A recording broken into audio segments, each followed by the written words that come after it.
favorite ones now is Ruby Woo. What is it? Ruby Woo. Do you wear the Ruby Woo with the 99J? Or yeah. do they clash? No 99J. This would clash with the 99J. Okay. See, this right here is a 4, 27, and 33 mix. What does that mean? You're not a woman. That's what that means. You're not a woman. Only a woman knows those numbers. Okay. Kind of like I was trying to put up that picture about me wanting that Kim Burrell look. You know that Kim Burrell. Is that video in there? You know that Kim Burrell look is something. It's a shame that she's so nasty to the gays because she could at least have one decent one around her to get her to look together. No, but I need you to understand that look was so appealing. I was like, let me go ahead on and go out on a date with this kind of, because that was the number 43. It was what? It was appealing. No, it was peeling. Oh, I thought you said appealing. So it was a number 43, a number 30, and a number 4. Number 43 is that burnt orange. That was in her hair. Yes. Because her ends look fried too. Oh.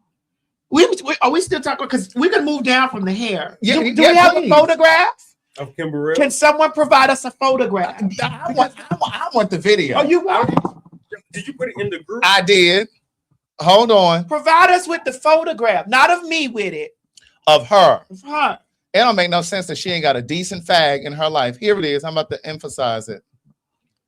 It don't make no sense. Oh. Well, while we pull up the evidence to talk about the situation, I just want to talk about knowing the numbers of the hair colors. See, this lets you know. I didn't know that was her. This. See? My fault. My fault. Between the hair color and the Ozempic. Hold on. Hold on. Hold on. I see you eyed me to the side, girl. What? I'm on Zepbound. Talking about her. Oh, because I just want to let you know that I will not get to that. You're on Zepbound. I'm talking about her on the Ozempic. I'm on Zepbound. Or the We-Go-Go. What's it called? We-Go-V. You know, but that's an Ozempic look. I want you to understand that the girls that are doing, see, if her A1C level, she needs some of that black seed oil from over there at Liquid Burns. No, you got to understand, if her A1C level was not what she was really using the situation for, you can go overboard on that. Well, she looks like she's over the board because you got to understand, it's not. You got to use that in moderation. And what? This is what it looks like in moderation. Craig, again, this is what it looks like in moderation. Well, she may not be on Zepbound. You got to use it all in moderation. Right. Because it will. Motion detected at side garage. That's at my other home. I'm getting notifications about what's going on at my other home. Oh. Do you get notifications of what's going on? Absolutely. At your other home? At the Rockcliffe home, I do. You do? I do. At your other home? Yeah. It's a nice thing to have multiple homes. It is. Even if you are paying a mortgage on them. On both. It's still yours, correct? That's right. And not only it's still yours, that when you need a home line of equity, yeah, you can go down there with your credit score and handle that. That's right. That's what the beauty of those things are. It is. And no one can ever read you for having multiple homes or multiple mortgages, because at any time in that situation, should you decide that you want to sell that, that's right. That's right. You can actually get more than what you purchased it for. Correct. Twice. Yes. Even in this economy. In this economy. But you know, that's economics 101 for the girls that like to have conversations about ownership of things. Versus renting. Yeah, I know. I don't have a problem with nobody. I don't either. I don't have a problem with nobody. I don't either. It's a beautiful thing. Because I'm going to have to get somebody in one of my rental properties as well to rent for me. Please believe. But at the end of the year, I won't have a rent receipt. I'll have equity. Are we talking about somebody in particular? No, we're not. We never talk about anyone in particular. Not on this show. Right. We just key at the noise and keep pushing. We just key at the noise and keep going. Okay. Because there's nothing but noise. And it's actually white noise. You know that fuzz when you're changing? Yeah. You know that, like that crackling. You know that crackling and that fuzz when you're changing the channel? Yeah. There we go. Yeah. All right. So back to Kim Burrell. Yeah, let's get there. Oh, here we go. You know, let's go ahead and play it. Okay. Well, hello. My name is Miss Kim Burrell. It is my privilege as well as my honor to be sharing this day with you. Yes, you, Bishop. So I came to say, happy birthday to you. Happy birthday to you. Happy birthday, Bishop T. Delbert Robinson. Oh, happy birthday to you. And I wish you so many more. Yeah. Happy birthday, Bishop, from my heart to yours. So in 2026, this is called the Happy Birthday Bishop Bowl Cut. number 43. So it's a wolf cut. All right, but it's kind of like it has a bowl illusion Because it's this way. So I had renamed that the Happy Birthday Bishop Bowl Cut number 43 color. It's a shame she ain't got a fag or a trainee in her life to at least help her with her look.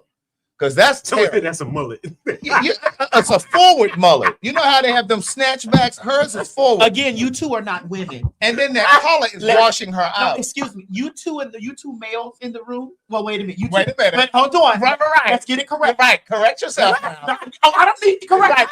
Correct yourself. I don't need to correct. Okay, there's 4 males in the room, including Jaya. That's correct.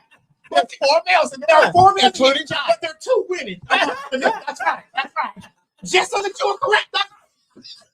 That's right. Correct. That's right. Yes, there are 4 males. That's right. But Communication is our friend, partner, and clarity. is our friend. That's right. So the clarity is, yes, there are 1, 2, 3, 4 males. Yeah. In this room. We counting you, Jaya. However, there are 2 women. That's right. If I'm you- with you. you- I'm with you. I just wanted to make sure they were on board. What was that? One more time. Do it again. I just wanted to make sure they were on board. What's for clarity's sake? That's right. Right. That's right. Okay. Now that the 2 women have explained to you Go ahead. that that's not a mullet. That's okay. What is it? I had said from one of the women speaking that there was a bowl cut, but the actual hairstylist, the woman hairstylist sitting over there stated that it's a what, Jaya? A wolf cut. A wolf cut. Now, why would it be considered a wolf cut? I was thinking the same. The thing. direction that is. You take it straight up at 180 degrees and you cut it straight down and it creates that. This forward thing. It creates the bowl illusion. Right. So it's still It's beveled. it's a beveled Oh, bowl. You don't see her bevels? They're saying turn off the noise cancellation. They all screaming it. Okay, what the noise? Now, when we had the noise cancellation off, y'all say y'all can hear this crawling and shit on the table. What's going on, Keisha? Keisha, what's going on? What about now? What's going on now? How about now? My God, y'all run this show. Right, girl, y'all running better than we do. My God, y'all run. What's gonna come up and do the tech support for My us? God, y'all run this show. Right. My People God. are saying it sounds fine, but Some people say it sounds fine to them. My God, y'all run the show. Don't they run the show? Matter of fact, they want us to know if they wanted to shake the bottle. So, in order for us to shake the bottle, we got to do this again. Right. Honey, there are 4 males in the room. Right. But let's understand that there are 2 women here. 2 women amongst males.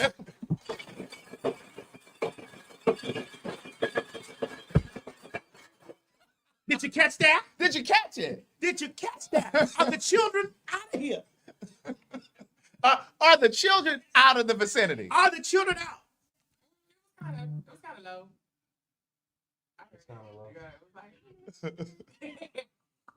You're going to have to go out and hear that, Myrtle. You sitting amongst us here. They said we can't hear the bottles. They said they're muffled. oh, So then we need to put that thing back on. It got very chicken-ling-ling.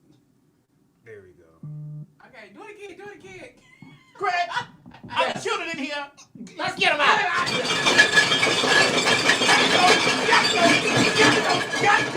Get them Out of here. children out of here. All right, what about that? Yeah. Okay, you can. Okay, you heard it Okay, now? leave us alone. Okay, so we'll have to remember those settings. Girl, leave us alone. Leave us alone. Girl. Let us do what we do. You do what you do. Yes, we're not in your cubicle bothering you. Correct. Get that goddamn breakfast sandwich off your table. And all them crumbs. Get that goddamn breakfast sandwich off the motherfucking table. Oh, goodness. Take that goddamn breakfast sandwich off the table. Your boss is walking around in Child, there. they got jelly all on the keyboard. Fucking the people shit up. But yes, Kim Burrell, She's a mess. it's just, is she a mess or does she want to be? Both. And like when she kept pursing her lips. Bishop. But she sings. Listen, let me tell you something what's immaculate. Big or small? Big or small. Big or small? Because you can't tell bitch down without lifting them up. So that's why we're going to lift her up? We're going to lift her up. Big or small? That voice remains. The voice remains. That voice remains, girl. Now I'm going to tear her down again. Okay, go ahead. But she got a nasty attitude. She has a nasty disposition. And I can't get to her singing because she's so nasty. I can't support her because she's just too nasty for me. She tears the gays up. She's just awful. All those vile things that she talked about Eddie Long. Oh my God. Well, did you press the button and there's bird sounds? Oh.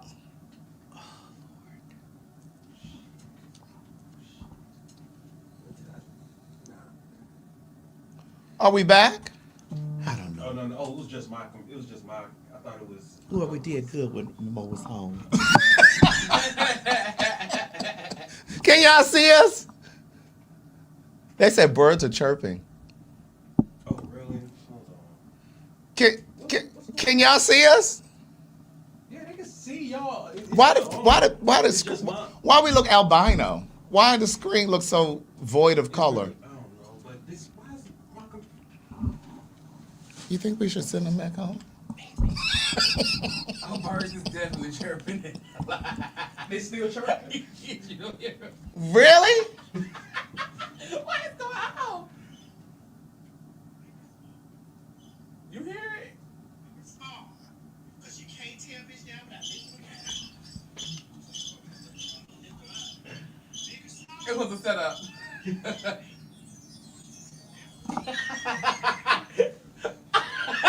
Todd.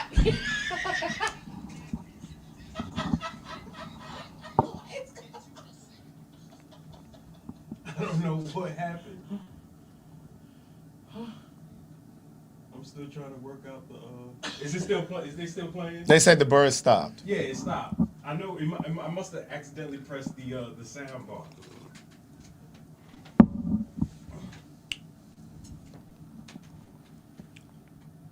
What? We waited. You don't have to wait. We do. No, you don't. Because we're off. No, you're Something's off. Something is off. Maybe if you turn the monitor off again and then turn it back on over here. No, the plug fell out. I don't remember having these issues last in the previous weeks.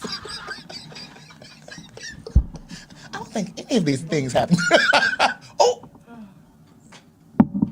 Hold on. Oh, and we're back. oh, the color is even back. Well, the contrast is not. Yeah, mm.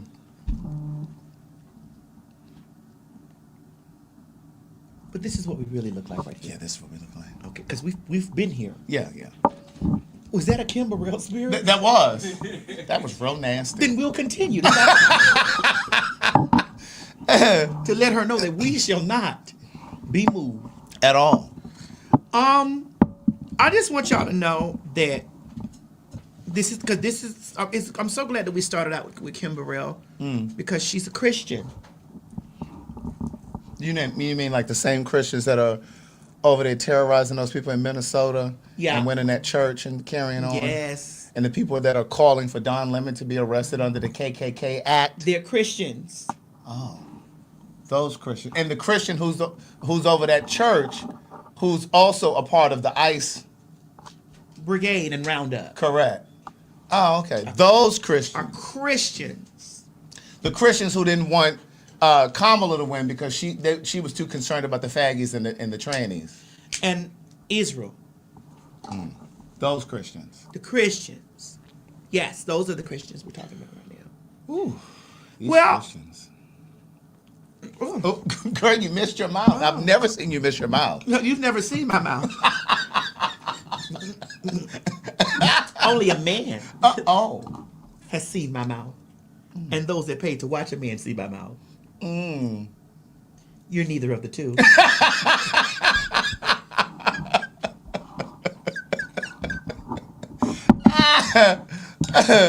Craig, you want, before we even move on into this, what we get ready to do, I really want people to understand this right here while they're watching this program.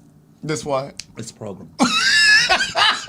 Whenever people say program, I'm like, they're really trying to be fancy when they say it. Yeah. Just call it a program. This program. This program. I want y'all to understand that I have been doing this so long that you got to understand that anything happens live.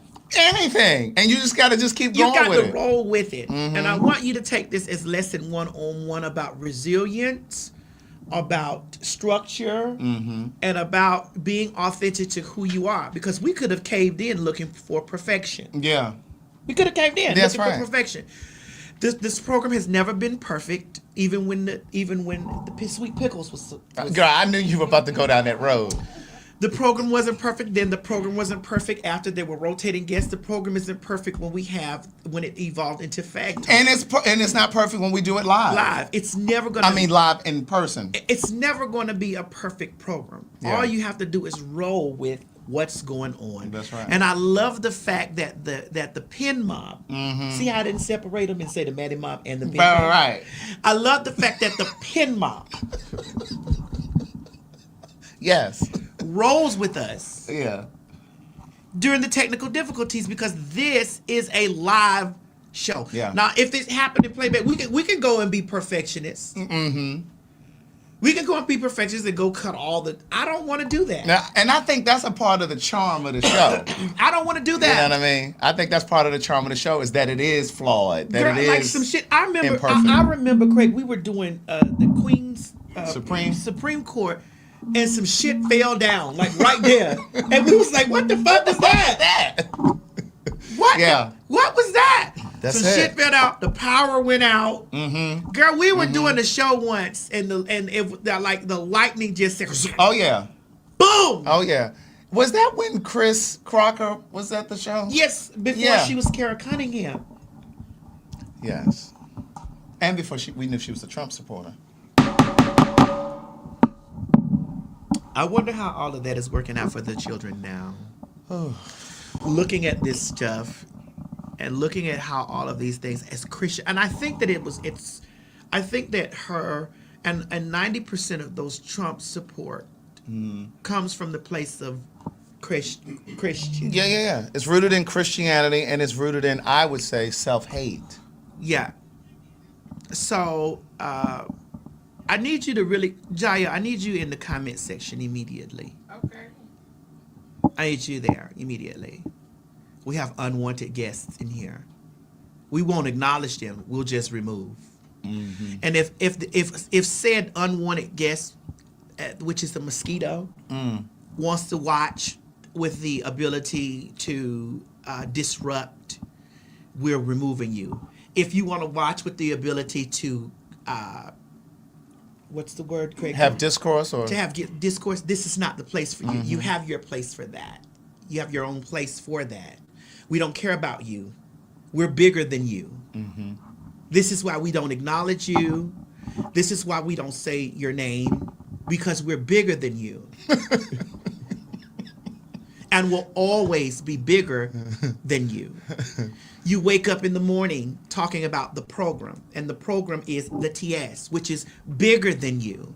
Your followers, your minions, your things, we are bigger than you. We will always be bigger than you. In weight, of course.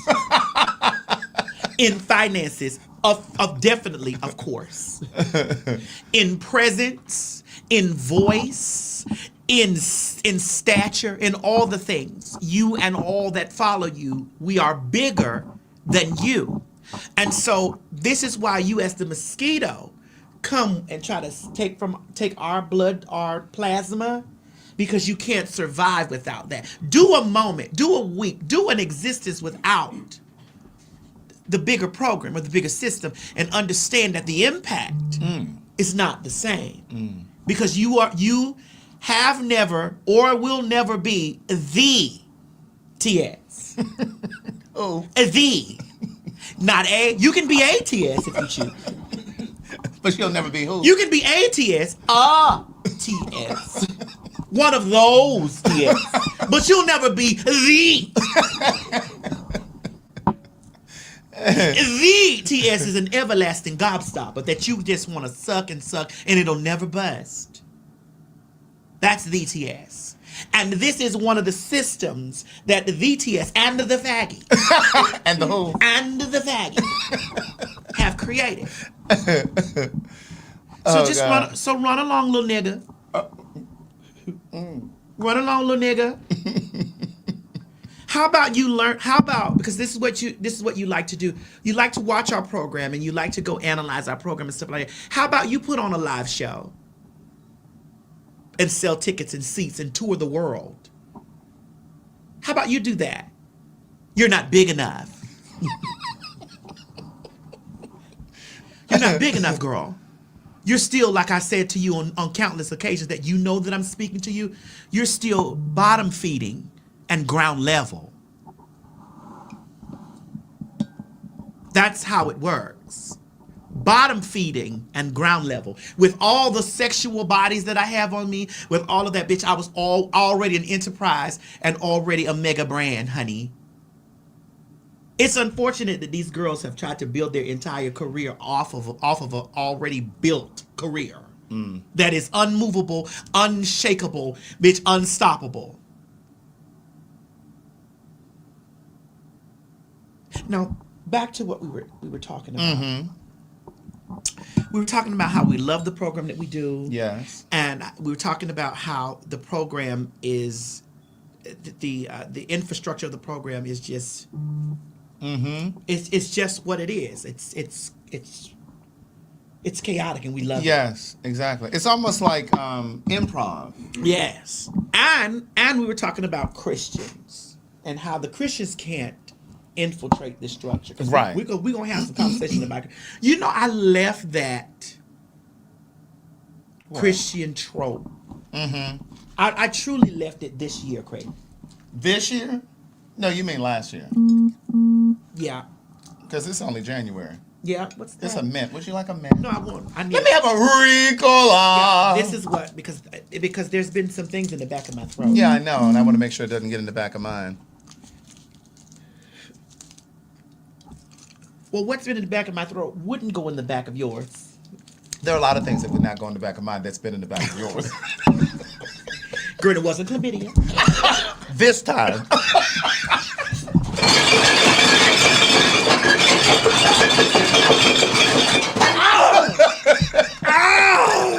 I've been chlamydia free for years.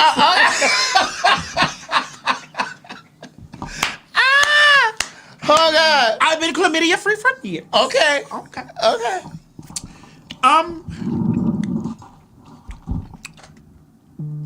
The Christians. Currently, Don Lemon is being persecuted by a major Christian. We don't need to say it. We know Correct. who it is. And it's funny how the people are using the KKK Act of 18. What is it? I don't know what the year is.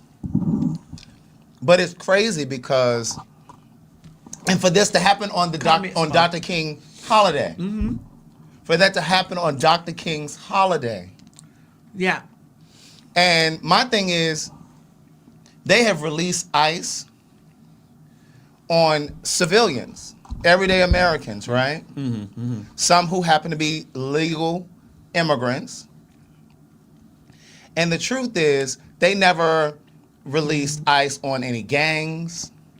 They never released ICE on any other problem or issue that's happened in this country until now. And you're releasing it on people who are just hardworking people simply because they don't look like they belong in this country. And you know, ICE has been moving around here in Georgia too. Yeah. They've been here in Georgia. They've been moving around. 1871, somebody said it was. But they've been moving around here in Georgia too. Lawrenceville, Tucker, and they've been in like these dark SUVs, dark blue SUVs, and some of them have been in like white vans. But this is really a sad time. Greg, I'm just telling you straight up. Nobody that's wrapped up in a mask is gonna. I'm not submitting. Like I'm not pulling over to anyone pulling up in an unmarked vehicle with masks and shit wrapped around their That's face. right. That's right. And some of these states, some of these governors are signing, writing into law that they cannot be in their state with their faces covered. And they're also, even like the Virginia governor just said, she signed something into law saying that the police are now not even required to cooperate with them, that they're not obliged to do that. But it's crazy. Like right now, it's really, really crazy. Let me see, it was something. Let me put this up here on the screen so I can see this.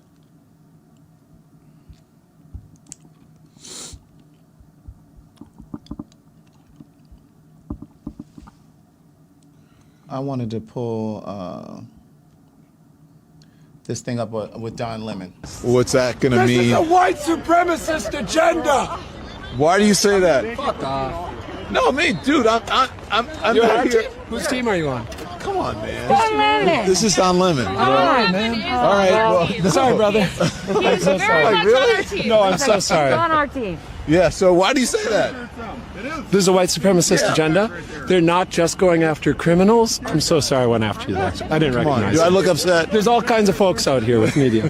They're not just going after criminals. They're going door to door and they're targeting any black and brown person they can find. And all of America is next. If you live by a black or brown person, you're next. They're above the law. They outnumber our police. It's a white every day? supremacist agenda. No? You just today's your first I day? live nearby. I've been out a couple times. Yeah. Yeah. But why do you come I'm out? so You sorry I could be went out- after you, man. Dude, it's fine. Why are you out here instead of like being in your warm, cozy house?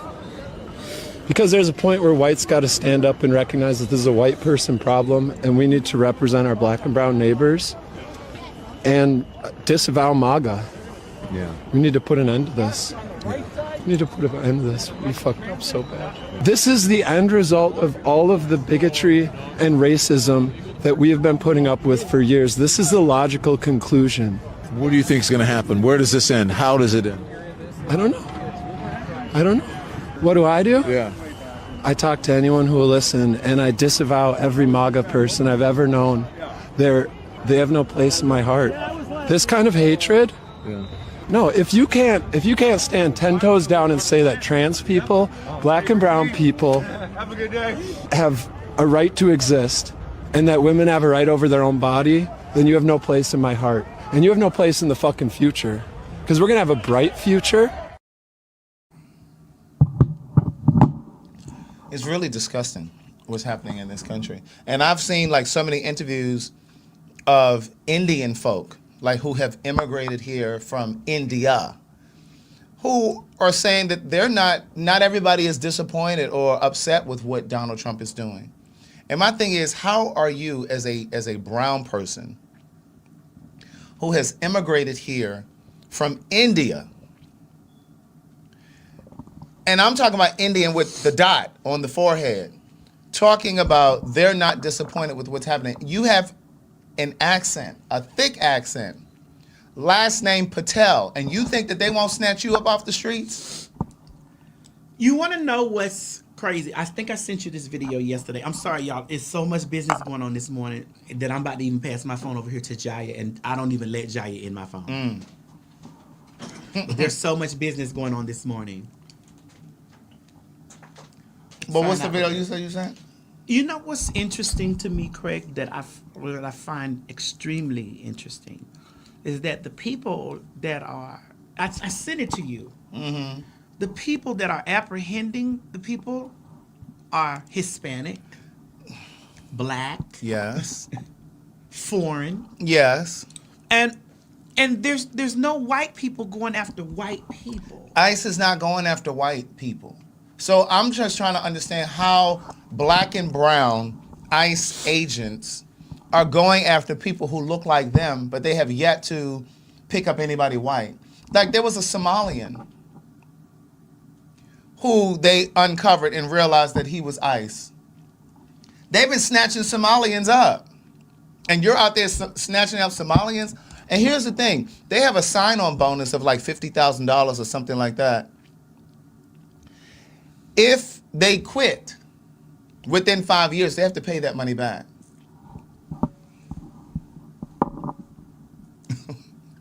They have to pay the money back.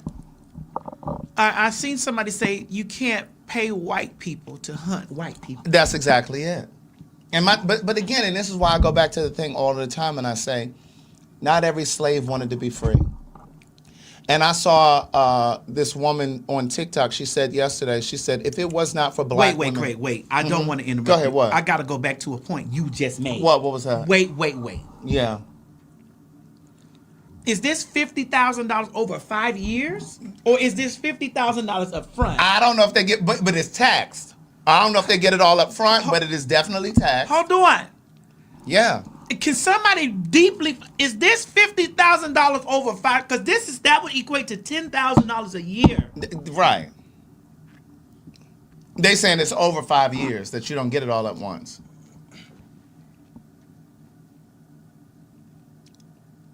That's crazy. That's crazy. I literally saw this black woman on TikTok yesterday saying there are, if you think about it, slavery would have existed longer than it did if it wasn't for black women. Because oftentimes, black men fall in line with white supremacy. We saw it. We saw examples of it when Kamala was running, and you had all these black men who were saying, well, I don't trust her, and I don't think a woman could lead, or what's she going to do for black men, and da-da-da-da. You saw it with the white guy, what was his name, Jack or Jake or whatever, the white man who was just, that crowd in Minnesota had got hold of him, and then that black guy came in and saved him. They were whipping that white man's ass who was part of ICE. And then this black man came in, and it's just like, that man would have watched you get strung from a tree. I'm matching energy this season. Yeah. And it's just like, are you serious? Like Jake Lang, thank you. Jake Lang was being, they got their hands on him, this white guy. And it's like, this black man comes and rescues him.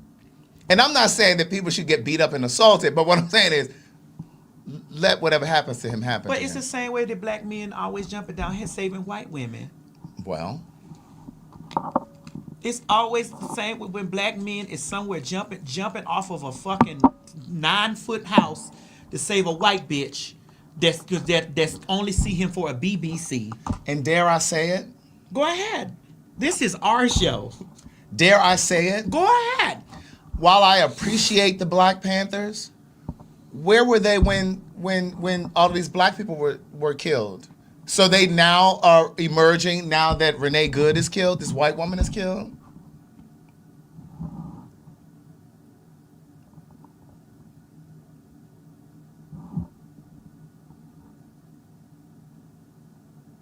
Now is the time?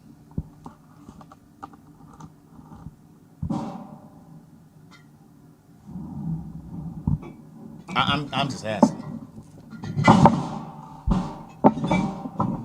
Is that a little slight rattle I hear down there? It is.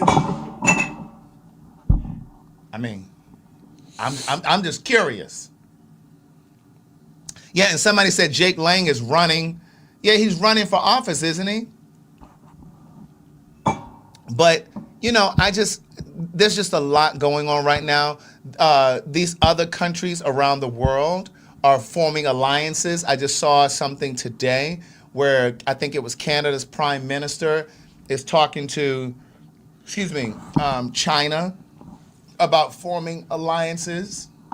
Because a lot of these countries are forming alliances because of what's happening in this country. And this is not happening because of Trump.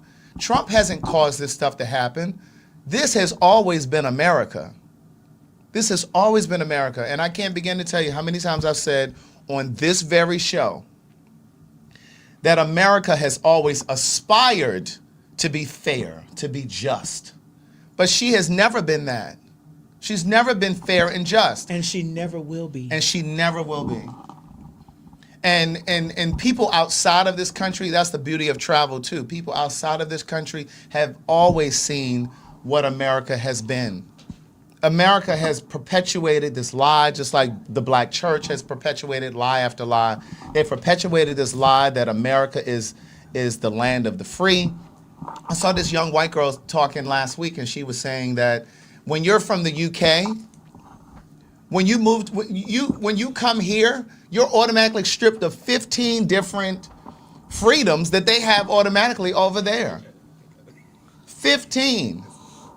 But we've been fed this lie that this is the greatest country in the world, and all this other stuff. And I'm not saying that there aren't perks and privileges, but America has had a heightened sense of self, okay? A very heightened sense of self. Especially thinking that it's the greatest military superpower. Not when China got that motherfucking, that nuclear shit. And they're the only one with that. Especially thinking that it is the greatest military superpower because that cracker. That who? That cracker. What is he? That cracker is sitting up there got everybody, oh yeah, we're just going to go in and we're going to take Greenland. I'm like that? Right. And that's part of why these other countries are forming. They're like, okay, well, we're ready for you. You going to take it like that? You just going to get up. You ain't even got control over your own peoples over there. Right. And you going to go over there and take it like that? And here's the thing. Right now, if you have an American passport, it's in danger. It's in danger. Because right now, we have the luxury of going to, and I might be wrong with the numbers because I know there's some aficionados in the audience, some statisticians. But wait a minute. What are they called? Statisticians. Estheticians? not estheticians. They work on statisticians. They work on the skin. Right. These work on stats. These work on stats and numbers. It's right. Statisticians. Okay. But I believe that there are like 175 different countries. With an American passport, we have access to about like 150. Again, I might be a little wrong with the numbers, but we have access to go to a lot of these countries without having to get a visa. Where if you come from any African country, right now under this white nigga, you can't even just come here. But even before him, you had to have a visa to come here from those African countries as well as a lot of different countries. But the point of all of that is, because of what's happening with Trump now, you're trying to get Mo's attention. Really? Because of what's happening now, they're talking about revoking our privileges of being able to go to these different countries without a visa. I'm just asking, do you have a visa? They're even saying that they don't even want Americans to come to their countries. Like France and Germany, there have been Americans that have been trying to go have dinner at different restaurants in France and Germany. It's been reported that they have not been allowed in to the restaurant. There are some countries that aren't even welcoming Americans because of what's happening here.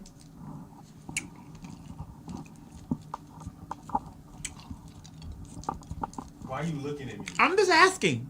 You're not asking the Because you got to understand that. I don't blame them. No, I don't. You got to understand. It's not required for you to be in this cubicle. Because we're fags in here. Right. And we're probably going to need a visa for that soon, too. A visa to fag? A visa to fag. Right. We may have to pass a litmus test. Right. A litmus A test. litmus test. Yes, to fag. Right. And then, like, we talked about this before, too. Like, they're making it increasingly difficult. I think we have some assets in here about what I'm about to say. But they're making it increasingly difficult for people living with HIV to get their medication. I know there's a video in there. Is that in there? It's a black girl. As soon as I said fag, you went straight to HIV. No. This is America. Don't you do that. Don't you do that. Don't you do that. As soon as I said fag, girl, you went straight Don't to you do HIV. that. No. Bro, all fags aren't sick. What? Aren't sick. Now you gonna say sick? Well, that's what they say. When they said that's what they. Well, what do they mean when they say not clean? That too. You gonna have the people mad. They should be mad.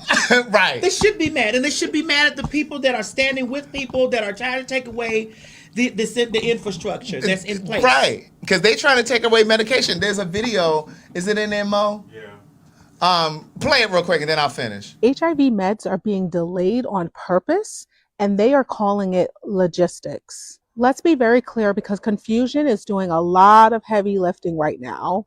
This is not about forgetting a refill. This is not about patient noncompliance.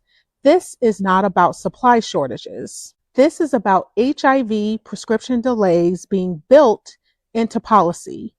At the national level, people living with HIV are reporting delayed prescription fills, not hours, not a day, days to weeks.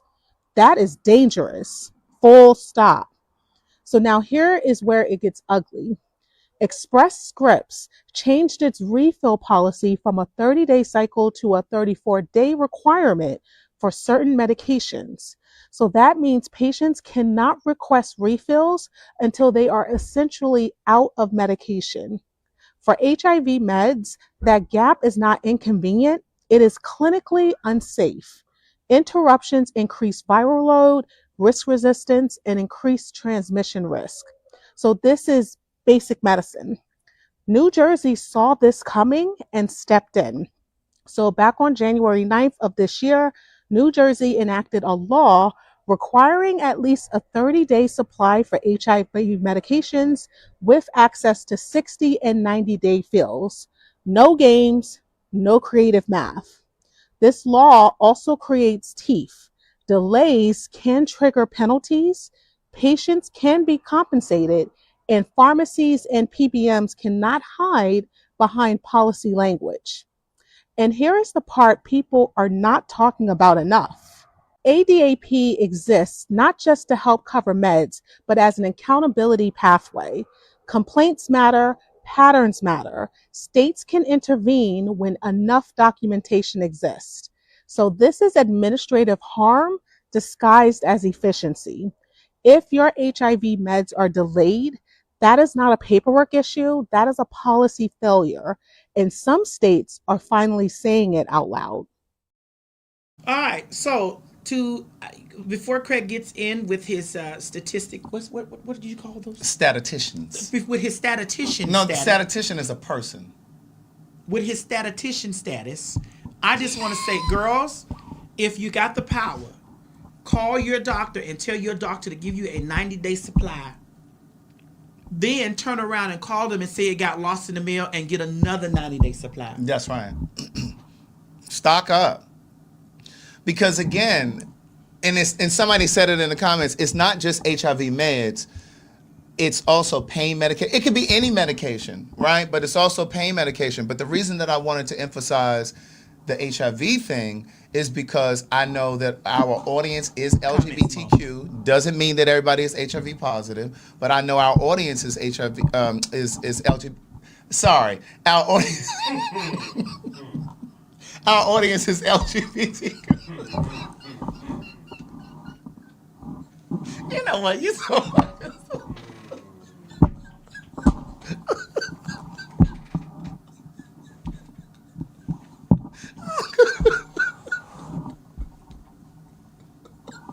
You're so damn dumb.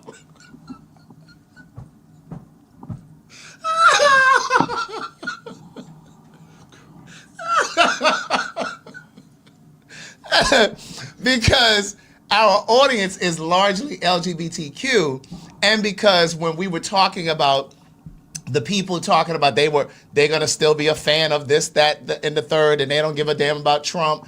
This is how it can line up to you. And it's not just HIV meds, it's also PrEP, which is an HIV med, but PrEP is for people who are negative. So if you can't get access to PrEP or high blood pressure medications or whatever. There we go. This girl.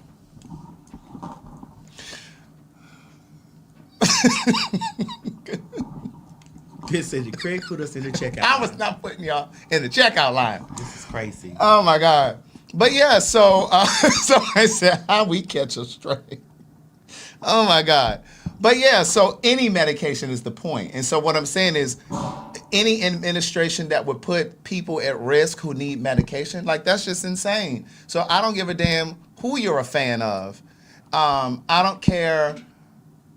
you know, if you get into the, because then I'm not saying at all that the Democrats don't have blood on their hands too. The Democrats has Absolutely. hands are completely splattered. Both hands, elbows, Correct. knees, they're crawling in blood. Correct. But when you act like you couldn't see the difference between the two candidates when they were running, like that's absolutely insane. When you had all these questions for Kamala, and then you leaned over and was like, well, he just Right.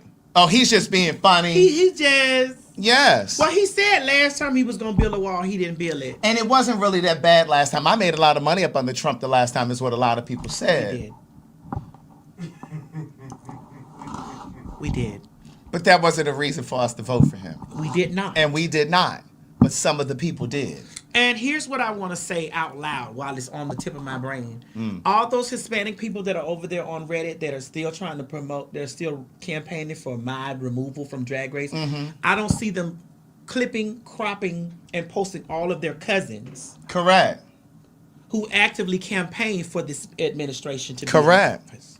So if you're not, if you don't take your cousins, If you don't use that same energy, for your cousins, like you actively campaigning to try to get me removed from a seat, if you're not using this for you to your cousins are should be tried for high treason. good. All I told a motherfucker that ICE was outside. Your cousins actively campaigned. Your cousins actively campaigned while we were sitting here in our cubicle and actively campaigned for y'all to please see this black woman over here. She ain't perfect, but goddamn it, she ain't this nigga right now. That's right. And it was an opportunity for us to really come together as a society and say, Kamala, we have some questions about where you stand with Gaza. We have questions about where you stand. What are you going to do for black people? But it wasn't the time to push her out. It was the time to hold her accountable and say, okay, we're behind you, but we're going to need this, and this. This is what we need to see happening. But it wasn't the time to make it seem like he was the Holy Grail. Correct. Because that was just crazy. You girls were still over there. I'm back. You girls were still over there actively campaigning and talking about I'm racist. No, your cousins are racist. But can't see the racism in Trump. Your cousins are racist. Your cousins. I don't give a fuck if the one from Venezuela, one from motherfucking goddamn Dominican, one from motherfucking Cuba, those are your cousins. Now those are our distant cousins. Even though we still some kin, but I knew not to sit up there and put my cousin on the chopping block. And you bitches is still hot with me because I told a motherfucker that was being racist in their trope against me, even reading my body, bitch. You shut your motherfucking goddamn Guadalupe ass up, bitch. Don't you say no, don't you come for me, faggot. And think that you're going to escape. And think that I'm not going to tell you, bitch, that ICE is outside. Because they are. They are. That was not me making a joke. That was me making an observation to tell you, guard your home and get out from under my comment section. I don't give a fuck who got mad about that. Because the way I read niggas down to the floor, black ass niggas down to the floor, bitch, and you girls were not outraged about that, shows me how you really feel. Because why you not mad at the black girls I read? Why you not mad at the faggots that I read? Why you not mad at the fucking trannies? Why or the white people? Why y'all ain't clipped that? You up there clipping all the shit that we say over here on PhagTawlk, bitch, and talking about how we racist and how we don't like Asian people and how we don't like motherfucking Latinos and all this type of shit, bitch. And you actively campaign against me, and you have yet to campaign against your cousin. Your cousin is the motherfucking is the culprit in all of this. It shouldn't have been that many of them. It shouldn't have been that many of your cousins, bitch, up there. It shouldn't have been that many of them.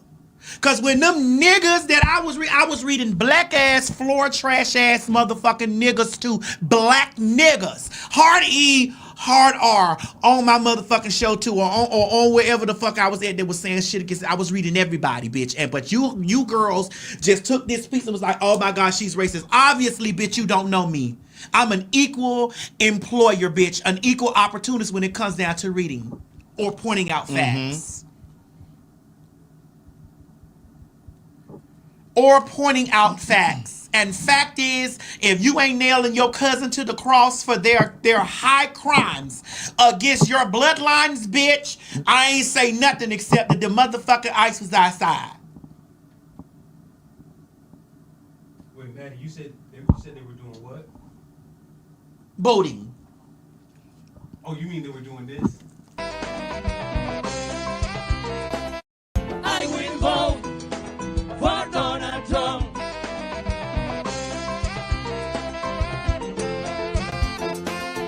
I will vote. Raise your hand, come on. For Donald Trump. Dale cintura, cintura, cintura, cintura, cintura. I will vote for Donald Trump.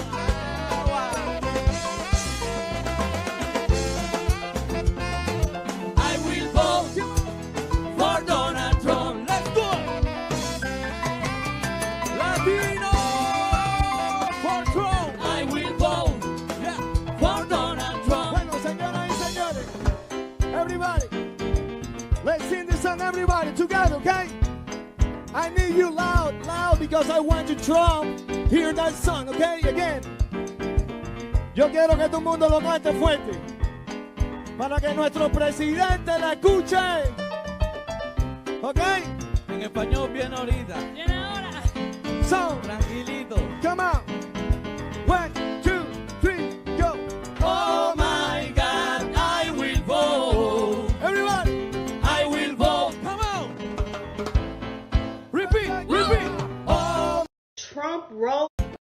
Oh, wait a minute. We got to get into it. Oh my God. I will vote.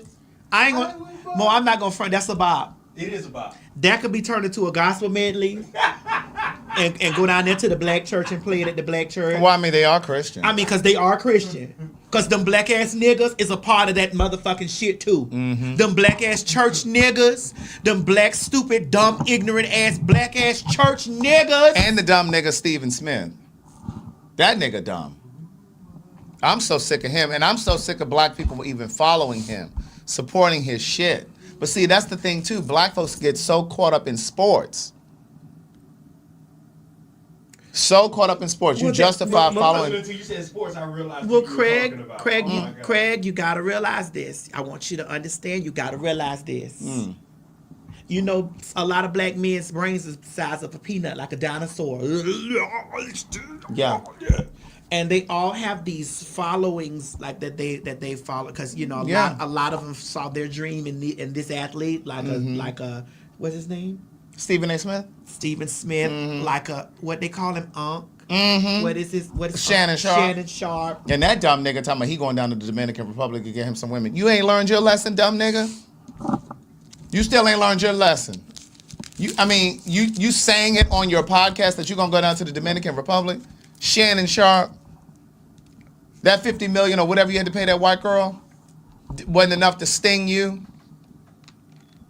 These niggas just be A dumb. lot of their brains be this size. Yeah. Dick be this size sometimes, because it's all Sometimes. 'cause that's a myth.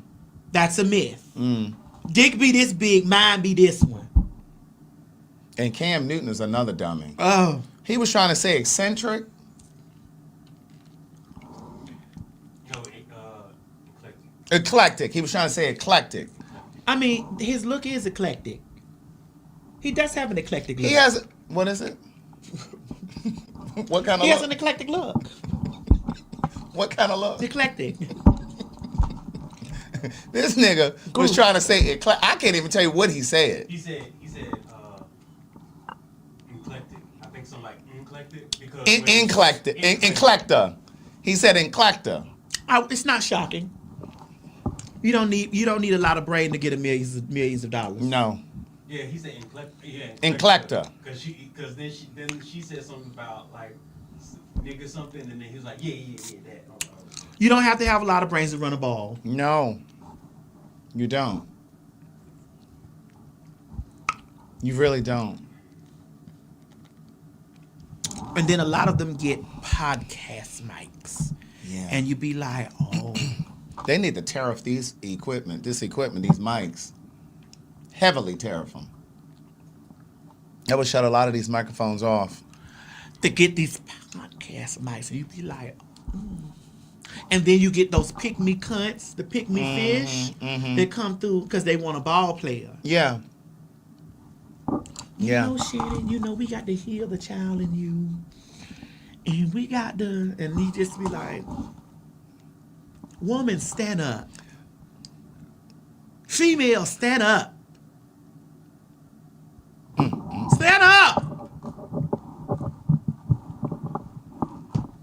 It's crazy. And now we got all of this happening across the country. Doesn't matter. It's pouring rain. It's freezing out here. Minneapolis always shows up. Always. Everybody shows up all the time. Wrong is wrong. There's no argument. There's nothing to argue about.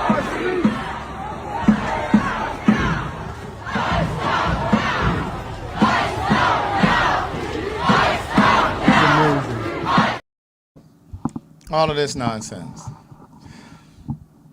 White folks pulling out guns in Minnesota, like protecting against ICE. So, you know, and again, there are a lot of people who... And we ready to step in Greenland? And they fighting and shooting and shit over here? And you want to go to Greenland? I know them people looking at us like, girl, let them keep on, let that unrest keep on going in the States. Yeah. Yeah. Yes. And the thing that's crazy is white folks are starting to wake up slowly. Because, see, what I didn't get to say the last time when we talked about Renee Good, the white lady who was shot in her face in Minnesota, white people are not used to seeing that kind of shit happen to white people. We've almost become desensitized to it. Sadly, we've almost become numb to it because we've become accustomed to see, and this is why I say about black pain, becoming numb to black pain.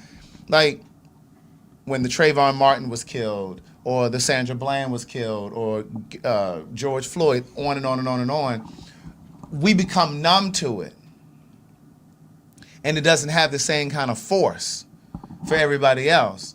But because this white lady was shot in her face, and that's not something that you see typically, especially at the hands of the police like this, now white folks are starting to wake up a little bit because they realize, oh, bitch, this could happen to me too. But you got white folks now out in Minnesota with their guns trying to protect against ICE. But it's like, well, where was all of this before? It wasn't enough when these black people, when Eric Garner was attacked, because white folks always want to say, well, what was he doing before the video started rolling? Well, he did steal some cigarettes. Was that enough to be killed? So again, this was jarring for white people.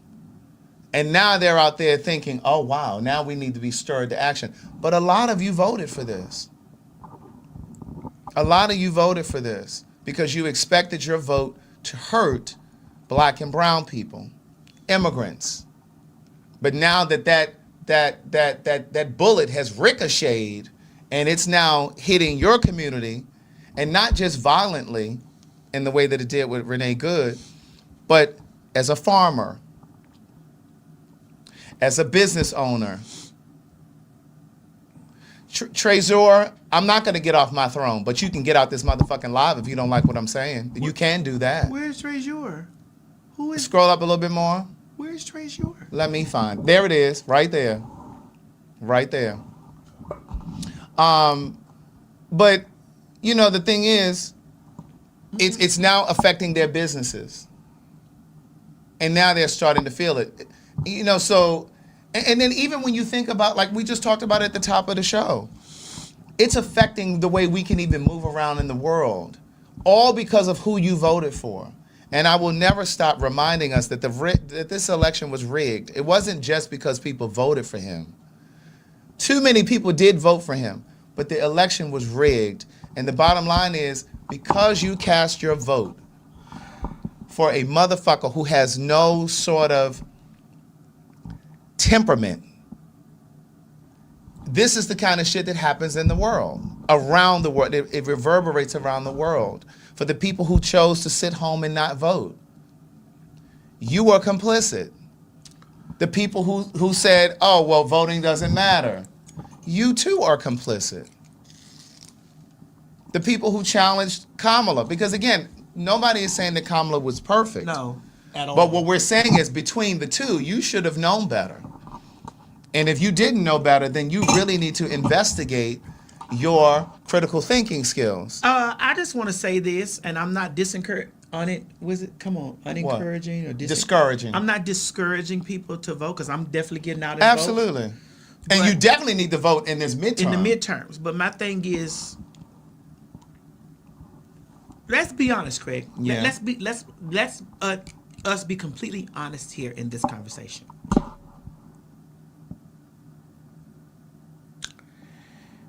Midterms happen. Yeah. Majority comes back. Democratic. You think that he's gonna concede, or what is this? Well, they're saying that they're gonna impeach him. But my thing is, just because a president is impeached doesn't mean he's removed from office. He needs to be impeached and removed. And the entire cabinet. Yes. And part of that starts with how we vote. You understand what I'm saying? And in this election, you need to just vote straight Democrat, because they need the majority in order to turn these tables. But what about the ones that are there now that are on that side? So even in that, you know what I'm saying? Again, I'm not discouraging people from voting. What I'm saying is, hold your politician feet to the fire. You have to. You have to. Hold your representatives' feet to the fire. Like, what the fuck are you doing? Call those offices. Like, if and when they're in office, the Democrats turn the tables. If we turn the election, you have to call your Democrats. You have to call your Congress people. You have to call your state senators. You have to write a letter. You have to do all of those things. It's not get under their social media pages, tag them and comment and say all that shit the same way that you be up under the Shade Room and Hollywood Unlocked and our shit telling us about our microphones and all this other shit. You need to be on their social media pages and talking. Right, that's what I'm saying. He was impeached twice already, but he was never removed. So my thing is, they need to remove him. But Iran said they're going to assassinate him. That's what Iran said. And they said they're not going to miss. That's what they said.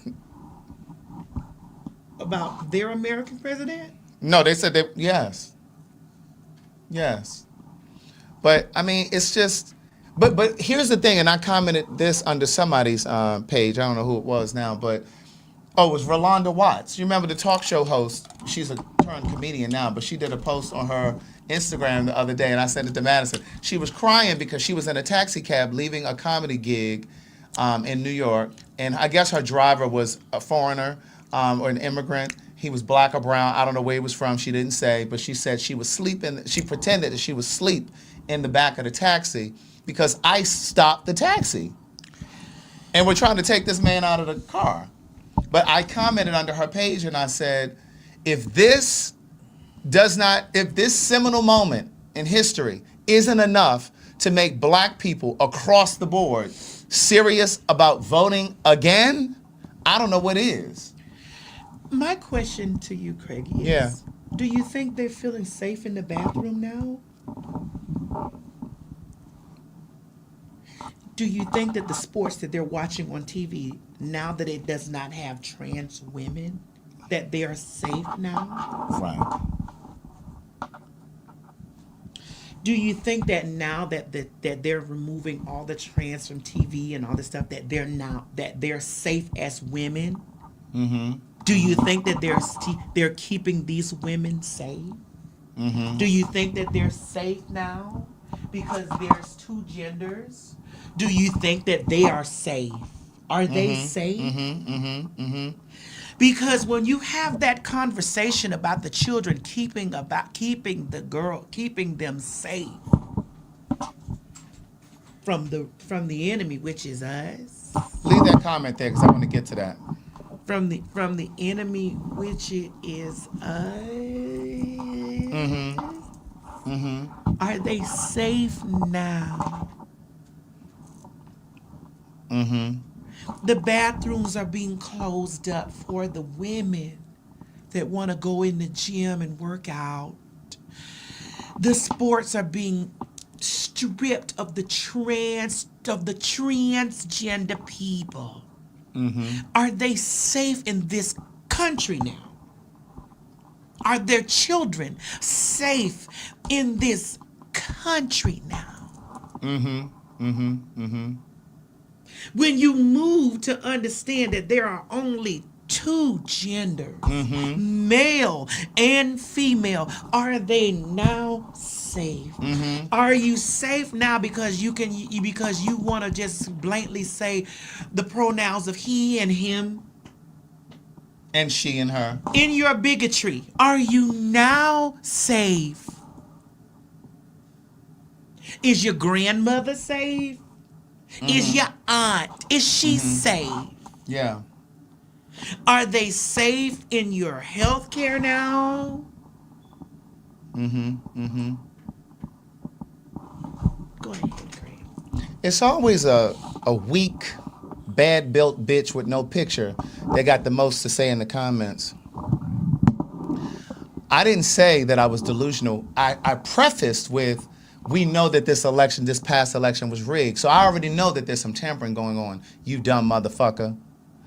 What I'm saying is, it is important for us to stop this narrative and discouraging people from voting by saying that voting doesn't matter, it doesn't count, and it's unimportant, it doesn't matter who you're gonna vote for. Because if it wasn't Walter, if that's really your motherfucking name, if it wasn't important, you wouldn't have white people doing the shit that they do to prevent black people from voting. Do you know that they were trying to make the shit illegal in Georgia a few years ago for people to, because you know the lines were really long, like when Obama was getting into office and those kind of things, people were standing in line for hours, and all across social media, people were saying, don't get out of the lines, stay in the lines, stay in the line to vote, because they were trying to make it illegal.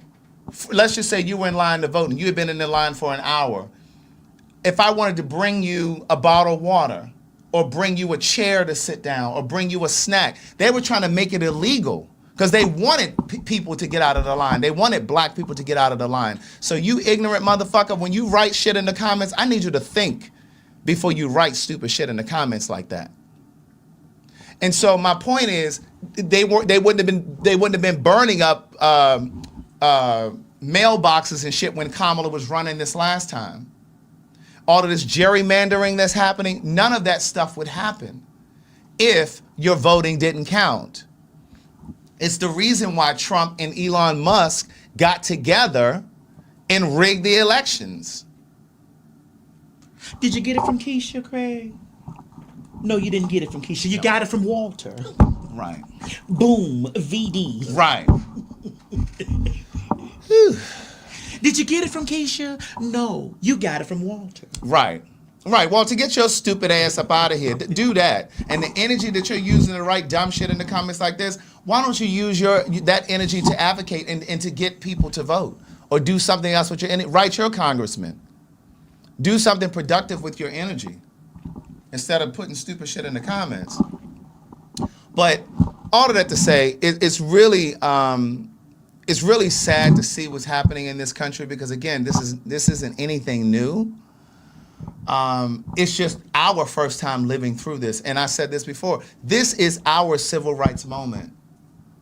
And I know that there are a lot of discrepancies around whether or not black people need to be out there on the front lines doing this, that, and the third. Craig, I'm protecting me. I kind of feel like it just needs to be a thing with white people. White people need to get out there. You put your bodies on the front line. This is why I'm advocating. I'm advocating right here. I'm protecting. Correct, because they're gonna use every if they shot that white woman in her face, what you think they're gonna do to black people?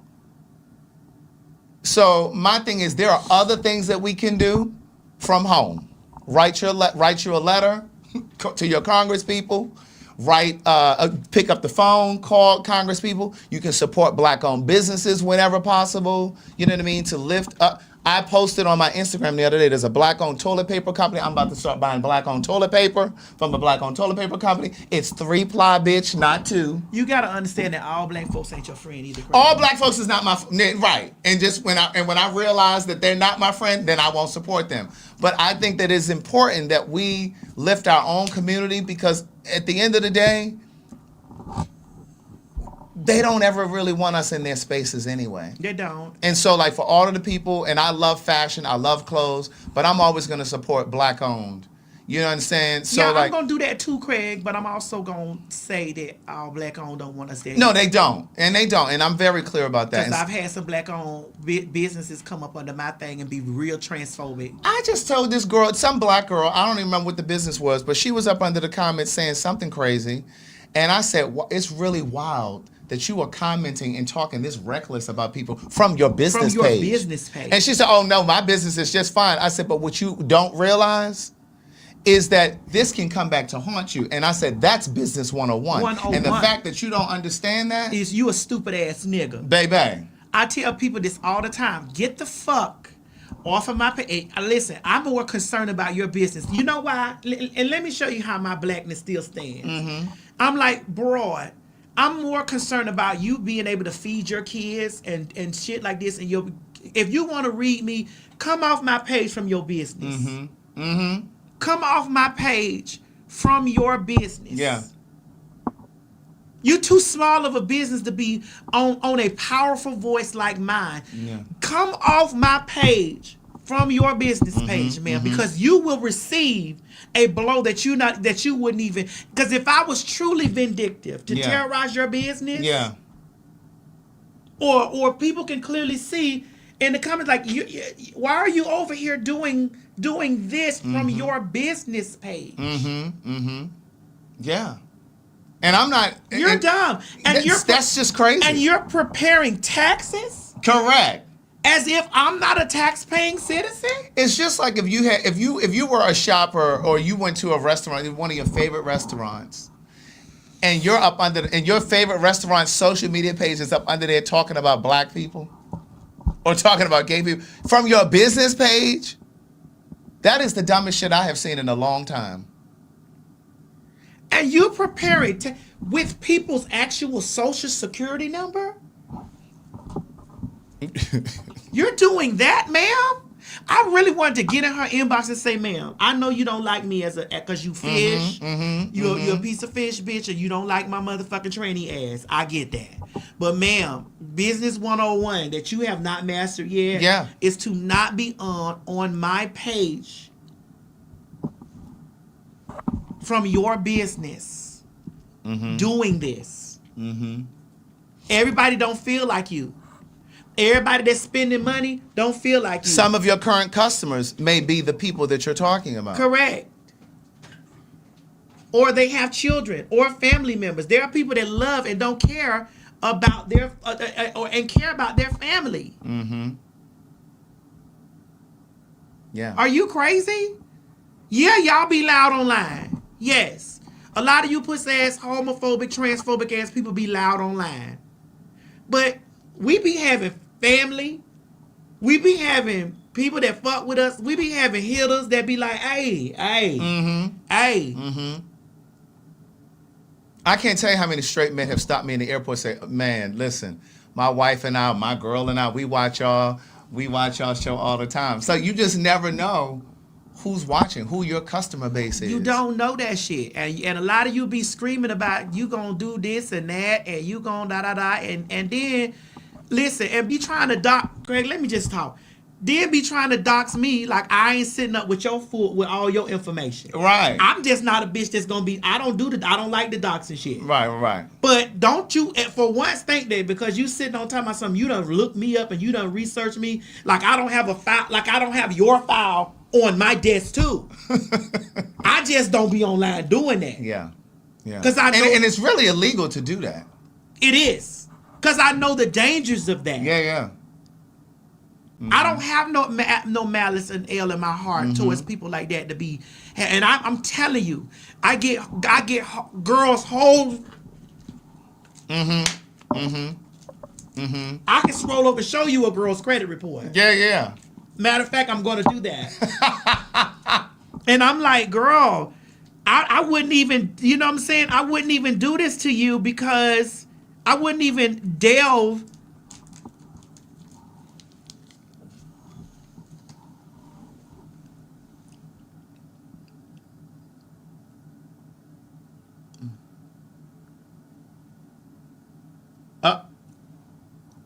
What was that?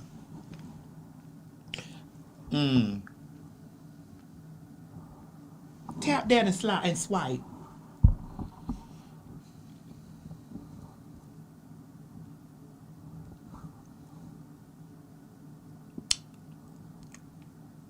Tap that and swipe. Girls talking about properties and shit that they own ain't nowhere on their credit report. Ain't nowhere on it. All I see is judgments.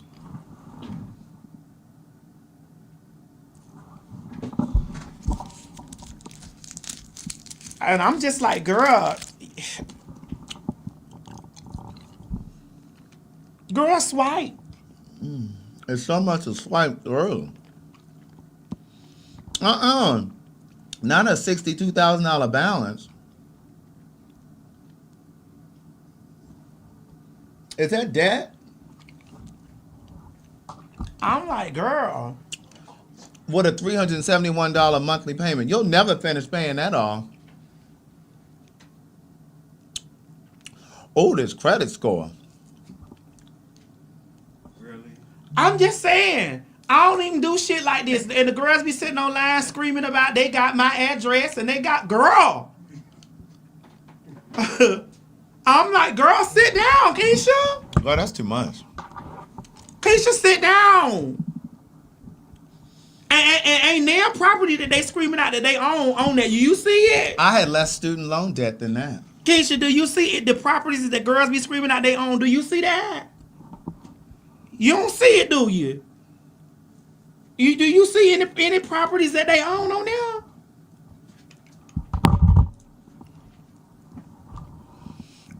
When we take a break, I want to know who this is. I see the name, but I want to know who this is.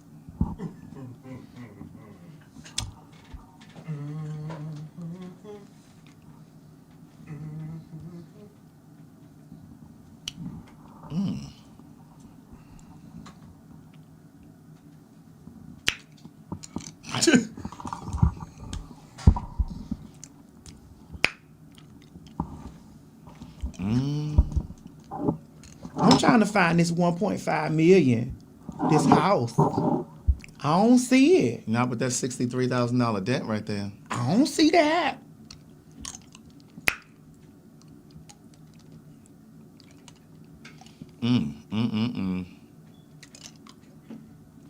I don't see that. But speaking of doxing, they did release the names of all of these different ICE agents. Ain't that something? Yeah, because I think somebody left. I think there was like an altercation in one of the states. And some of the ICE agents like ran away and left documents inside their car when they were Really? away. Yeah.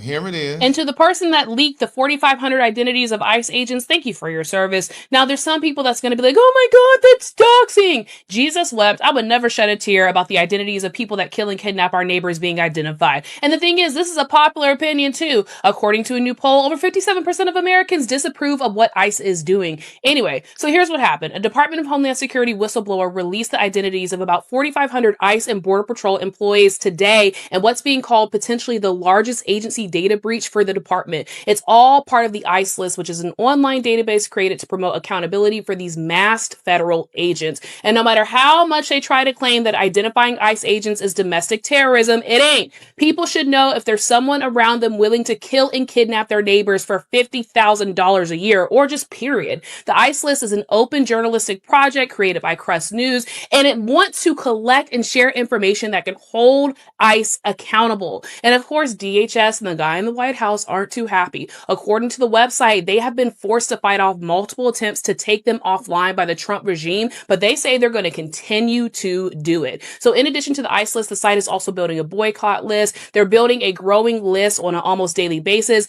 And these are companies that have contracts with ICE and companies and stores that also serve agents, hotels that host them, and any company who did not refuse service to ICE or agents of the organization. So help them out. If your daddy, your mama, your neighbor, or friend is an ICE agent, report them to the ICE list. Well, the last thing I want to say about this whole area right here about ICE, because it's time to lighten this up. Many of the times that I've talked about white folks making things difficult for people of color, not just black people, I've been accused by some of being racist. And I'm like, well, how? Because I'm reporting it, I'm talking about it, I'm describing what actually happened. But I also know that there are white viewers who know exactly what I'm talking about, and they are not offended by it, and they've come to some of our live shows, and they're like, oh no, keep saying what you're saying. Because they are not crockers. Because they're white people. That's right. And so if you happen to be white and you're offended by the things that we say, this legitimate stuff that we're putting out because you don't want to see it, I have a white gentleman who's going to say exactly what I've said. You may not want to believe this, but it's time that you accept it. If you have any family or friends who are MAGA, then they are evil. They are either evil, or the best thing that could possibly be said for them is that they are so breathtakingly stupid that they don't fully understand what it is they're supporting. And that level of stupidity at this point in time is a willful stupidity. It's a choice. It's not a stupidity for which there is any legitimate excuse. It's a choice. And to me, that makes the difference between evil and this degree of stupidity, intentional, voluntary, a chosen stupidity. It makes the difference between those two things meaningless in my view. Whether you consciously, affirmatively choose to support this evil, or whether you choose to be so ignorant and oblivious as to what it is that you are supporting, there's no difference to me between those things. Both are evil.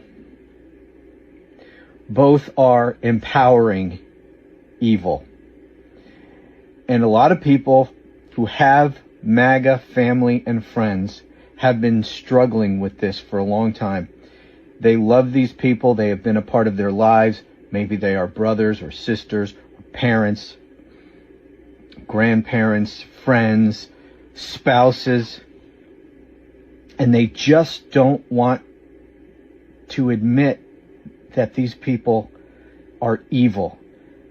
And I understand that. You want to defend them. You want to convince yourselves that it's not evil. They've just been brainwashed. They don't know what they're doing. They don't know what they're supporting. Maybe for a period of time, that argument may have carried some weight. There may have been some truth to that. But at this point, I'm sorry. You cannot excuse this. They are choosing evil. There is simply no way around that. You need to accept that. If you have someone in your... So anyway, that's all I wanted to say about that. Yeah. But you ain't got nothing to say about that. Girl, that's a lot. No, ain't a lot of money, no. No, Mo, it's not a lot of money. What it's a lot of is it's a lot of flexing for people, you know, to make the big the big name in the room look as small as they is.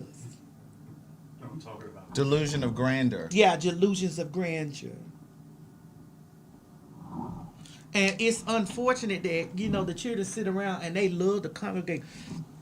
What's the word, Craig? You've helped me a lot of times with this. You've helped me with this a lot of times because you know so many big words because you're so smart. You know what that reminds me of? Because I did hear in a conversation that you wasn't that smart and stuff like that. I know. But you so smart. The word when you was helping me, when you say people get together to hear the evilness about you and ignoring the fact. And we can ask a system of collected data about factual information. That was the word we were just talking about it last week. Oh God, what was the word? God, was it limerence? Let me look. No, Let me it's look. the word when they all get It was together. yeah, but it was. I don't know if I'm talking about the same When thing. they come together to hear all the falsities and atrocities about you and ignore the fact. Mm-hmm. I'm waiting for somebody to put it in the Put it in there. It's comments. called when they ignore the facts and they use their own. They use stuff to support their perspective on it. That's what you're talking about? They get into agreements about it. Not collusion. Damn, I can't remember what that word was. It's not willfully ignorant.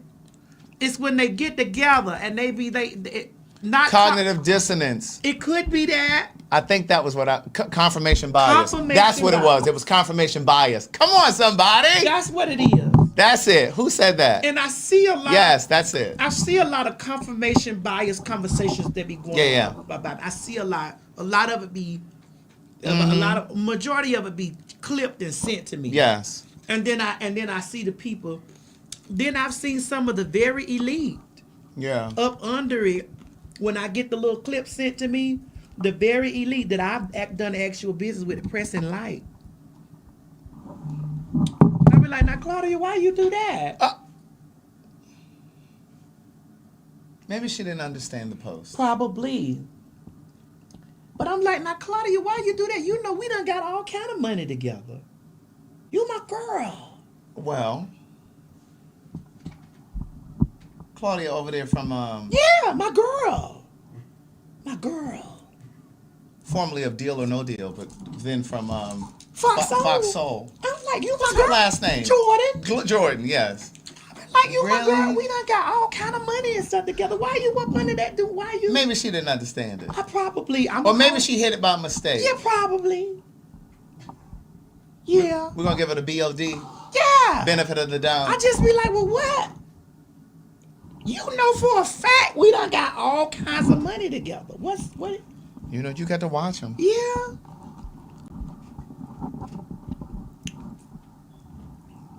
It's my girl. Well, Great, that's my girl. you may be her friend, but she may not be yours. Hey, that happens sometimes. That's my girl. It's my girl.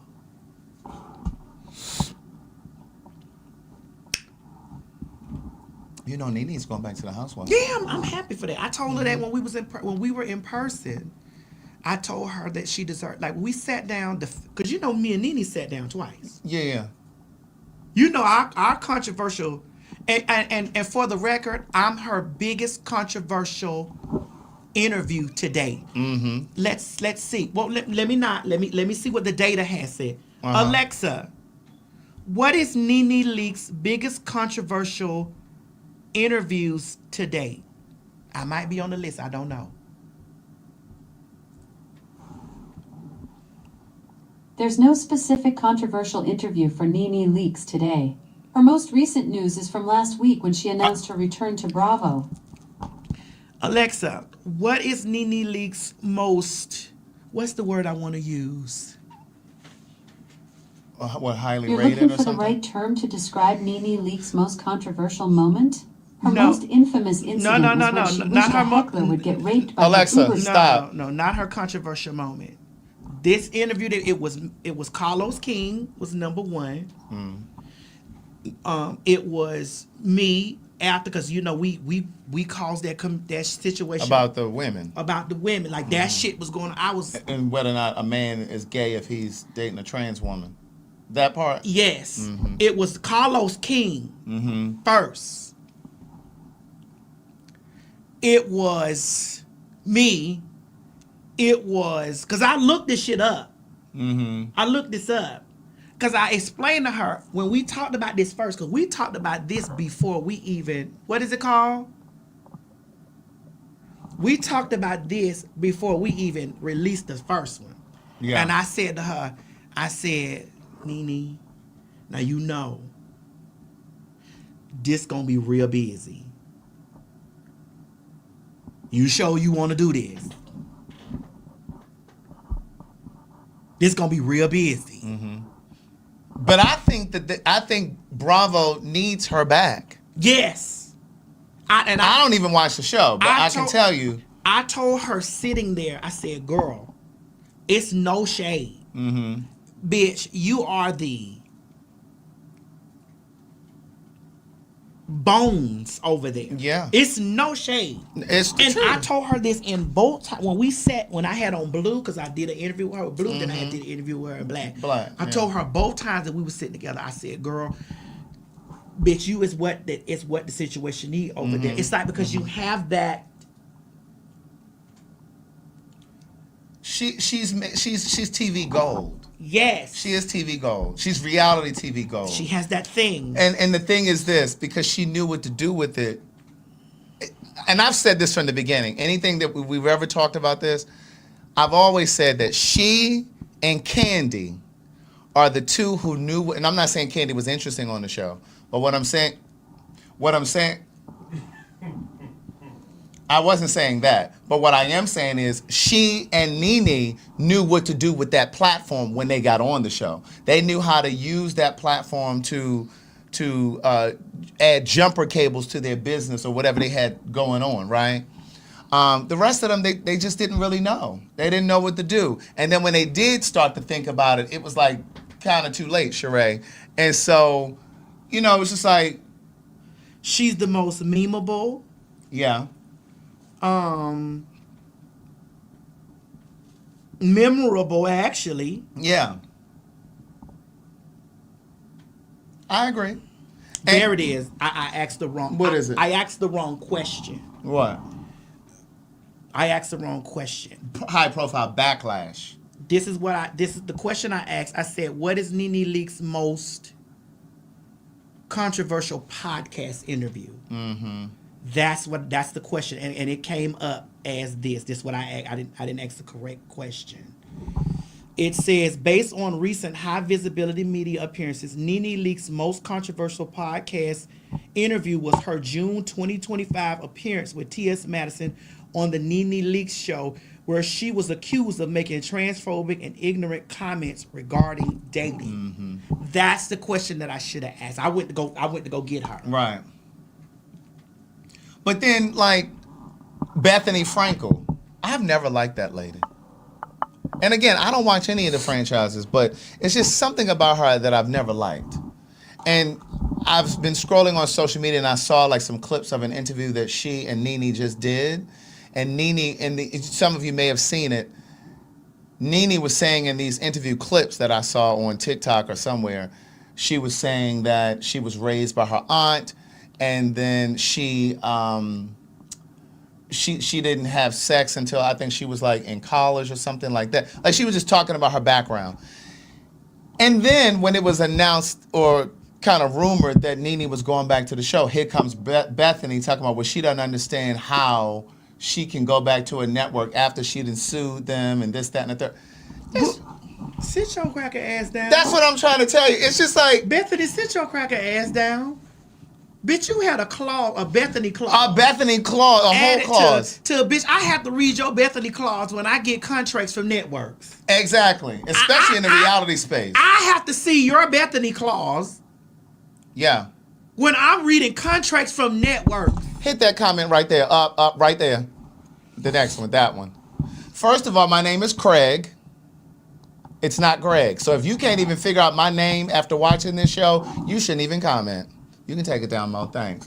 They say, what is the Bethany Clause? So the Bethany Clause, it came about because she made a bunch of money when she was on. Remember, you got to think back. She was in the beginning of Housewives franchise in New York, and so she did that Skinny Girl Martini, and she had a business that ended up burgeoning outside of the Housewives, and it was the Skinny Girl thing.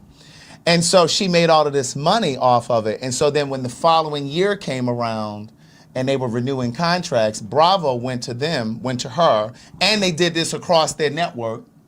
Any business that you have outside of the show, while you're on the show, they get a percentage. Yes. So again, even me, little old tiny me, still feel the remembrance of the Bethany Clause. Like, cause when you get those contracts, a lot of you will never receive these types of contracts.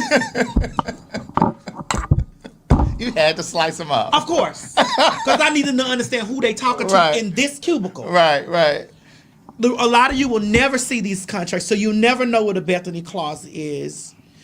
But the Bethany Clause is, honey, that bitch, if you make $1 million, the network is owed a certain percentage of that. Right. And they want their money. They don't want to motherfucking take you and be like, well, we don't put you on the forefront. You done went out here and you done made $1 million. No, bitch, you got to pay us this. Exactly. So they never got any money from her because that was something that business spawned like while she was on that show.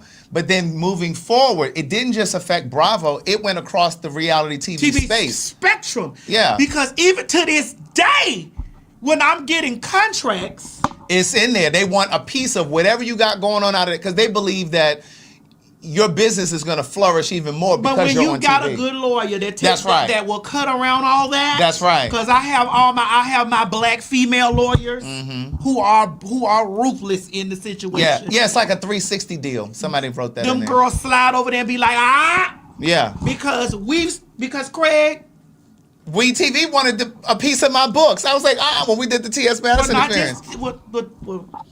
That was your experience. That was my experience. Okay. But they didn't. I said, oh, no, you're not getting none of that. You didn't. But you got to get that experience due to proximity to the law. I'm just being clarified. That you got a chance to see that clause. Yes. I just want the girls to know that when the girls be out there reading from a place of, girl, this ain't, that ain't, no, girl. A lot of you girls will never see a Bethany Clause. You will never see it. I don't give a fuck how much you vlog and how much you blog and how much shit you do on the motherfucking internet, girl. Girl, you will never see it. Because that's not your wheelhouse. And so I always wondered, like when Candy came out with that Candy Coated, was that what the sex line was called? When she came up with the sex toys, I don't know, but I wondered, because she came out with that line while she was on Bravo. So I always wondered if they got a piece of that or if she was able to, finagle her way around that with some attorneys. Not something that big, no. Right, that's what I'm thinking. So they probably got a piece of that. Yeah. Because I mean, and if they think they can, they will try to. Because I even wondered when she put those restaurants out, do they get a piece of maybe annual profits or something? I don't know, but they'll definitely try you if you let them. You said that's mean TS. I wasn't talking about Craig though. I was talking about our girls that be over here watching stalking our show and taking pieces and fragments to. Bedroom candy. That's what it was called. To incite their audience and then takes those pieces and stuff like that or whatever. And then a lot of y'all be hearing this stuff and be thinking that it's actual and factual. Like a lot of y'all think that I got a 501c. I don't. I don't have a nonprofit organization. I want to make this here and clear. I don't have a nonprofit organization. I don't have a 501c. And I've never received an $800,000 grant from the government. That's never happened to me. Any money that I've ever received from the government, bitch, I got a PPP loan, which was forgiven. And we if you've watched the show long enough, we've pulled the paper out on several occasions. I got a PPP loan, as any existing business does, or should have done. or should have done. They should have got, if you were an established business, you should have got a PPP loan. Always loud and wrong. But yet defined, I think you're right. I think those networks get a piece when it's a line, like a tangible product. So they probably didn't get anything from the restaurants, but they absolutely probably got. And even like with Portia, with those wigs, what was the wigs? Go Naked. They probably got a piece of that. Probably. Because again, she was always talking about it on the show and that kind of thing. So they probably got a piece of that. Probably, the reason why we're here because we're in the conversation of having confirmation biases. So what you're hearing from this desk and table of two real business is the facts. Now you can go pick up whatever you want to pick up off the ground on the internet, however you want to pick it up from the ground. I tell y'all this all the time. It always comes from the ground. So you can go pick that up from the ground wherever you want to pick it up at. Let it be known that those girls that are on the ground, they will never have a Bethany clause in any contract they receive, because now this TV don't have Bethany clauses. And all of those other entities, they don't have Bethany clauses, girl. And bitch, I don't have a 501c. I've never in my life had a 501c, which is a nonprofit organization. And I also have never received $800,000 from the government. So whenever you go gather your news, just understand that you heard it from me here, that it will never, never, never be true. I don't have a 501c. Because I don't have a nonprofit organization, and I've never received $800,000 from the government.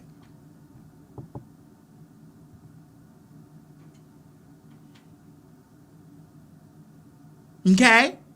So when y'all clipping this stuff and bringing that stuff back to me, just know that you've been given the facts, and this is why I don't never get into a back and forth with mosquitoes. And get into a back and forth with I don't give. Yeah, it could be a 501c. Obviously, you see, I don't know what it is because I don't have it. I don't have it. I don't have it. So I don't. So when you girls be clipping these things from institutions of falsities, and that have been laid up against falsities. And from people who have lost major cases in falsities, girl, I'm telling you what's not had. Now you can get into the real court or you can get into the court of popular opinion. But the court of popular opinion and real court is this. Those girls could suck my dick. Bitch, they'll never see a Bethany clause. They never will. They don't even have enough. They don't have enough substance to get a Bethany clause, girl. That's for number one. For number two, I'm not going to be indicted on any situation because I have not defrauded the government. So I'm not going to be walked out and indicted on anything of $800,000 fraud against the Internal Revenue Service and stuff like that because I've never received a government grant. I've never had it to. Bitch, anything I received from a government was a government nigga that I tricked with, bitch. Just know that I received residuals from Parkwood and Sony. I received those residuals. I also received those residuals from BigDickBitch.com. Those are residuals that I received. So don't clip around chopping things up and sending this stuff to me and acting is that like you're in serious fear. Yes, and SAG-AFTRA. Acting if you're in serious fear, like, oh my God, I just seen something. Why are you over there looking? Why are you sending me this information, girl? You're over there looking at this stuff and then getting in there with confirmation bias. Screaming out, oh my God, I'm praying for you, friend. What you praying for me for?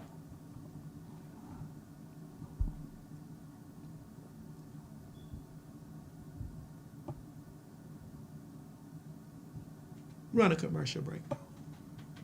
Thank you. Now, hold on. Now, Craig could cuss out Walter, and Craig could cuss out them other people, and Craig could say, y'all over here, yes, Craig, yes. But when I get to cussing, and I'm over here backing my Craig up saying, yes, you got it from Walter.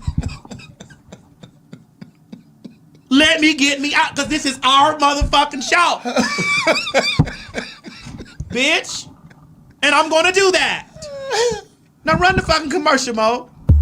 Honey, calling all Pin Mob. Calling all Pin Mob. Girl, the girls are on tour. Child, we doing a quick run up there to Nashville, Tennessee on January 27th. That's right, hoes. Get your tickets at www.PhagTawlk.com, honey.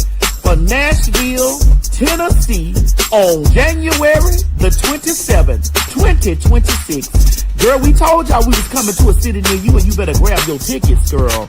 So come on and get your tickets at www.PhagTawlk.com. If you don't believe me, ask the faggots. Tell them, Craig.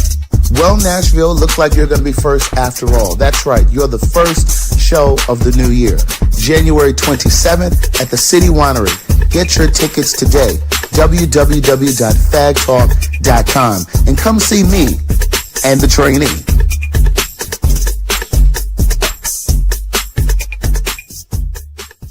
I just want to let you girls know that it's a new day. Bitch, I said it. And that's exactly what I meant. This is my house. It's she, hers, and hers.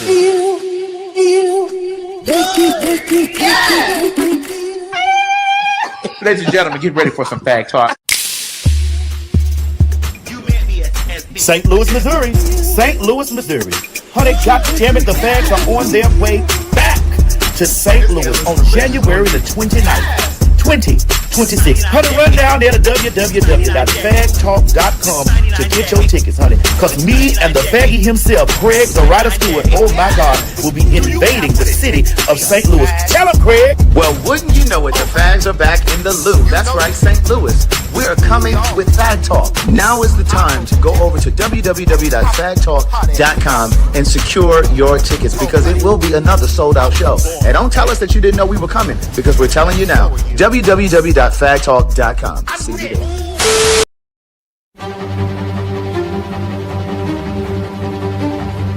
Alexa.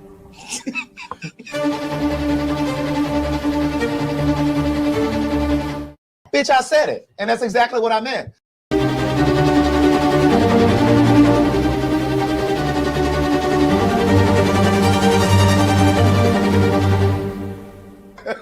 Ladies and gentlemen, get ready for some Phag Talk.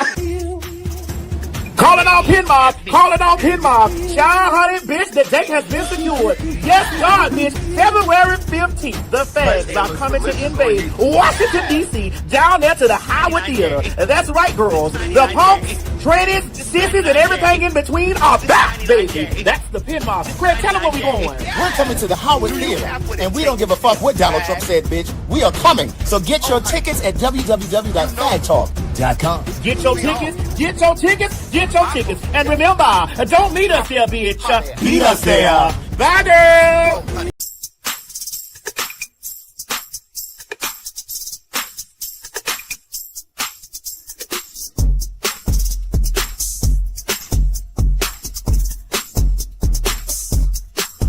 Calling on Matty Mob, calling on Matty Mob, and some of you Pin Mob too. Yes, God, honey, there is a big day coming.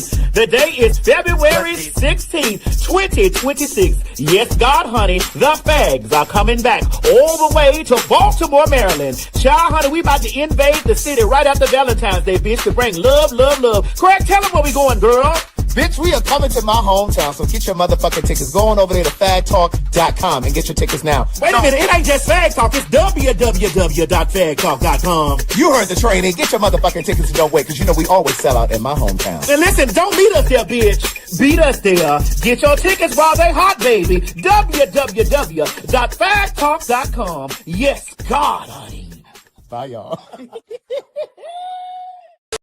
We wanted them to check for VD. For VD. And what were you in? I was in my phone. Where would you take your ass down? got listed at welfare, use a dummy, bitch. Calling all pin mob. Calling all pin mob. Honey, the fags are going international. That's right, ladies and gentlemen. August 5th through the 9th, 2026, PhagTawlk Live in Antigua will be going down, baby. Get your tickets at www.PhagTawlkinternational.com. I need y'all to know, honey, that this is one of those trips that you don't want to miss. That's right, ladies and gentlemen. We are going on an all-inclusive resort and spa situation, bitch, at the Royalton, honey, down there in Antigua. I'm not too sure where Antigua is, but the Pin Mob, we're going to Antigua. Make sure you have your passport, make sure it's up to date, and be sure to get the travel insurance just in case something happens, because life happens. The spots are moving quickly. Do not wait until the last minute. You have an entire year to pay this trip off, so do yourself a favor. Treat yourself to a good time and meet us in Antigua for PhagTawlk Live. And for my rich bitches, add on the rich bitch option to include a full day with us as we tour the island, and who knows what else we gonna get into. God damn it, don't meet me down there to the ticket place. Beat me at the ticket place. That's right, girls. Honey, meet us down there to www.PhagTawlkinternational.com, honey. Low deposit and payment plans are available. We were talking about how women are saying men have to make six figures, or they gotta be 6 feet tall, or like all the stuff that, you know,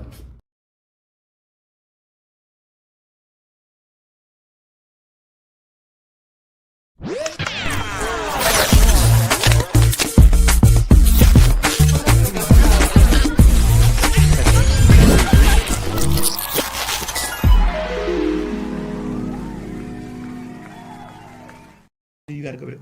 Mo, did you not put the say it in the card? See, because the Pin Mob will clearly say that I'm over here trying to. I thought that was the say it in the card. Yeah, please get it right, because the Pen Pals, not the Pin Mob, the Pen Pals will say. Because we got to watch y'all over here. No, you don't gotta watch us over here, bitch. For communication and clarity. Communication is our partner, clarity is our friend. Speaking of that, Alexa, what is Nene Leakes' most controversial podcast interview of 2025? Nene Leakes' most controversial podcast interview in 2025 was with Tease Madison in June.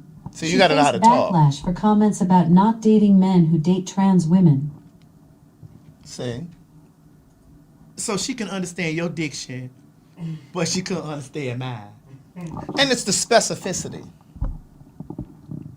Certain words. Who's Tease? Who's Tease? Tease Madison. Tease Madison. Who's Tease? Tease Madison. Tease Madison. Speaking of podcast interview, girl, Cherry the Boom went to jail. Girl! You know I love my Cherry. You know I do too. Hold on, let me see if we could play it on the loudspeaker. She had talked about it on her podcast. What's it called? Cherry on Top? Cherry on Top. Let me see if we could put this. Girl, what's going on with this? Do I need to power her off and power her back on, girl? Because I like for it to play through the... Okay. I like for her to play through the speakers, bitch. Yes, so the people can hear. But girl, I want to know who's Tease. Tease, that's you. It's more than one T. Ask her how to spell it while I power the phone. Alexa, how do you spell T.S. Madison? T.S. Madison is spelled T.S.M.A.D.I.S.O.N. So why did you say Tease Madison? Who the fuck is that? I understand your frustration.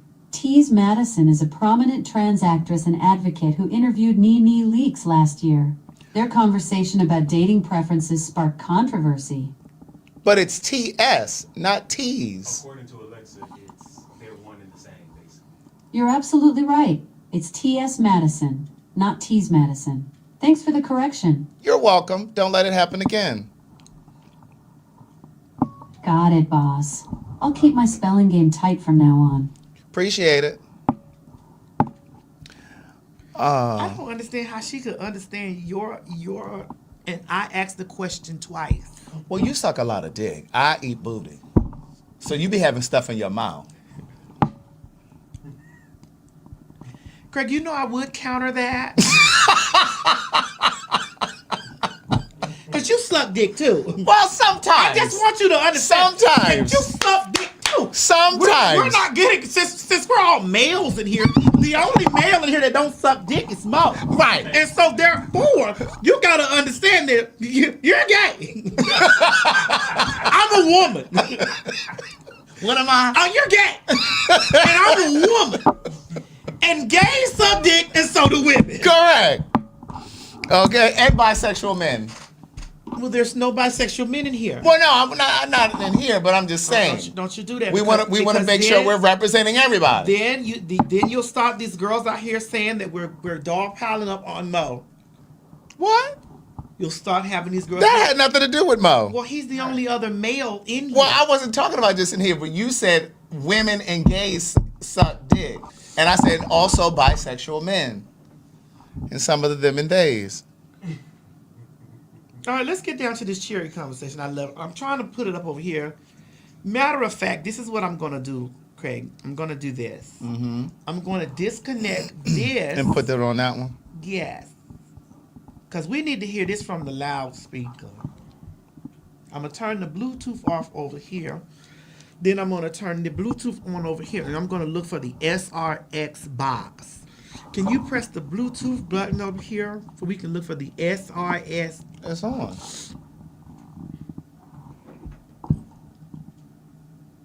No, power it off, Craig. And turn it back on?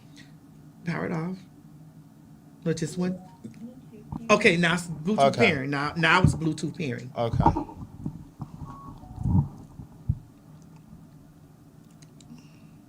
Now let's see, do we have this?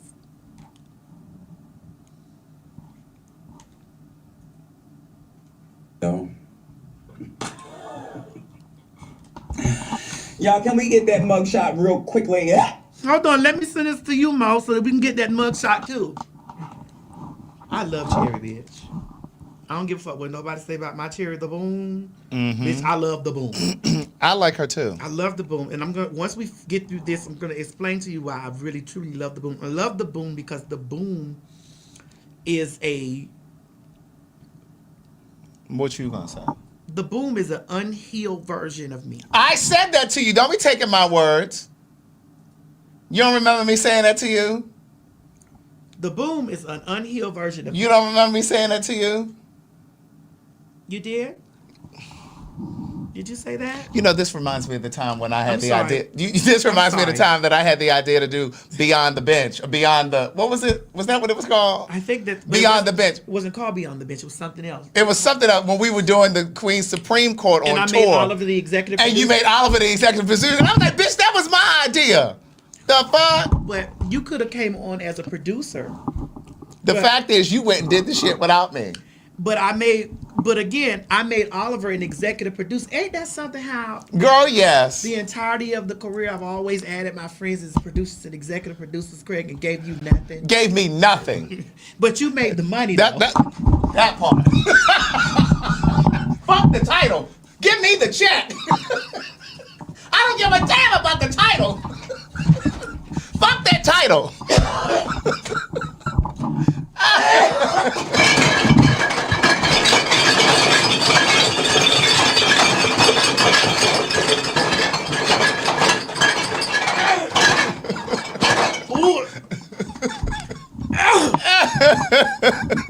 Oh God.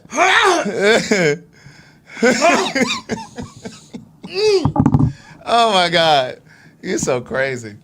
You girls say evil things about me out in the streets, but I give you girls credits and money. Girl, that ain't me. I don't do all that talking. You girls say evil things about me out in the streets. You ate all those Ricolas Girl, from yes. off the table? Well, girl, you know I've been battling something. And it's not chlamydias or the AIDS. All right. Girl, that flu came through here, girl. Okay. I was like, girl, sit down. I was literally saying to the people, Mo, did you get that picture? Yeah. a bitch just had an extra wrapping around it. Bitch, I done put the wax paper in my mouth. I wanted to put it in the cassette, but you can't do it over. You have to do it. I literally was saying on the way here, Yeah, put it in the system. I did a live on the way here, and I was just like, listen, this flu is going around, a more aggressive flu. Yes. There's a different version of COVID that's rolling around here. Girl, the gag is when I took Miss Mary to the doctor, honey, and they came back was like, well, girl, and they sent a prescription over there, and we sent one for you too. I'm like, girl, me and Miss Mary. Right.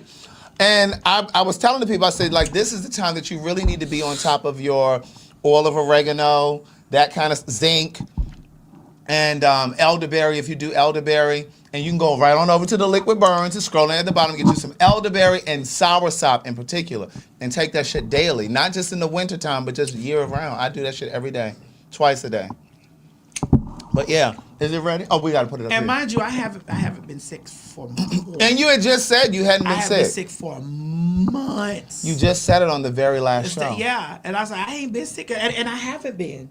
Right. And I was like, girl, that weight came off. The weight is coming off, girl. I haven't been nothing. Right. And girl, honey, Miss Mary had coughed 2 times, and I was like, girl, mama, let me make you a tea. Girl, I made her a tea, passed her the tea, honey. Went and made her another one, took the glass back from the tea. When I took the glass back over there, washed the glass off, and a day after that, I said, mommy, because if you know your body. Right. Not just you dusher girls, because a lot of you girls be dishing and be coming back with false positives. And we're not talking about the AIDS. No, we're not. We're talking about that doodle still be up in there. You girls be dishing and coming back with false positives, girl. Erica, yes, we're still live. She said she can't do a super chat. Lord, what we done said. Right. Lord, what we done said, girl. But when you know your body. Yes. I mean, truly know your body. Mm-hmm. I grabbed her cup, and then I went back and I said, Mommy, I think I got a bug. Because I felt it immediately. Yeah. I said, Mommy, I think what you got, I got it now. Yeah. Because it was like immediately when I passed her tea, because I was making her teas and stuff, every day or sometimes 2 times. And I said, oh yeah, something's wrong. Yeah, that's it. Then I had to go down there. Mo, you got it in there? Or you still converting? No, I got it now. Okay, because I was giving you time. Yeah. But because I wanted to also piggyback off of my insurance had changed. Oh, I got my insurance back, y'all. Yeah. Because the people were like, oh, Craig, I appreciate those of you who were messaging me and saying, like, listen, you need to definitely try to get some health insurance because the government can penalize you on your taxes and that kind of thing. And then people sent me some solutions. But I had appealed, because remember I told you I had established insurance before the end of last year. And what happened was, some reason they purged it, and I think they were doing it to some people. Anyway, I had appealed it, and then I got a letter just last week, and they said, you were reinstated, and so, bitch, I done paid them up. I don't want no problems. Yeah. I went on and paid them up. But here's the thing, my insurance had changed. Yeah. And so they put me with this Blue Cross and Blue Shield from Anthem. But at the bottom of it, it said, what was what Mo I told you? Because Mo's insurance had changed too. Mm-hmm. It was called, and my specific doctor didn't take that. So this was my first time having to pay out of pocket. So yeah. So all of this was going on right during coverage change. Well, my coverage is different February 1st. And so all this stuff was going through, and I was like, well, girl, what the fuck is that? And then it's like you would get a cold or a flu in between this, and like I gotta pay out of pocket. So yeah. The medication that they gave us to help us with the stuff was my out of pocket fee was $400. For you and Miss Mary, or just for you? No, Miss Mary's was $12 for the same medication. Mine was $400. My God, today. And it wasn't the flu we had. We had COVID. Yeah. And so the COVID that we had, how they're treating COVID is with Paxlovid. Right. Paxlovid is antiviral medication that they used to use to treat the power. The AIDS? The AIDS. Really? Yes. And so what I'm to tie in what we were talking about earlier, out of pocket Yes. Power medicine is going to be insane. Absolutely. And that's what I'm saying. So like these people are talking about, oh, it wasn't so bad, that she was over there with them. But it's just like you'll be reconsidering that when you can't get your medications. And so thankfully I had some Paxlovid from the last time that I had COVID. And that was why we couldn't do the show last Sunday, because you guys were asking, well, what happened? I thought you were going to do the show Sunday. And it wasn't for me to say, well, she got COVID. I usually didn't tell y'all when I get sick, because that's not none of y'all business. You know what I'm saying? I still function, but like once it's over, then I explain my experience. Yeah. And so then it was, I'm like, girl, the Paxlovid is $400. That's crazy. My out-of-pocket cost is $400. And just imagine what those white people are getting when they go over there to Mexico. Remember we talked about that last week over at the border. They're going over there to get dental work and all. Like my mama paid $12. It probably was cheap as hell over there in Mexico. Thailand is the same way. Yeah, because every time I go out of the country, with the exception of when I went to Africa, but whenever I've gone to Mexico or somewhere like that, I always go to one of those pharmacias and I get... Correct. And I get me some over-the-counter shit, because it's over-the-counter over there, but here you got to have a prescription. La farmacia. That part. So I go over there and I get me some of the things. Porque tú enferma. That's it. Enferma. That's sick. And tell them I want some penicillin and I want a Z-Pack. Dame. And I also want a muscle relaxer. Dame. I want the kind for sleep and for the one that won't make me lethargic. Dame un medicina por enferma. And then I say muscle relaxer. Enferma en el musal. Okay, and then a pain reliever. ¿Cómo se dice? Not duele. ¿Cómo se dice pain? Pain. Do I need to get someone else to ask them? No, I got this. ¿Cómo se dice en español pain? Because I need the right prescription. Pain. ¿Cómo se dice en español? I don't want them to give me the wrong shit because you fucking up the Spanish. No, espérate un momentico, por favor, espérate. Señor, espérate. Okay, tell them I need, ask Alexa. Dolor. Okay, I need a pain medication. Yo necesito medicación por dolor en mi donde. I need amoxicillin. In mi throat. How do you say that in Spanish? Amoxicillin. Throat. I get all of those things when I'm over there. Okay, I don't be playing. And people be like, "You trust that?" I'm like, "Bitch, it's a pharmacy. It's just written in Spanish. What are you talking about?" Throat. Yes. That's garganta. Garganta. There you go. Pero en mi garganta tiene dolor. That's right. Porque cuando give me all of that. Porque cuando soy a mi casa, yo come penga mucho. Y después. Y después. Somebody said my order is wrong, bitch. Oh no, espérate. Y después. Yo come. Girl, she gonna have me going home with birth control. Y después. Give it to me. Y después. Me come pinga. Mi garganta. Tienes dolor. Oh God! And by the time I buy all yo that stuff. Yo no piensa tiene sida. Mi no pense tengo sida. Girl, I'm not pregnant. Tell them the stuff I need. No. Mi no pense tiene sida. Pero yo necesito amoxicillin. Right. That's it. Amoxicillin. I'm telling you, I gather all of that stuff up, and it ended up being like $50. You understand what I'm saying? I done bought 4 or 5 different medications. You see the people with AIDS. I say, I don't think that I have AIDS. Oh, so you did say that. That's what I said. Mi no pienso tiene sida. What's sida? Oh, the AIDS. Yes. Oh, okay. El sida. Oh, okay. Sida el. Oh. Okay. Pero yo necesito Paxlovida. Paxlovia? Paxlovida por, por la,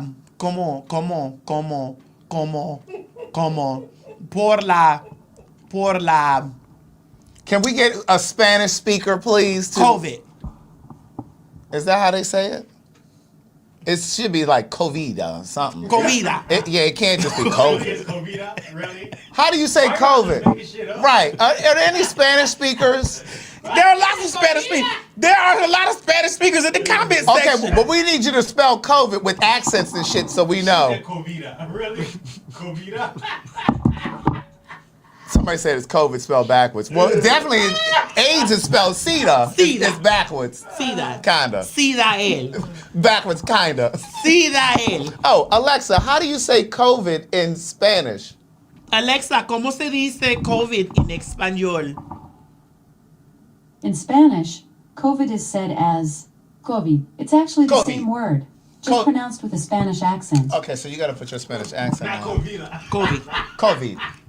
Alexa, yo necesito un medicina por COVID. ¿Cuál es? Alexa, escúchame. Yo necesito una medicación por la COVID. ¿Cuál es?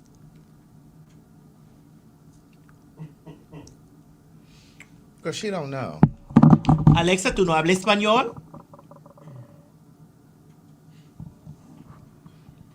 Alexa, ¿por qué no háblame en español? ¿Qué te pasa? She might be trying to. Because she's on break. Now she might be trying to compute. She might be trying to compute. Alexa, do you speak Spanish? I can help with Spanish translations and basic conversations. I'm not fluent, but I can assist with everyday phrases and information in Spanish. Try again. Alexa, ¿por qué tú no hablas mí en español? ¿Tiene pregunta? Alexa, ¿tiene pregunta? Háblame en español, por favor. Either she doesn't speak Spanish or your shit is fucked up. The people are really over there understanding. Where are the people who speak Spanish and you don't necessarily have to be Hispanic or Latino? Ooh, girl, they say Alexa calling ICE. Stop this. Right. She called, because you know Jeff Bezos owns this. Stop this. They say ICE got her. Girl, ICE been a descendant over here on this house. Those ones that descend won't ascend, will ascend. Right. Wait a minute. You okay? You said you are okay. Diana, was she making any sense? Did you understand what she was saying?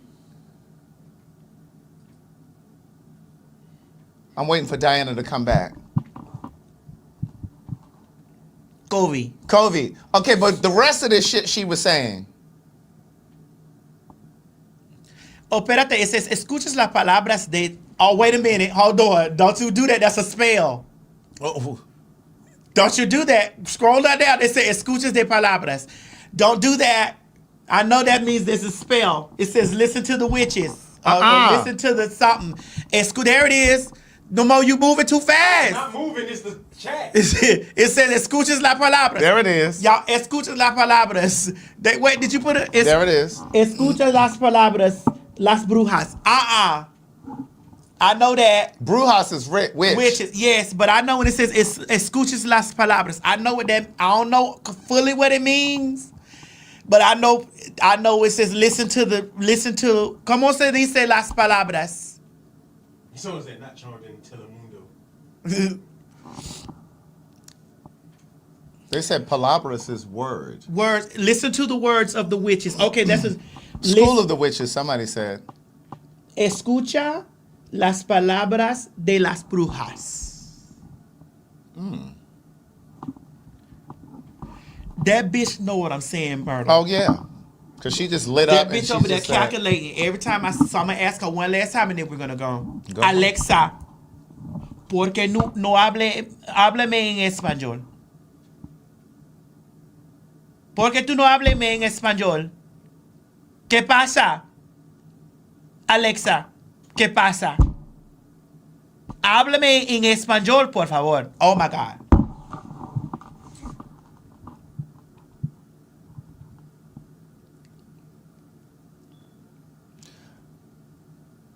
They're making it clear that they don't want Spanish here.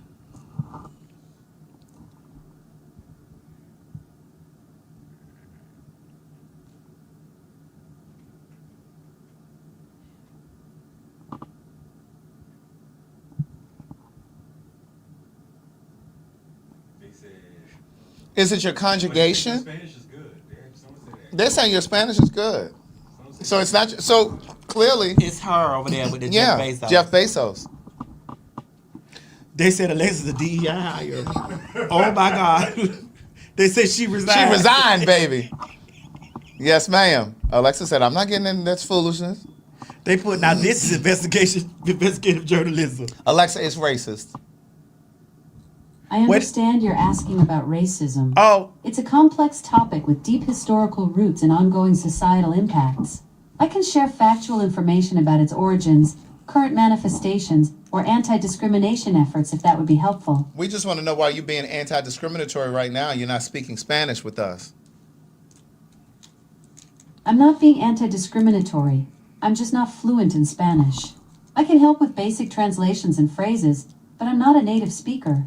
What specific Spanish phrase or information are you looking for help with? No gracias, Alexa, no gracias. So my question is there a way to make your Alexa speak Spanish? Or is there a way to put the setting? Because what if you were at home and you were saying, Alexa, turn on the lights in Spanish? Or, like the different prompts. Like, luz. She don't know how to... Luz. She don't know how to do that? Alexa, abre la puerta, por favor. Open the door? Yes. Abre la puerta, por favor. She ain't fucking with that Spanish. At all. Do you see that? She lights up and keeps going. Basically, you're not talking to me. You're not talking to me. They're saying you can change it in the settings. They say Alexa es no sábado. She's not playing with that. Okay. Well, we've had that moment, honey. We just clarified that this girl she's alive. We just know to speak to her in full English sentences. Now let's get down. All right, put Cherry Singer there. Let's go. They put T.S. Rosetta Stone. Here we go. They got me, girl. A bitch caught me on the wrong day. A bitch. I'm not gonna really say too much because it is an open case. But I've been telling you bitches one of y'all was gonna catch me on the wrong day. Y'all keep thinking I'm just Cherry the Boom behind the motherfucking phone screen, sweetie. One thing I pride myself on, I love everybody. I'm gonna respect everybody, but I'm gonna also match everybody's motherfucking energy. I am not scared of no nigga. Never have been, never will be, because I don't have to be. I'm out living my white woman life. Girl, I'm coming home, and y'all know that in my building, I have my own parking, right? I have my reserved parking. Girl, I did some shopping. The holidays were great. I've been doing a lot of soul searching and getting to know me and just being alone and just being okay with being single and just making money and just trying to be the best version that I can be, working on my book, working on the podcast, just being a light in the community, in a good space in life.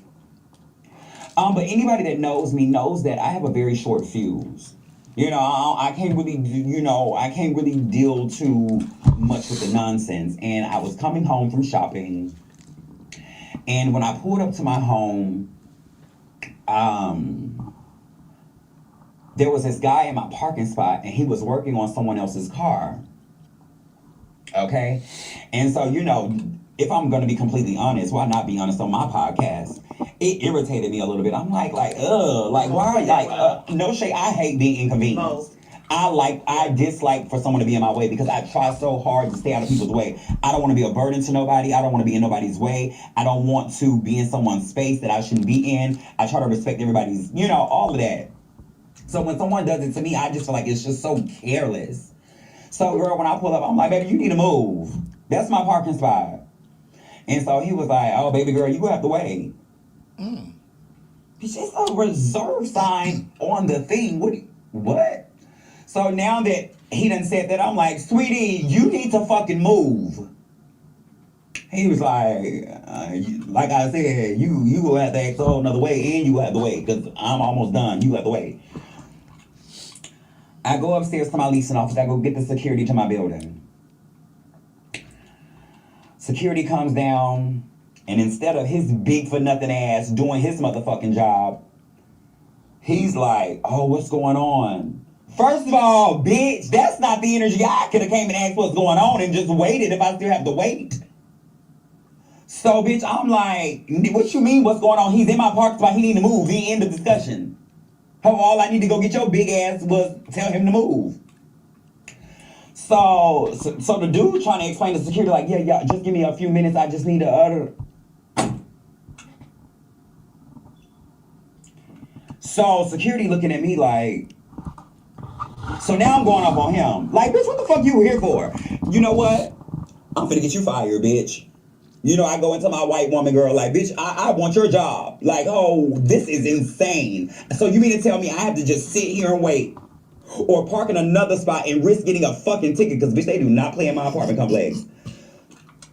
So, bitch, in the midst of me carrying and talking my shit, this nigga was like,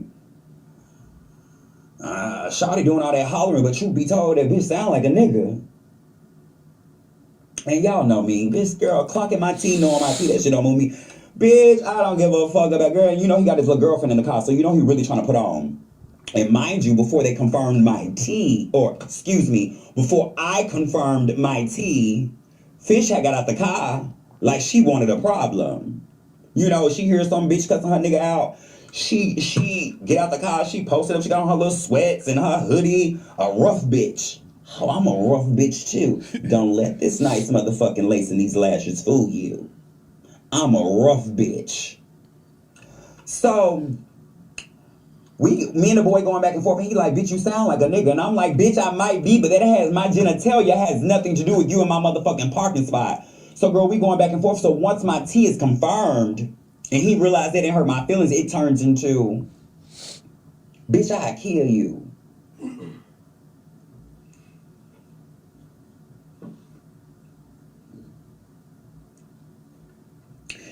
So he made a couple of threats, and it's almost like once he realized I was trans, he definitely didn't take it seriously. And mind you, security is not handling anything. He's not saying much.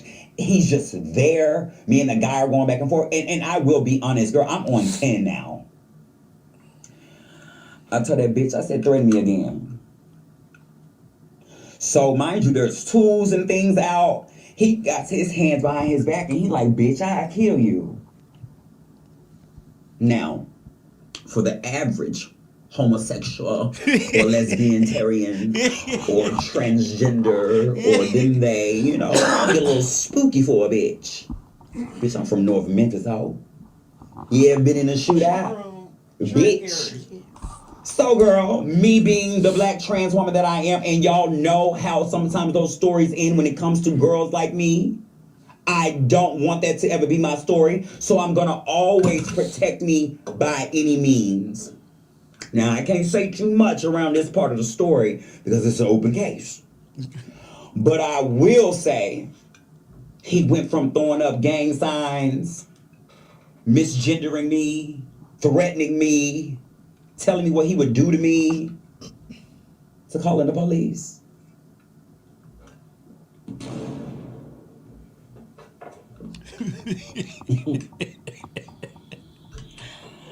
And we'll just say, long story short, it ended with, I'm calling the police.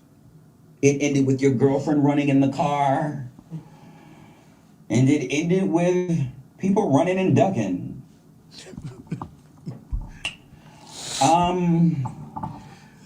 And then it ended with the police arriving.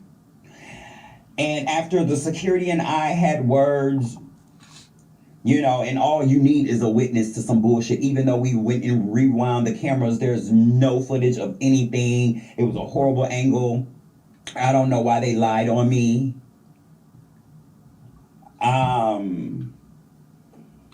But yeah, it was like, Miss Rogers, Ends by your back.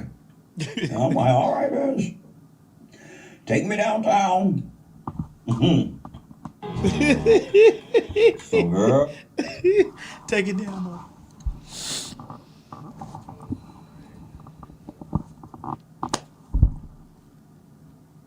Well, there was many things in this situation that could have transpired. Of course. Same thing I would have done. You got a motherfucker telling me out there, I'm gonna kill you, and then bitch, you know what I'm saying? You know what these girls will do? These girls like to lean into their rights as being straights, and bitch, and straights feel like that they got the right to do whatever the fuck they want to do to a punk, a tranny, or a motherfucking sissy. It's specifically trannies in this, because you know we're public enemy number one in the US of A. So a motherfucker go to clock you, and then they go to Motion detected at side garage. That's me getting a notification at my other home. But that's a motherfucker telling you, bitch, that they gonna block, and whoop the wang and yakety smacky to you, bitch, and they think that because you are punk, because that's in their mind, they have been taught that. This is why a lot of men don't want to be openly traded, because they feel like that it makes them soft. Mm-hmm.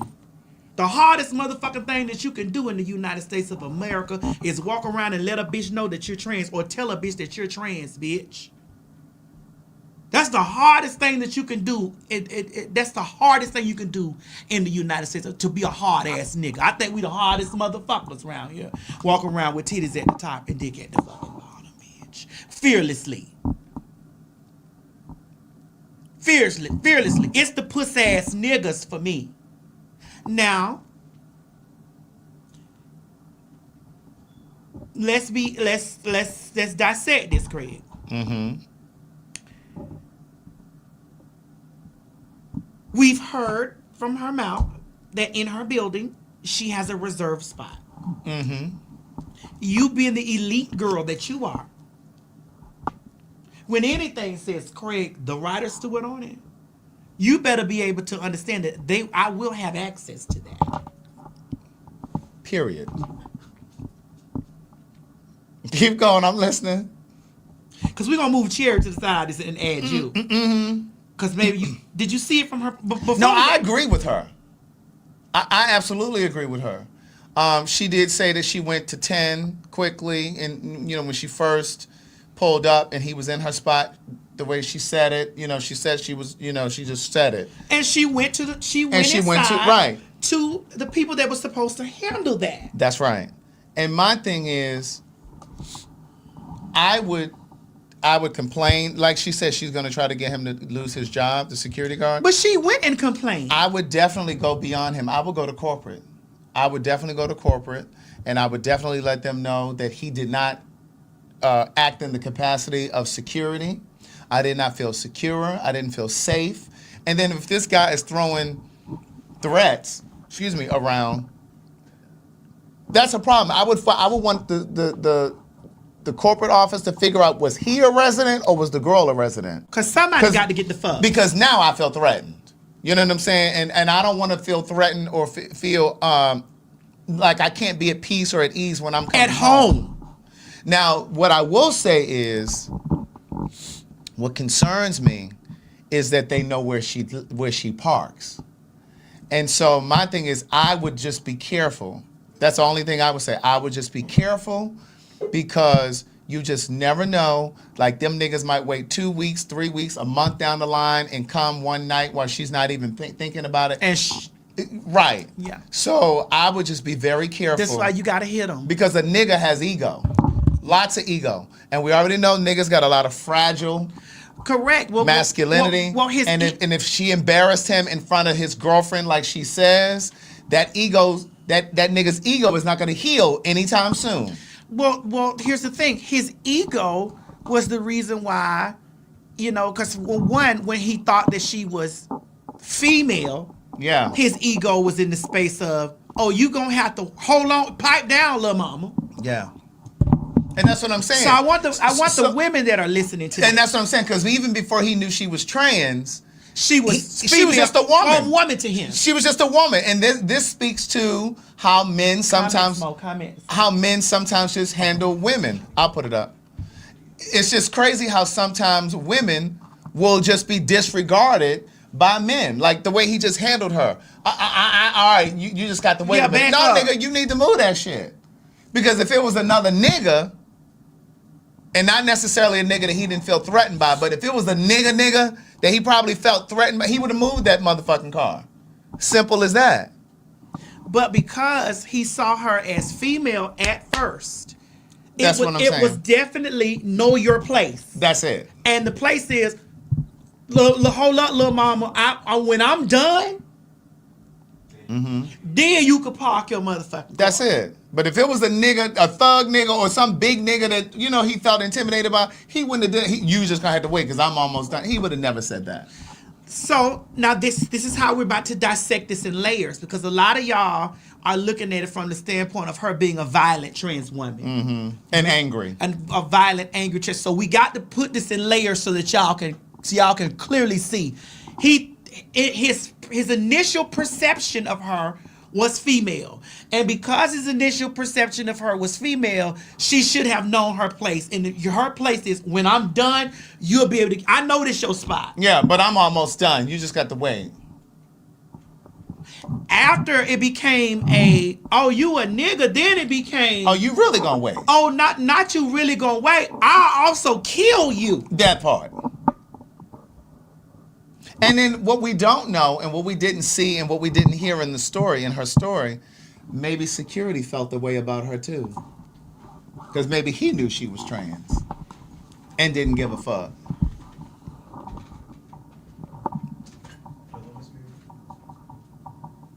He probably didn't want to be bothered with going down there to see about it. Because again, if it was... Where? At whose house? You at this house? She said at this house. Are they still there? They still there, Ms. Mary?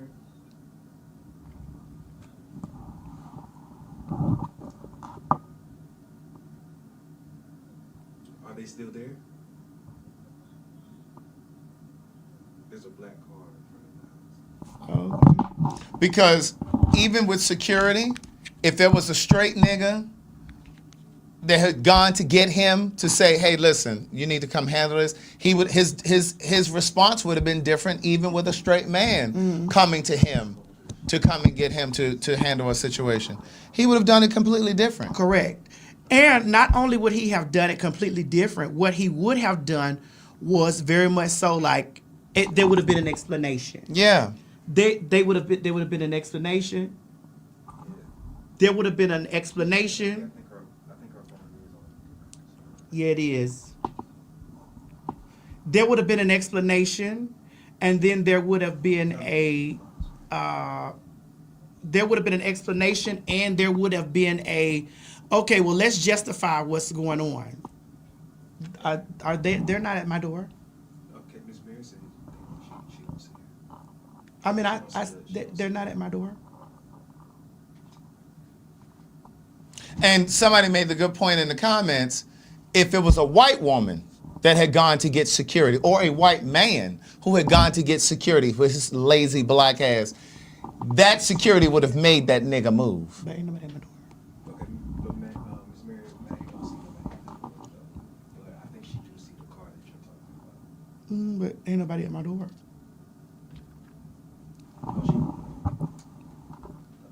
But see, that goes back to something we've talked about on here many times before. A lot of times black folks will prioritize white customers or prioritize customer service when they're dealing with white people. How many times have you gone to a restaurant or a fast food place or wherever and you're waiting in a line? It could be, I wouldn't give a damn if it was a cell phone place. You're in the cell phone store and you got a black customer service person and they're like, hi ma'am, how are you? You know, they smiling and grinning and cheesing and cooning. And then you walk your black ass up there, the smile has disappeared.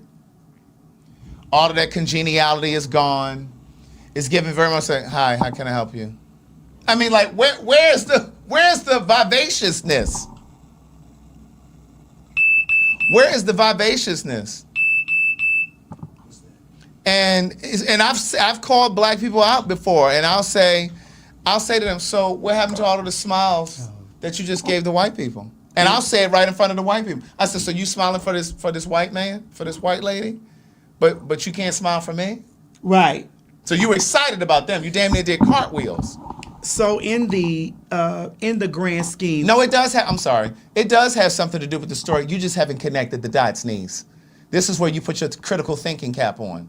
Follow the story, niece. So in the grand scheme of things, who was wrong? In the grand scheme, I think security was wrong and the boy was wrong. The boy that was in the parking spot. Mm-hmm. I think that now clearly Cherry definitely pulled out something. I'm just gonna say something. We don't know. We don't know what that was. But still, there's a cause and an effect. Mm-hmm. You know what I'm saying? That wouldn't have happened had the boy not been in her space.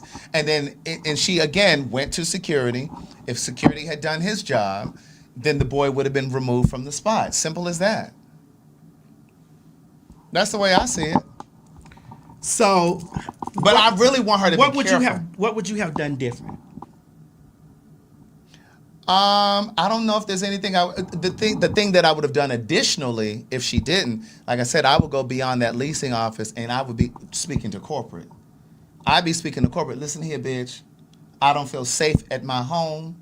I was threatened by this motherfucker. I need to know if they're residents. Is he a resident? Is the girl a resident? Because I don't feel safe now. They now know where I park. Mm-hmm. They could come 3 weeks from now when I'm not even paying attention. Mm-hmm. You understand what I'm saying? So, and I don't know how invested Cherry is in staying at this place, but I probably would even move.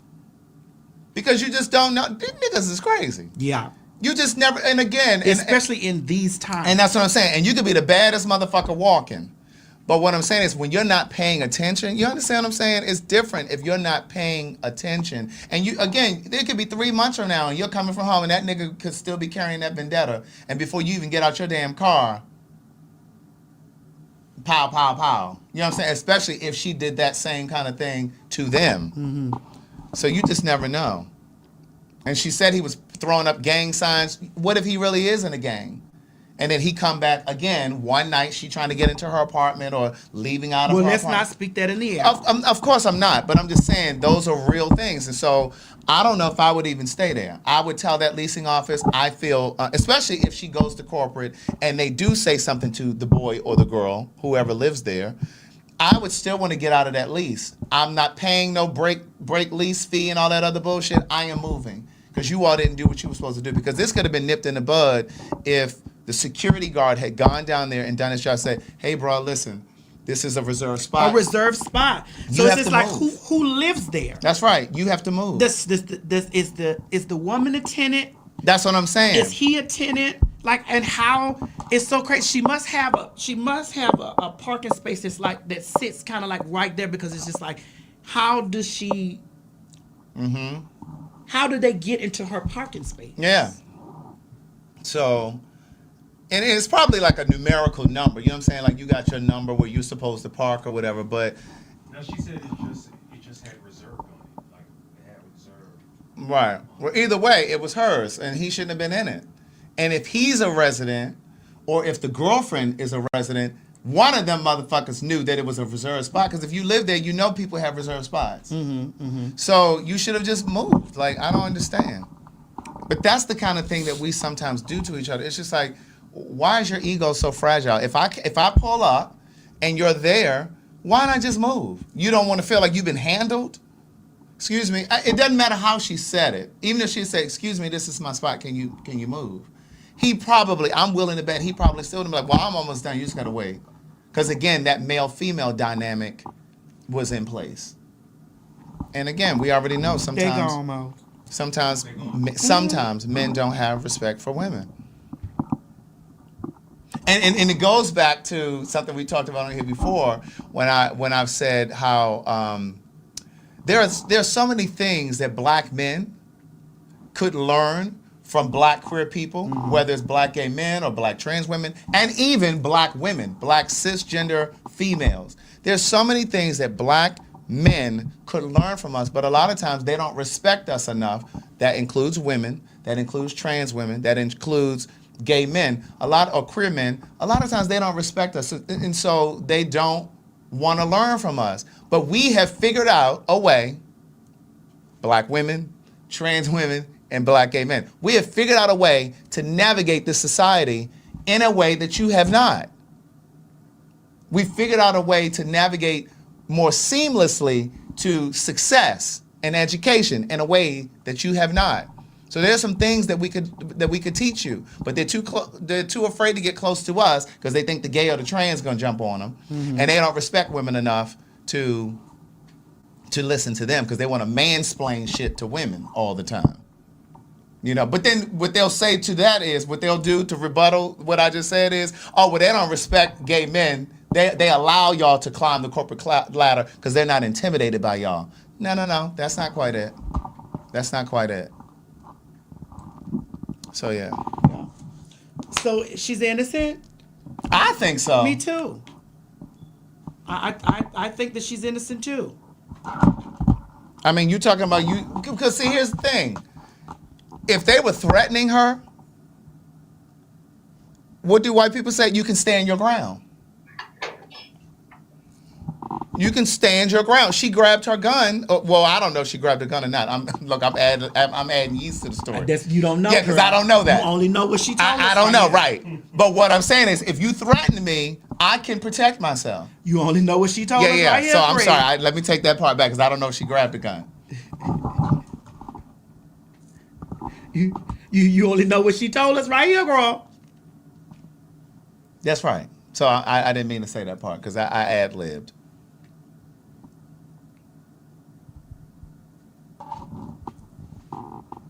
All right. Did you finally get this video in here for McCrae? Please play the video for Craig. Yeah, we don't have to do it now, though. No, we just play the video because we was here.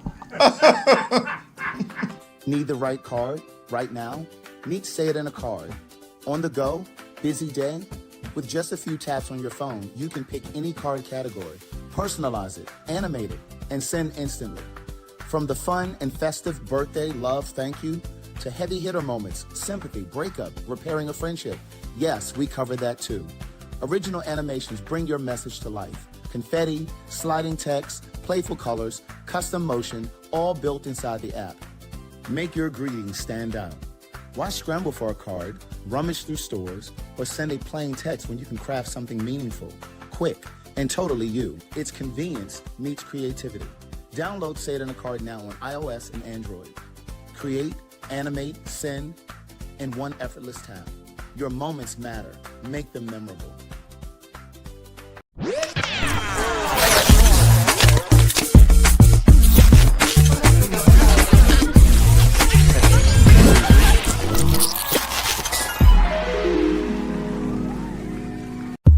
Honey, calling all Pin Mob, calling all Pin Mob. Girl, the girls are on tour. Child, we doing a quick run up there to Nashville, Tennessee on January 27th. That's right, hoes. Get your tickets at www.PhagTawlk.com, honey, for Nashville, Tennessee on January the 27th, 2026. Girl, we told y'all we was coming to a city near you and you better grab your tickets, girl. So come on and get your tickets at www.PhagTawlk.com. If you don't believe me, ask the faggots. Tell them, Craig.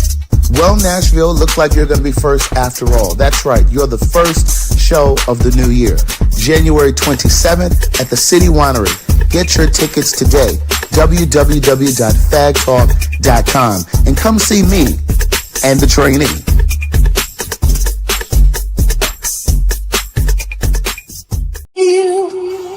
I just want to let you girls know that it's a new day. Bitch, I said it. And that's exactly what I meant. This is my house. It's she, hers, and hers.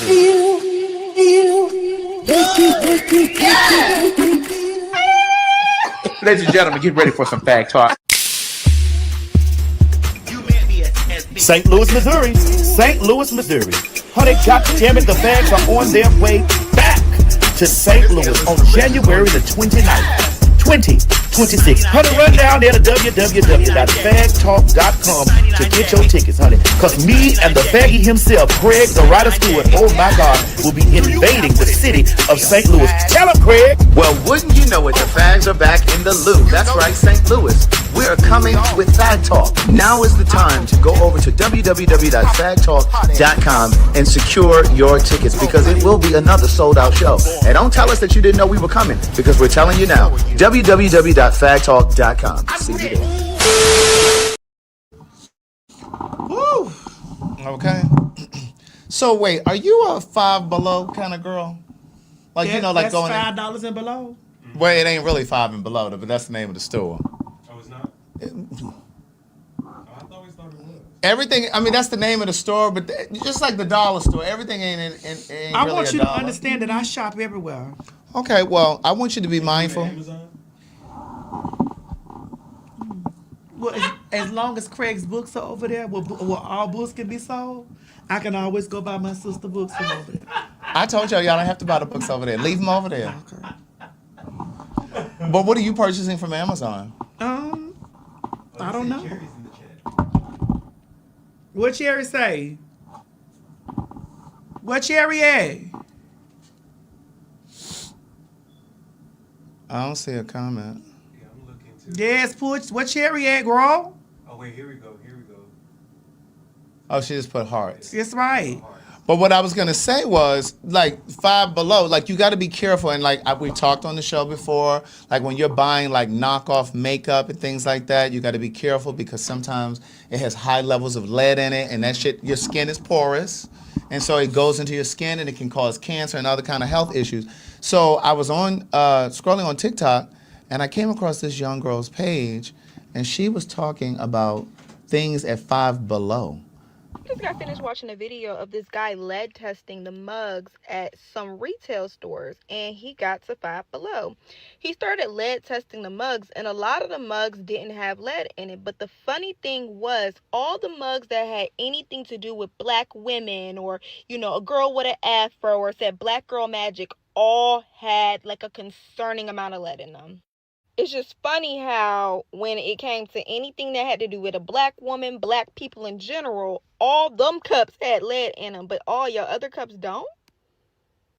But you should really not be buying like cups and mugs and plates and shit from places like TJ Maxx, Marshalls, Home Goods, anywhere you can buy cheap ass shit with good like designs on it and paint. Do not buy it because a lot of that shit got lead in it, and most people don't have no lead tester, so you really don't know the difference.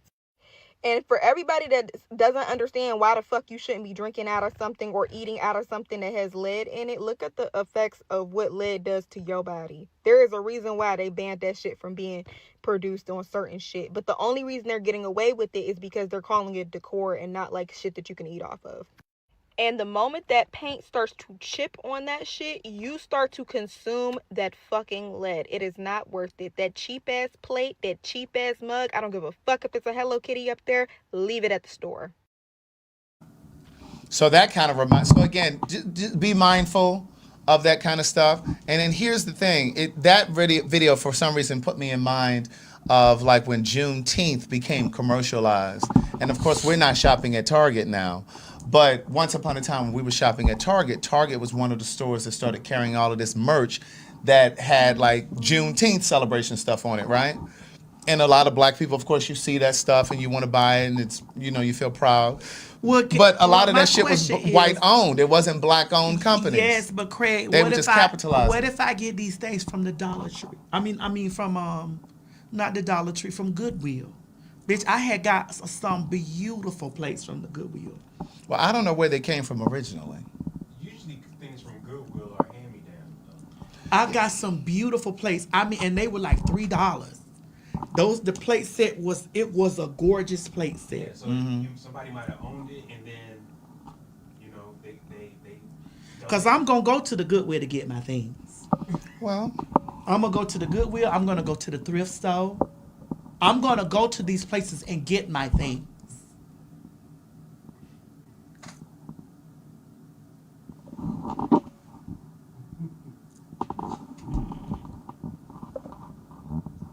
I'm gonna go get my things from there.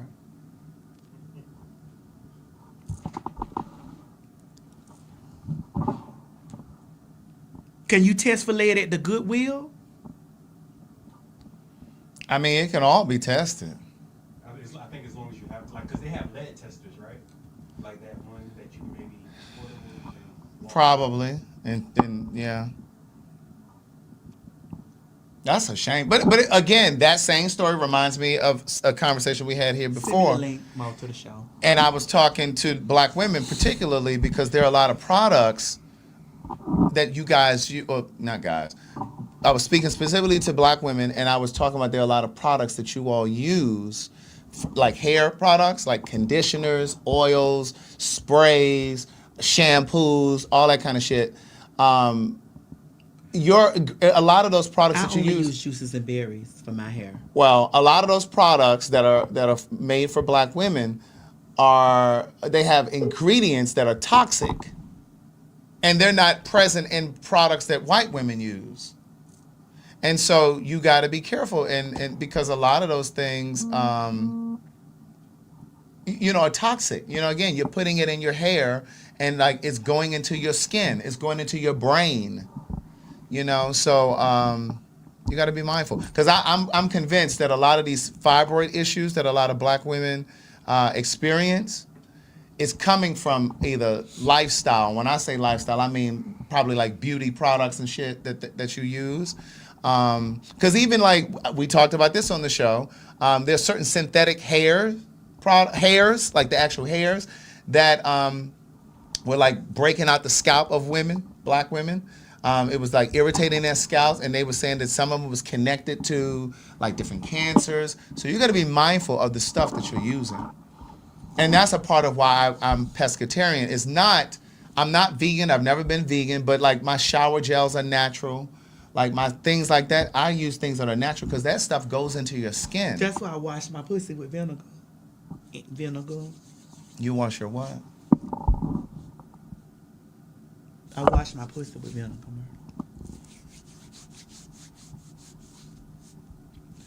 You wash your pussy? With vinegar. Well, when did you get one? I keep explaining to you, the pussy has always came with me. No, not just to him and his mind, because me and mine. So does your pussy have lips? It's a lipless pussy. So your pussy walking around like that? Mm-hmm. Yeah. It can't pass the litmus test. Oh, your lipless pussy can't pass the litmus test. Yeah. Girl, that's a tongue twister. Yeah. My lipless pussy can't pass the litmus test, Yes. but I still have a pussy. And you clean it with vinegar? With vinegar. Is this diluted vinegar or yes, straight? It gotta be diluted. Yeah. Okay. It gotta be diluted. It can't be with the mother in it. I thought the mother only existed in apple cider vinegar. I use that too. You got a clean pussy. I do. This is what I be trying to explain, and it's good. When they move in it, when they get up in it and they move my balls to the side. So the pussy is behind the balls? They or underneath? They all interwoven in the area. He know how to find it. He know how to find it. Well, I don't want you to get a yeast infection. Oh, I can't never get that. I'm not born with yeast. I don't want you to get a yeast infection. I've only had a yeast infection in between my breasts. Oh. And that's when I came home from Costa Rica? No, never got no infections from Costa Rica. From where? The other country. Dominican Republic? No, I ain't got no infections from Dominican Mexico?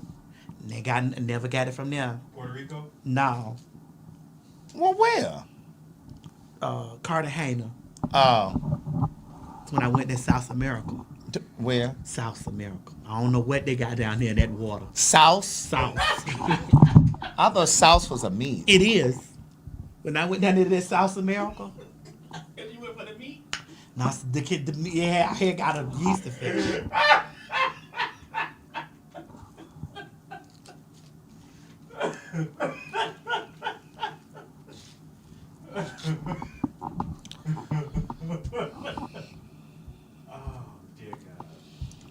And then I came across another very interesting video of a gentleman talking about He's a nurse. You were still in bewilderment and befuddled about Well, my pussy? when you said souse, it made me think about salt content. Yeah. You know, and high blood pressure and stuff. Yeah, see, my pussy's salty. That's why I got to give it to men in increments.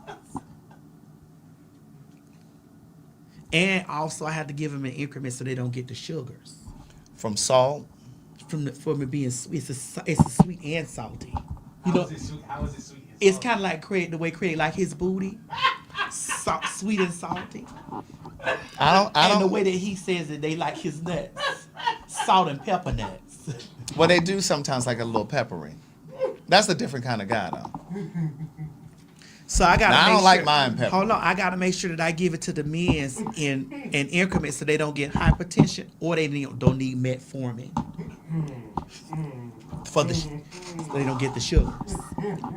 Well, I guess if they're going over there to liquid blends, they can get them some black seed oil. Matter of for the fact, sugar. if you a man that likes the exotic meats, I think you need to run it down there, Mo. Run it down. The liquid blends. You need to keep you some liquid blends in your house. That's the truth. Right there, up one. You need to keep you some liquid blends Go up in one. the house. Right there. Yeah, keep down. Right there. Yeah, keep you some liquid blends in the house. If you You said what? liquid blends, keep you some liquid blends in the house. If you're a man that like the exotic meats, that also includes white women. Please. And thank you. Because, you know, there's a lot of conversation. There's a lot of conversation on TikTok that they don't even bathe every day. And when they do bathe, they're not using a wash rag. A lot of them are giving very much so. What is a wash rag? Yes. Well, they did say they said they were doing like an experiment. Well, you know, like an interview, and they said like maybe like once every like 2-3 days they bathe. That's why I keep my pussy cleansed with vinegar. Sometimes I use it with the mother. I didn't want to tell you that. No, you said it a moment ago. No, because the mother real thick in there. It is. Does the mother ever get lost in your pussy? The mother can't get lost in there. Because the mother always knows where her pussy is.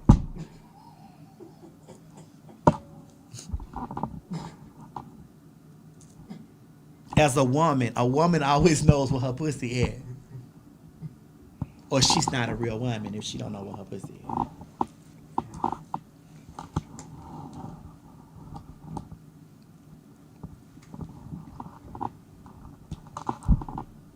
Really?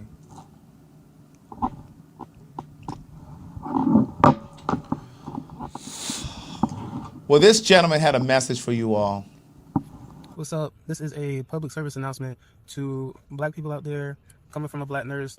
If you have been prescribed lisinopril or any other ACE inhibitor for blood pressure, please ask your doctor for something else. ACE inhibitors are medications used to treat high blood pressure. They usually end in PRIL, pril. A common medication given is lisinopril. The problem with these medications is it causes a side effect more often in black people of something called angioedema.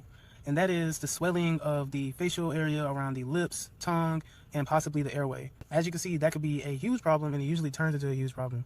I cannot tell you how many patients that I've seen coming into the ICU, they have to get ventilated, a tube down their throat, because they can no longer protect their airways. So please, if you are taking this medication, talk to your provider about prescribing you something different to manage your blood pressure. There's far too many options out there for doctors to be still prescribing this, especially to people of color. At this point, it's kind of frustrating to still see, you would think they would just stop prescribing it altogether. I feel like it's malpractice at this point because angioedema can become life-threatening. And so that's why it's very frustrating to see. If you're taking any type of ACE inhibitor, please speak with your doctor, get it changed, and yeah, that's all I have to say. Thanks.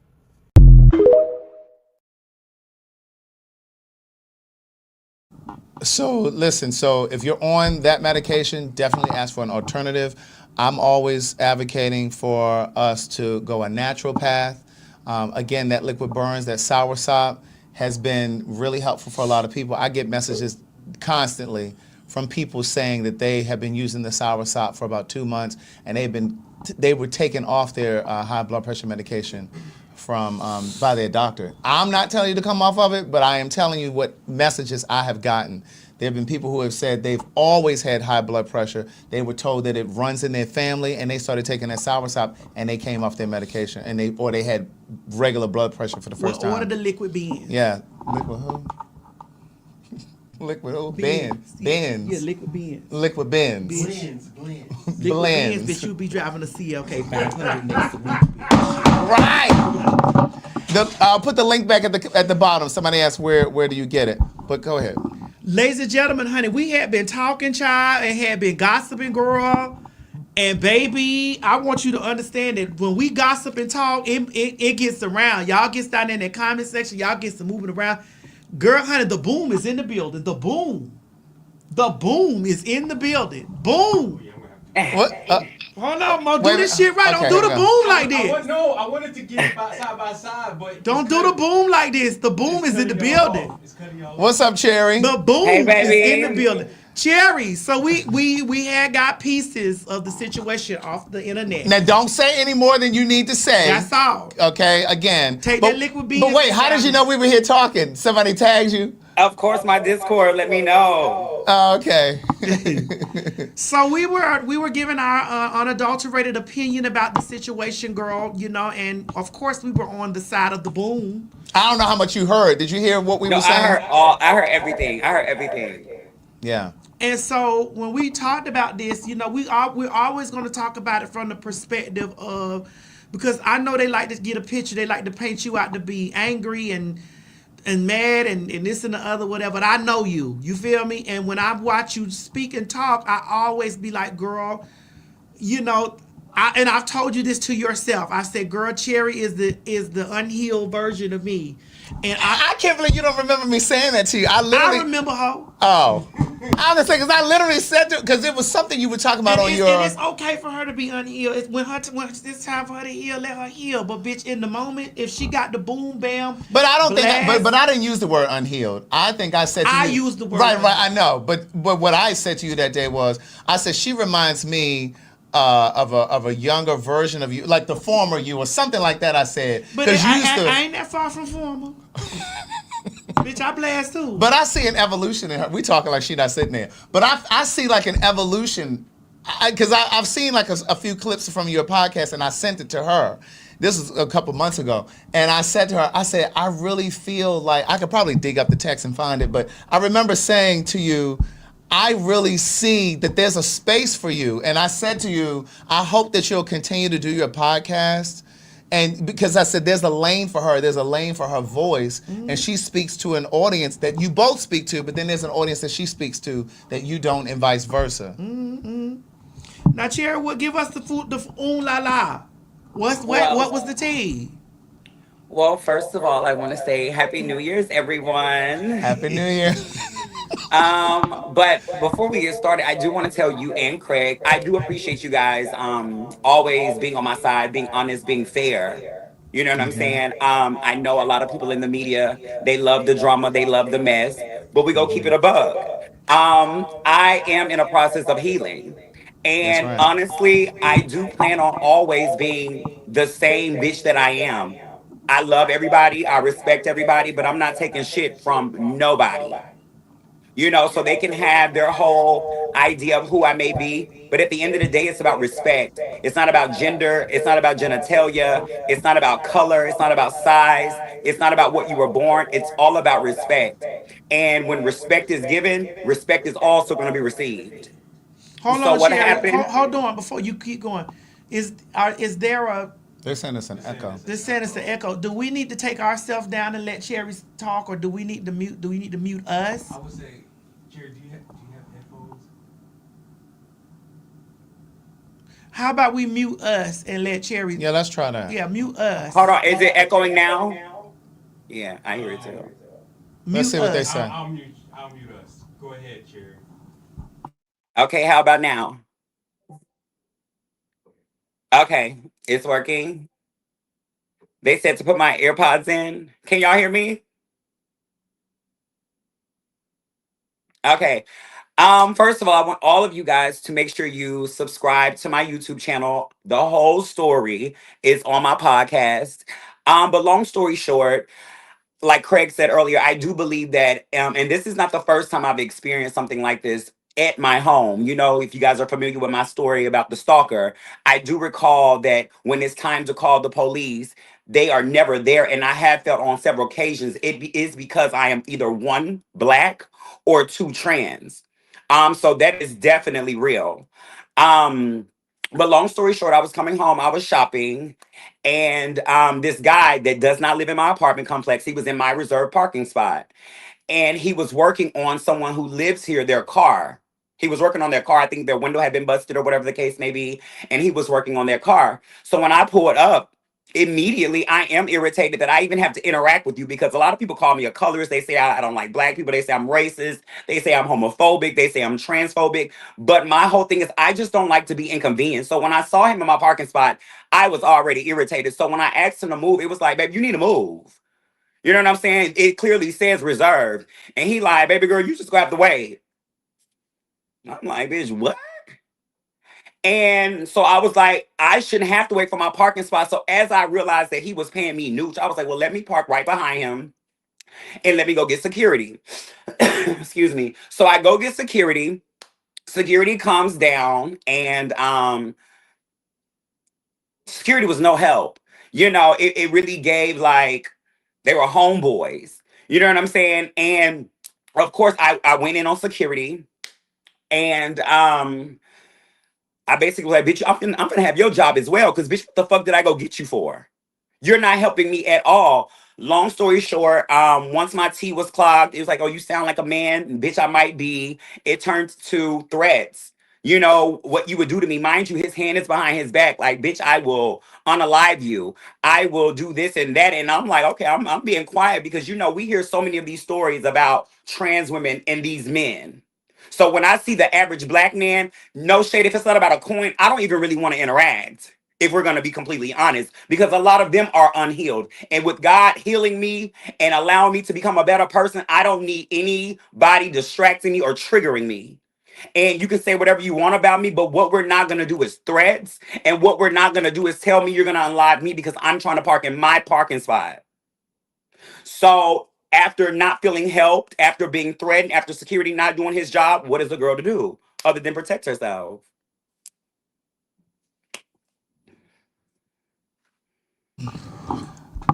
I mean, I completely agree. Like I said when we were talking about it a moment ago, my only concern is just be really careful over there, because like I was saying, like these niggas will have an ego, fragile masculinity, toxic masculinity, and like you said in your original conversation, he was with his girlfriend, or well, you say he was working on her car. I don't know, but still, no, it was a guy. It was a guy and two girls. He had his girlfriend with him, but they were working on someone else's car.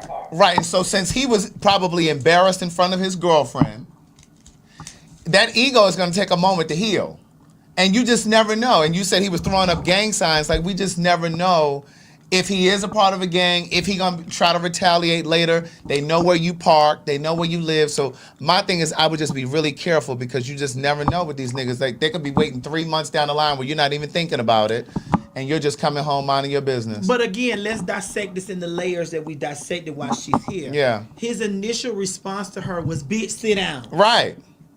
Even with her presentation, he thought that she was female. Mm-hmm. So if there's any females down there that be feeling the way like always trans this, trans that, look at it from the perspective first that it was, bitch. We'll get to it when I'm done. Right. It was dismissive. It was very dismissive of her.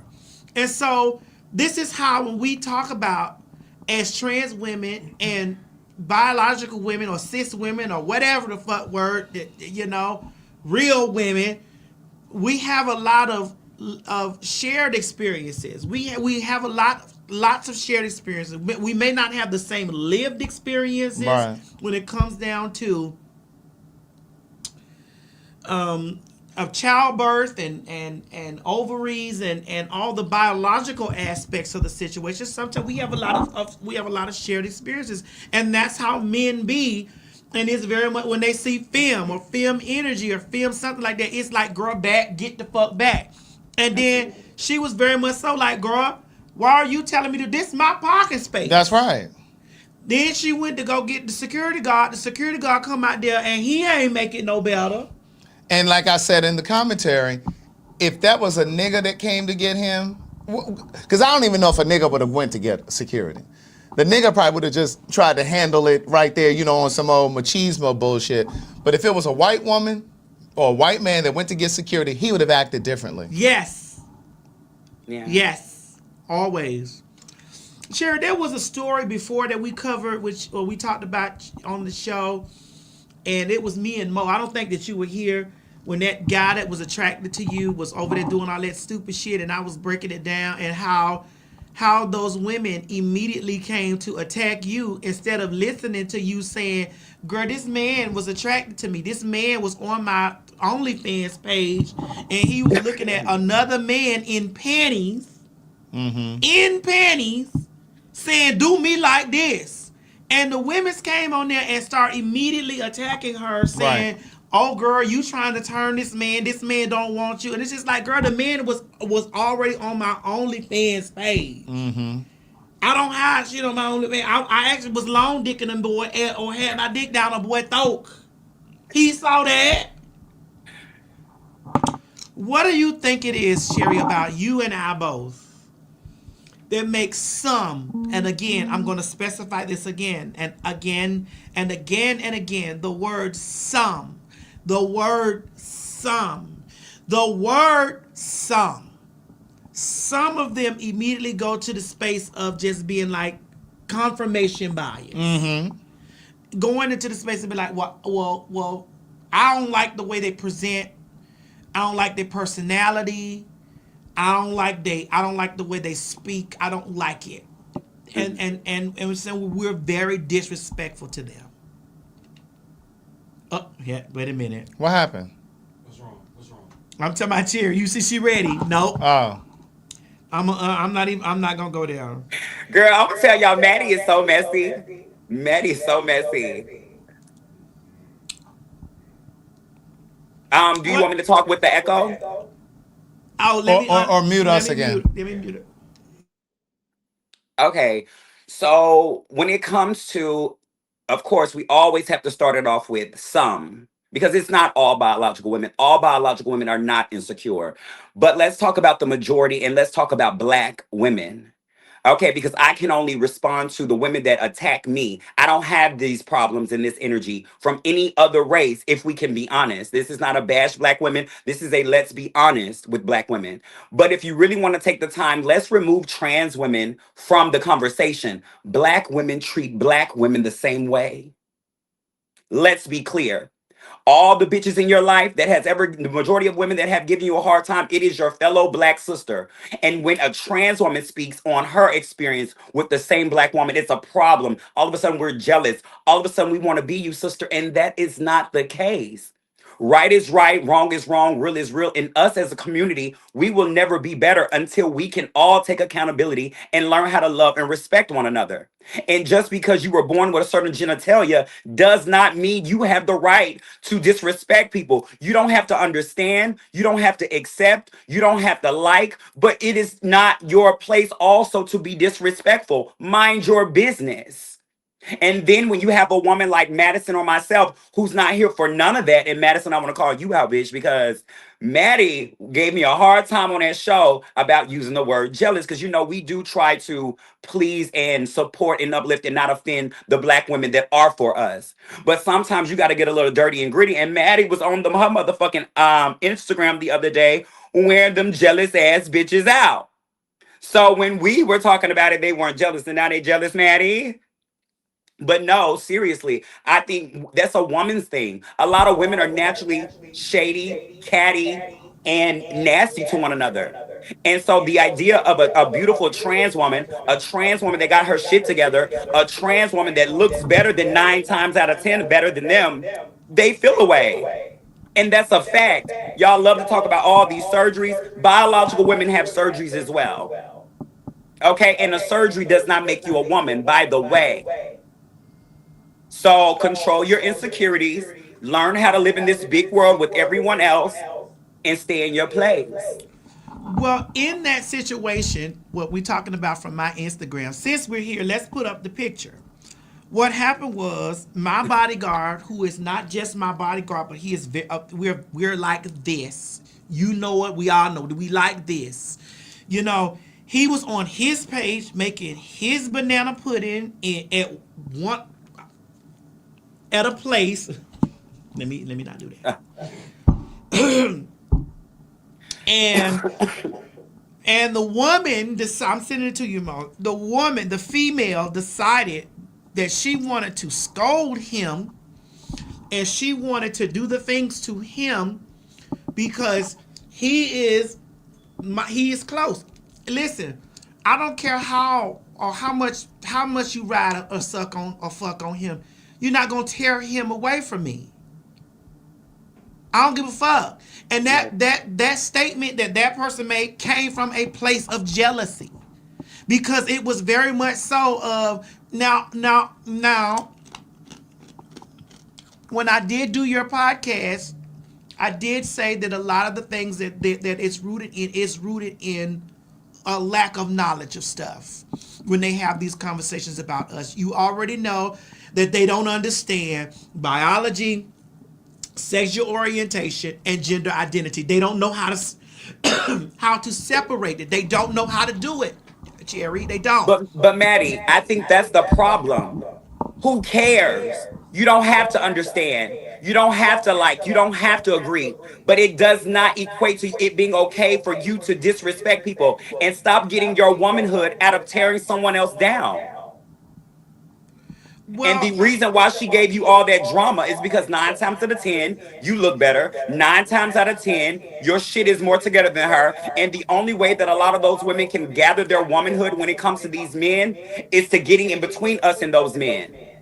And because a lot of them have done that, that is why so many black men are uncomfortable with interacting with us. Transphobia is not a real thing. You're not afraid of someone because they are trans. You are afraid of what people may think about you because you are comfortable with trans people.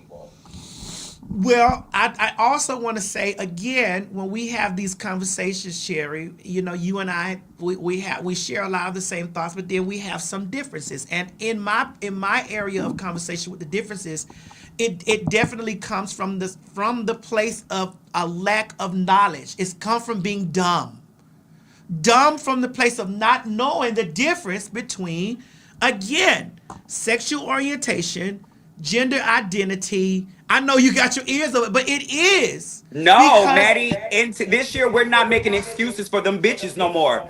It's no excuse. It is no excuse. Fuck what they understand. We're living in a day, let's be honest, this has been going on for decades. They choose, majority of those bitches choose to be nasty. It is a choice. And if you really want to know how a real woman carries herself, a real woman carries herself with grace and respect. These bitches are disrespectful. But Cherry, in that same breath, when you really dissect it all the way down to in that same breath, if you ask the women that support us, who I told you that in 2026, I want you to start focusing on who supports you. I want you to start focusing on who gives you love. When I came into your camp, I saw a beautiful, sexy, fine ass black woman and a black man supporting you, and they are heterosexual people.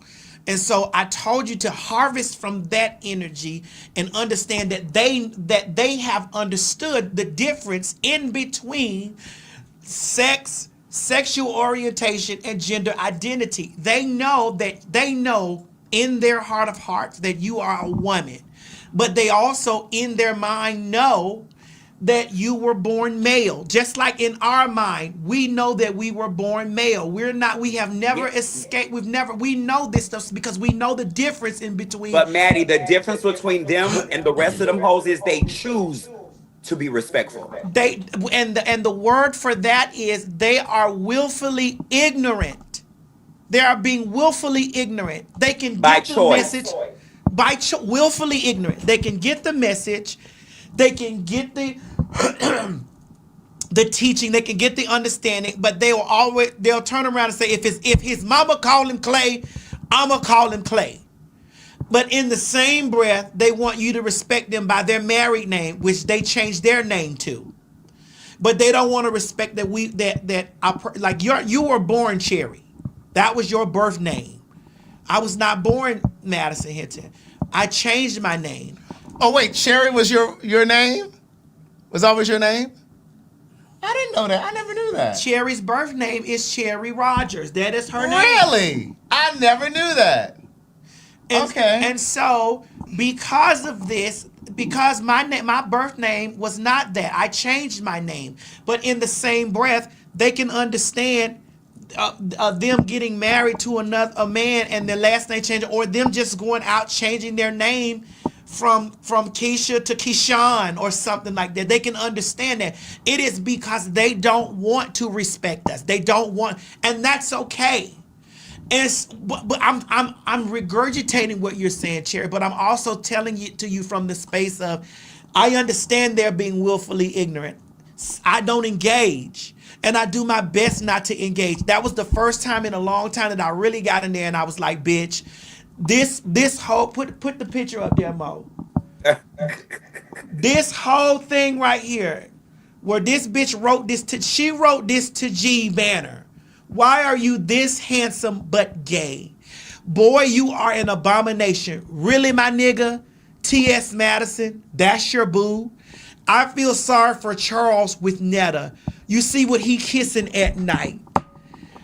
You too, your ass kissing a chick with a hard dick, laughing my ass off. Nigga, you lost in life, loser like a motherfucker. Take this down. Let me be completely clear here. Any man that is with me is a successful win. Let us be clear. I'm not only financially stable, I'm also socially stable. I'm also a movement in culture. So whatever man it is that I decide. Who? Not if he decides or if he chose, that if I decide that I want to stand forth and say that this is my significant other, please understand and know that he is a motherfucking beacon of something on this earth. Because I am power, structure, and movement on this earth. And so ain't no man with me gonna hide me or lean a seat back or do any of that type of stuff, bitch, because he honors and cherishes the person that he stands next to, because he understands what that person is. And so for a broad who has no merit on earth, no merit in any place, looks at a successful black transgender woman who might be in a kerfuffle, you want to get in the mind and you want to infiltrate his mind and prey on what unsecure men in their manhood lean into, because 9 out of 10, well, excuse me, not even say that, because 6 out of 10 times you get a nigga or a strange bitch will be able to lean over and be like, you gay? Right. And he folds all up. That nigga ain't folding up. He not folding up, not now, not never. I see when you hoes inbox him. I see when you bitches inbox him. I see when y'all send him messages to fucking suck on him. The confirmation got to come from me, bitch. Because they don't know how to motherfucking fold it and hold it. I do. You gonna pay for that. You gonna pay for that. That's quality meats. Because I said it. You gonna pay for that. Because, again, yes, he is an attractive man, but men become more attractive even when they are attached to us, and I don't give a fuck, or even when they think that they're attached to us, because I don't give a fuck what them bitches say. Every single motherfucking time I get up and I wake up and I see so many pictures of me and this child. I post a picture of us out at work or us doing a business venture or whatever, and there's whole blogs and threads of shit with hundreds of thousands of of comments, hundreds of thousands of views, almost 1 million views. We get 1 million views of us walking down the street because it's and you best to believe and understand that them girls crawl on their knees to eat that.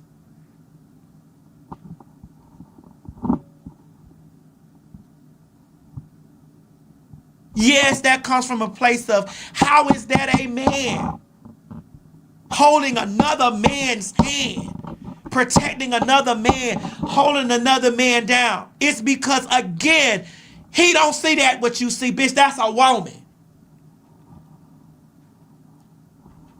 And I don't let that bother me. He don't let that bother him.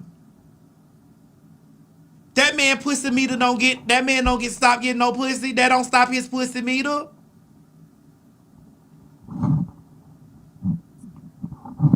That's a grown ass man whose mind is secure at where the fuck he at. And I tell you all the time, that man that's around you with his woman, you lean into those people and you absorb that energy. And you absorb that, because them peon ass bitches that be over there talking that shit, they don't mean a fucking thing. They don't. And it seems as though when you lean over into that energy, that's what they pick up, Cherry, and they show that a lot. And all I was telling you, I was like, niece, sister, daughter, all the things that you are to me. Girl, just harvest the good energy. Harvest that. And I want you to know, Maddie, I do harvest the good energy, but let's always keep it a buck. People only like the negativity. I have a whole book coming out. You don't hear people talking about that. I have a whole podcast going on. People don't really talk about that. And when they do pick from the podcast, and mind you, I've had about 25 episodes. The only things that people want to share and hear about is the negativity, me going to motherfucking jail, and me cussing black bitches out. And if that's what you choose to be entertained by all means, do that. But that doesn't dictate who I am. But that also is not going to stop me from telling you the truth. Here's what I would add to it. And I stand on who I am. Here's what I would add to it. Definitely continue to stand on who you are and continue to do all of those things. For sure. But continue to always walk towards the light. You don't have to give and I'm not saying don't speak your mind, but you were saying that the videos that get the traction is when you're talking about when you got arrested or whatever's going on. But always move in the direction of the light if that's where your vision for your podcast is going, because eventually the light will capture the people who want the light. Yeah. You understand what I'm saying? So, and it may take a little bit, you know what I'm saying, but continue to do that, because you're gonna grab your people, and don't let them dictate that you always got to stay over there on that side. You know what I'm saying? Do your thing, speak your mind, do all of that kind of stuff, but continue to move in the direction of the light. Don't feed them that stuff just because that's what they're craving. Yeah, but even in that same breath, Craig, we want her to be exactly who she is. And if she read down to the flow, if she fight down, if she shoot down, because I'm all those things too. Mm-hmm. But I also had to get in the space of and really say, Madison, you spend a lot of time. This me talk about me, Cherry. This me talking about me. Madison, you spend a lot of time arguing with these pussy ass motherfucking hoes. You spend a lot of time doing it. You do. I take my moment in there, just like even on this show. Craig got up today. Craig read 4 bitches. Craig read 4 bitches today on this show. I was over there on my friend bag. All right, bitch, tear them up. I came through. I read 2 bitches. But see, I stick and move. Nah, I don't know how to do that. I bash and thrash. You stick and move. I bash and thrash. You park the vehicle. And because I want to back up. Yeah. I want to make sure the body is still. Yeah. So let me ask you, Craig, what's the difference between me reading the bitches and you reading the bitches? I don't think that follows me.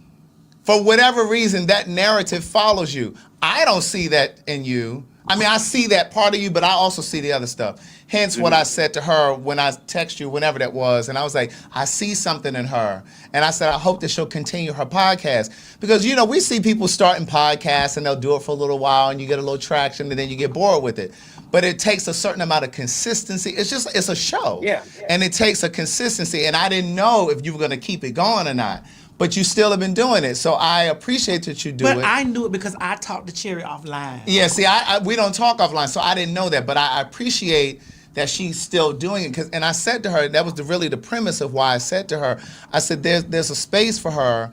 Because, again, there was an age difference, too. Yeah, it is. So you're going to speak to a community that she may not always be able to get to. And I really feel like there is still... there's definitely a presence of more black trans women who are speaking out and more visible, but there is still a void, and I feel like you feel a void. Like there's so much room for so many different voices. It's also like when people come here and try to manage our show and try to tell us what we should be talking about, and I shouldn't be talking about this. Well, then you turn your camera on and then you satisfy that need over there. Yeah. You don't get to tell us what we do over here. Right. You know, so I think that you fill a void, and I think over time, as you get better with this podcasting thing, and as you grow as a person, because again, Madison was once your age, you know what I'm saying? And there are things now that she's grown out of, and I think that there are gonna be things that you're gonna grow through as well. I think we all have, we have to give people the latitude to grow, right?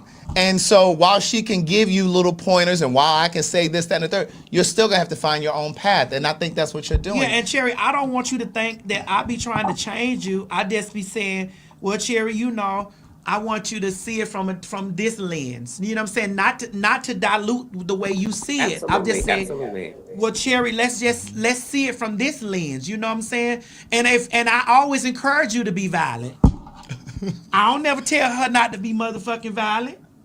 And let me address this, because like Craig said earlier, there is this thing where a lot of people want to say, oh, she's just angry, she's aggressive, she's violent. Yeah. Sweetie, you can word it however y'all like, you know what I'm saying? But who I am is who I am. And people need to always remember, everybody doesn't handle everything the same way. But if anybody were to know me personally, I'm a very loving, loyal, giving, caring, nurturing person. But just because I'm all of those don't mean I can't put you in your place and let you know when you're wrong. Mm-hmm. Mm-hmm. And if people only want to highlight when I'm going to jail, or when bitches are aggravating me and there may be some type of assault, that's your business. Because one, I'm going to always protect me. I'm going to always tell the truth. I'm going to always stand up for me. And I really don't give a fuck what no bitch has to say about me. Mm-hmm. And I love that about you. I always have. Anytime that I move into any place where I get like a public thing, people be like, "Well, TS don't bring no other girl, or she don't do this, or she don't platform no other girl, or whatever." And it's just like, well, you say, "What's her sign?" She's a Cancer, and I say, "Well, I like Cherry." Mm-hmm. She do. She always say that. I like because I see me in the girl. Yeah, bitch, and I've been seeing that. Yeah. And so of course I'm gonna bring her over there, slide her through, and be like, bitch, tear them up. But I'm also gonna say to her like, "Nah, Cherry girl, nah, girl, we." But I think we have to have that in our community too, though. You know what I'm saying? I think that's what that's one of the cornerstones of friendship too. Yeah. You say y'all are friends offline. That's a part of being friends, to be able to say, well, Cherry, or you say Madison, I think. And I think as friends, we gotta be able to allow our friend to say, well, I kind of see it from this perspective. Because again, people always talk about they want real people around them. I want real niggas around me. I want real bitches around me. But then when your friend is real with you and honest with you, we're not always ready to receive it. And my thing is always, if I can't be honest with you, then I can't be your friend. Right, because she'll tell me, I don't like that shit you said, man. And you should be able to do that. And I'll be like, well, Cherry, you know, I seen it from this perspective. You probably didn't see it from that. Like, and I'm not, because she said, bitch, you be caping. She tell me this. Bitch, you be caping for the motherfucker tied foot dragging ass, pussy asshole. I'm like, no, Cherry, I'm not caping for them. I see it from a different lens. Yeah. The lens that you see it from, it was the lens that I always saw it from. Right. Until I myself. But I think that as she continues to grow and evolve, she's gonna see it more your way. No. I think there will be some, I'm not saying everything, I'm not saying everything, but I think there will be a time where she'll be like, you know what, this is what Madison was talking about 2 years ago. Let me say this. A lot of the things Madison has told me and encouraged me to do in different ways to look at things, I agree with her and I understand and I respect her perspective. But at the same time, Madison and I are two different women, and we're not going to always agree and move the same way. But I do want people to know that in all that I do, I have a loving spirit and a loving heart. You know what I mean? Yeah. And going to jail a couple of times, or getting into it with a bitch, or cussing a bitch out, or bad mouthing somebody does not dictate who I am. Those are things that I can do. Mm-hmm. You know what I'm saying? So everybody has this thing like, oh, we will only want to highlight the negative about Cherry, and that's only because the devil is busy. And when God is doing... And when But God is Cherry, doing hold something on. I special, don't when want to God is cut you off. working, that's when a lot of the devils want to jump in. Yeah, but I don't want to cut you off. But you got to also understand this: we are transsexuals, and in the space of us being transsexuals, Cherry, you got to realize that they're not going to highlight nothing good about us. Anytime that I'm on the blogs, like all of the work that I do, they'll take a piece of some of me walking with a dress on. So, that's their job. Your job is to do what you do in your space. They're never gonna pick the good shit up. They ain't never gonna do that. We ain't never gonna be on the shade room for nothing good. We ain't never gonna even when I'm at the VMAs or I'm at any of the awards or I'm at something where all the grand damn people are, they're gonna try to find something negative with my outfit. They're gonna try to find something. They're gonna do that. So that's just a part of what it is. You will never need them to elevate you because they will never elevate you. They will never. You elevate yourself, and the way that you elevate yourself is you continuously put out your content, continuously continuously use your voice, do whatever, and continuously move in the space that you move. Don't expect them to do anything. Right. I watched those blogs. I watched how all those people got those NAACP Image Award nominations. Not one transsexual was up there. Not one black trans. We sat on this fucking show and we battled and we fought the entire. We campaigned for Kamala, whatever. We sit here on this show today and talked about the injustices of not just queer people, of black people. We do this every day. Our shit gets reposted, reshared. It gets copied. It gets in conversation. We don't get none of that stuff, but we don't do it for the nomination. Right. If you find yourself doing what you love to do for the nomination, then you've lost. Absolutely. If you find yourself doing this shit and worried about them only showing the negative side of you, you've lost. But let me tell you guys something. And I love how you worded that because I'm going to start saying that, bitch, as a black trans woman, they're never going to highlight us in a positive way. Ever. And you know the gag of it all is, I am perfectly fine with that. You got to be cool with to add that. to what Craig said, I think that's why that's all people ever hear my name connected to is because that's all they highlight. But I'm so confident and comfortable with who I am. What them nothing ass, broke ass, ugly ass motherfuckers got to say about me matters not. But you see, they not playing with me either. They do all that shit on their internet. They do all that shit in them comments. And one thing that I did notice, before people even got the story about what happened, I made sure I was the one that released the tea. And even with me clearing and being transparent, motherfuckers was like, oh, I bet it was a woman. I bet she was da-da-da-da-da. She didn't have that type of energy for no man. Sweetie, let me tell you, these hands is bisexual and your genitalia has nothing to do with gender. And I need y'all to erase that narrative that LGBT people, QIA plus, them, they, we are afraid of men. That is a lie. Bitch, I don't know where y'all get this idea that we are scared of men, sweetheart. That's why I keep some with me just in case a man want to try it. Well, you nobody's scared of your husband, your brother, your dad, your son. Nobody's scared of those men. So I will you know treat how I him give it up. just like I treat you bitches. And You he know how I can't give it save up. you, ho. You know how I give it up. Bitch. You know how I give it up. I love when she says bitch. Bitch, you know how I give it Bitch, up. I don't it's give a never fuck about all nothing that with stuff. nobody. Gender I has don't give a fuck nothing to about do that. with it.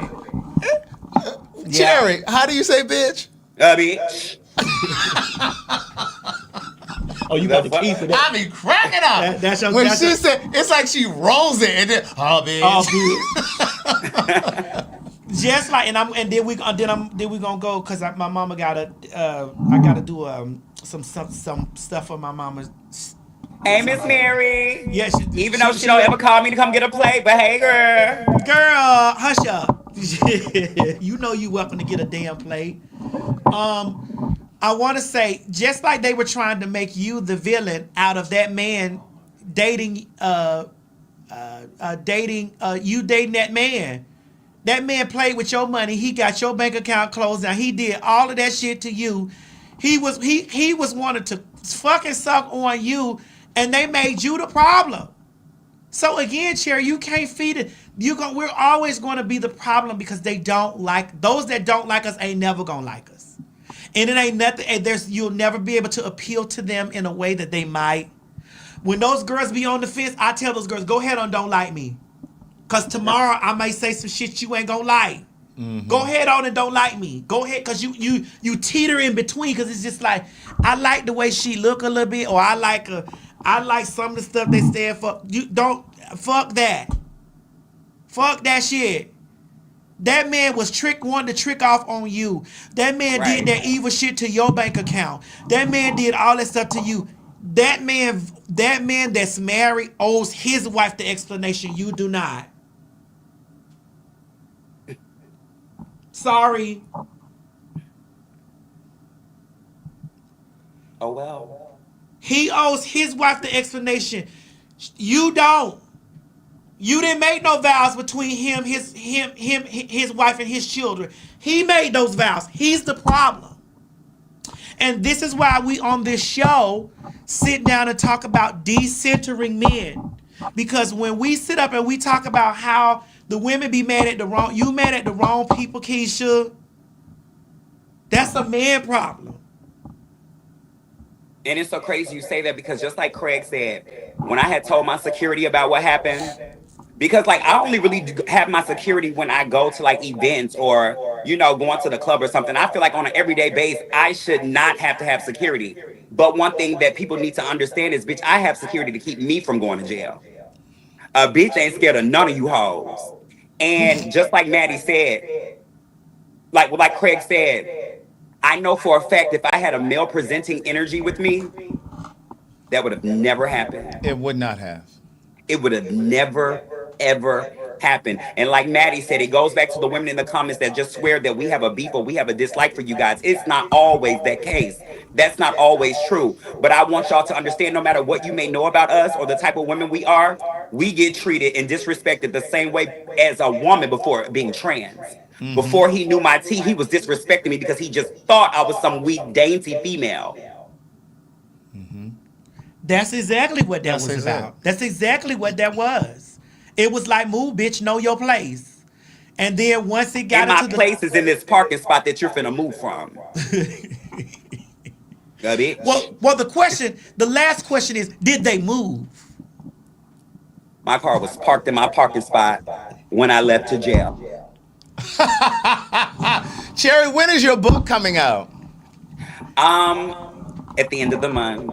I'm doing the last bit of editing and publishing. I am so excited. The book is titled A Black Butterfly Rising. It is my baby. And it's just basically like the stages of a butterfly. Ta-da. Is it going to be available on Amazon? It will be. It should be. It will be. Are you going to do an audio version? You know what? That's what the publisher was talking to me about, because she was telling me I have such a distinct voice that I should do an audiobook. You should definitely do an audiobook, because that's an audience of people who are going to want to listen to it, who don't necessarily pick up and hold the book and turn the pages. Listen to the writer. Craig, I'm going to hit you up. We're going to talk. Yes. Because I want a fab way to roll this out. This is my first book. This is my baby. Yes. And I got a little secret from Maddie in my book. Shout out to Maddie. Thank you so much. You know what I'm talking about. I think you should record the audiobook so that they can release at the same time. Oh, see, now I need you to come over here and help.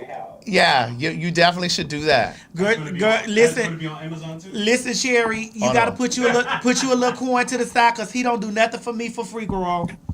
Nothing. Put you a little coin to the side, girl, cause she gonna send you her invoice. Now she will invoice you, girl. She may not want it all up front. She will invoice you.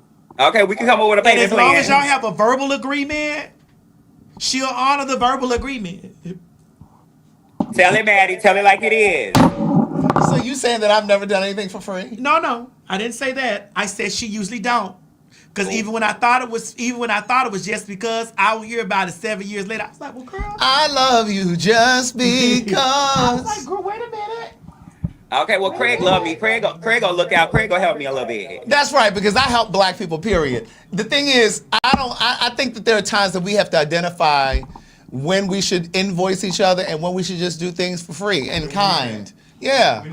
I never seen Craig an invoice. No. Now, if I got to come and do it for you, then there's gonna be an invoice. But if I can just tell you how to do it, I never seen Craig an invoice. Never will. That's my bitch. You hear me? Well, you ain't never done nothing for me. There we go. But before I leave you guys, I do want to say, long as we got that established. Well, you ain't never done nothing for me to invoice you. Long as we got that established. Long as we got that established.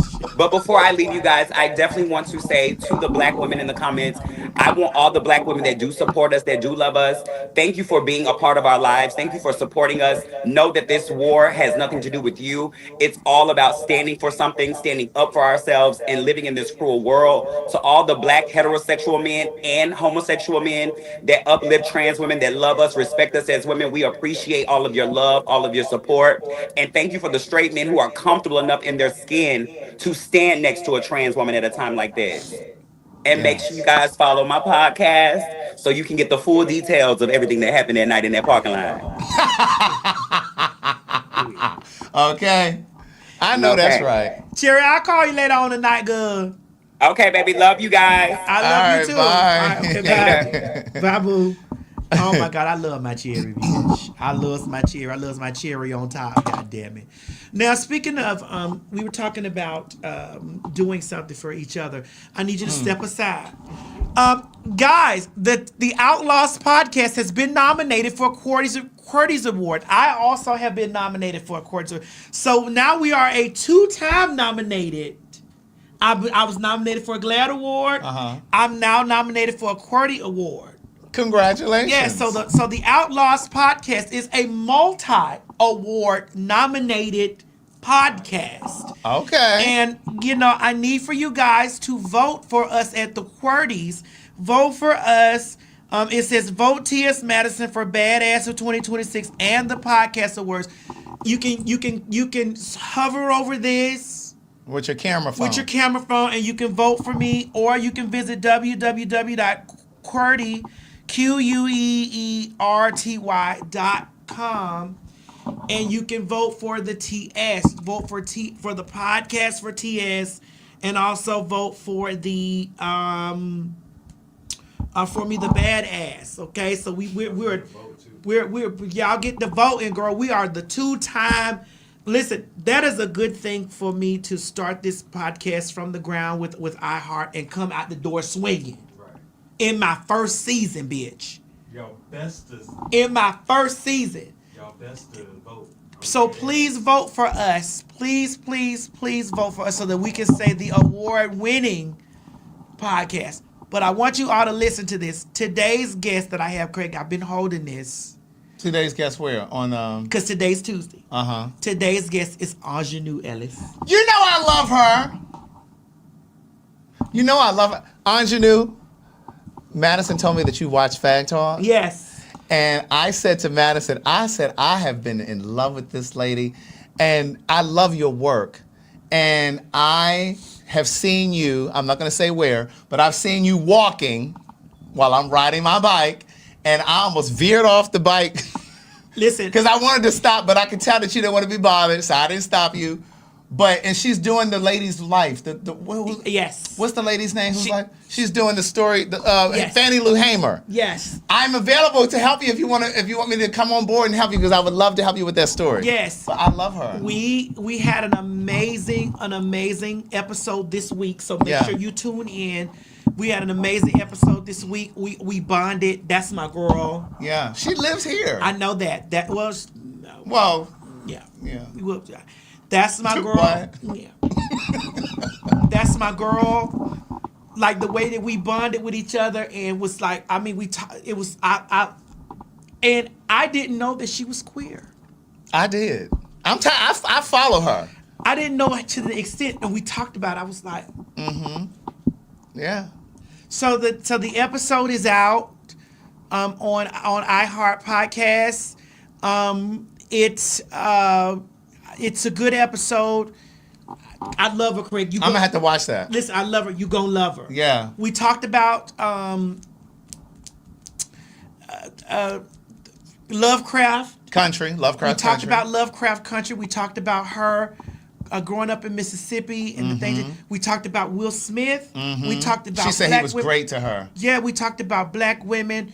We talked about queer people. We talked about a lot of stuff. I'm about to put a clip up. Or She's smart. I'm gonna have Trent put up a clip, and when we put the clip up, she was so intrigued by a lot of stuff I was telling her. Really? About me. She talks about how she's like, girl, I can't get down here with y'all. Y'all will fuck some shit up with me. When you tell me she watches Fag Talk, I was blown away. Girl, she loves Fag Talk. Somebody said, Craig, she's off the grid. How you follow her? Yeah, she's not on social media. When I say follow her, I mean like I watch her interview. Yeah, her career, and I watch her interviews. Like when she goes on, like I saw her when she was in the Breakfast Club. I watch her stuff. Yeah. So I poured into her about being such an exceptional actress. She is. She told me where like her things come from. And what she did in Mississippi. Like, you guys, I'm telling you, you got to go do a listen. Yeah. If you haven't listened to it yet, we about to put out some clips today from it, whatever. And that's the Outlaws podcast. I'm so excited for y'all to get y'all a piece of that. But I'm telling you, Yeah. Craig, she loves you. She loves Fag Talk. I love her. Outlaws is safe. Fag Talk is unhinged.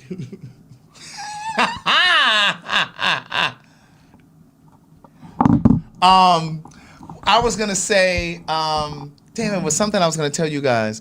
Well, two things. I got a study with Paid for Your Say. If you could put that up there, I got a study right now that I just got selected for. It's paying $1,500. Oh wait, you didn't call me. See, that's time. I could use them $1,500. I'm gonna send you the link and I'm gonna see if you're gonna do it. Is it for birth control? Why is Craig on it? Thank you, Mo. You see how you train these be playing those games with the fags? You see how you train these be playing those games with the fags? So why would I be on birth control? Because I'm a homosexual? But when you said you was adding me to it, I just knew it was a birth control. Now why would either of us males be on a birth control study? Girl, you supposed to try to come and claw me. Don't forget to sign up for Pay for Your Say. We don't want any children. We don't want any children. We don't That's want any right. children, We don't want bro. any children. Right. That's why we be on birth control. That's we don't right. want any children. We don't. And I can still have children. Yes, you can. Yes, you can. You just can't give birth to him. I am only telling you guys about Pay for Your Say. Come on, somebody. But I can still have children.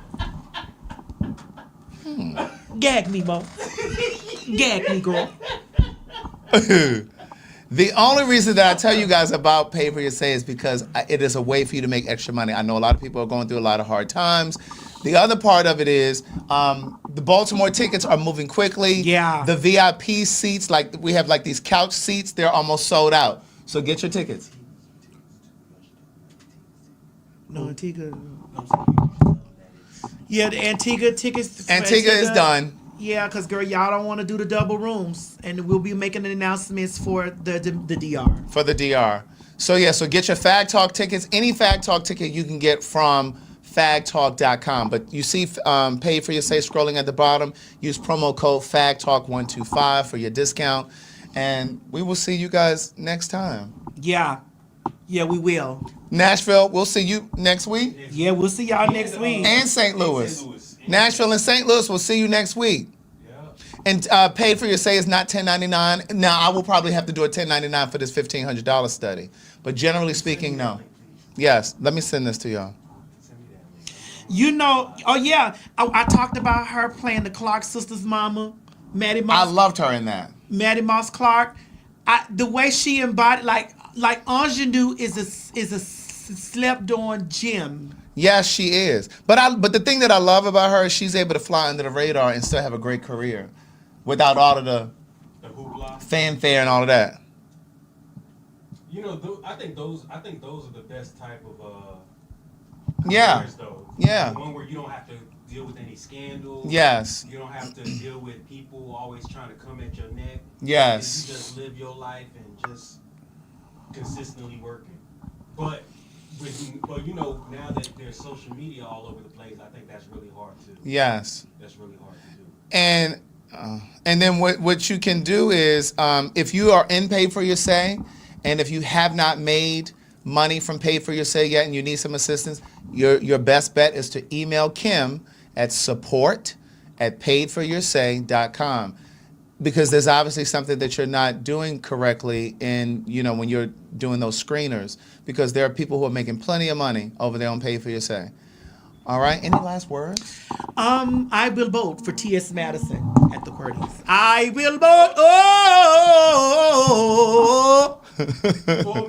for my D-son.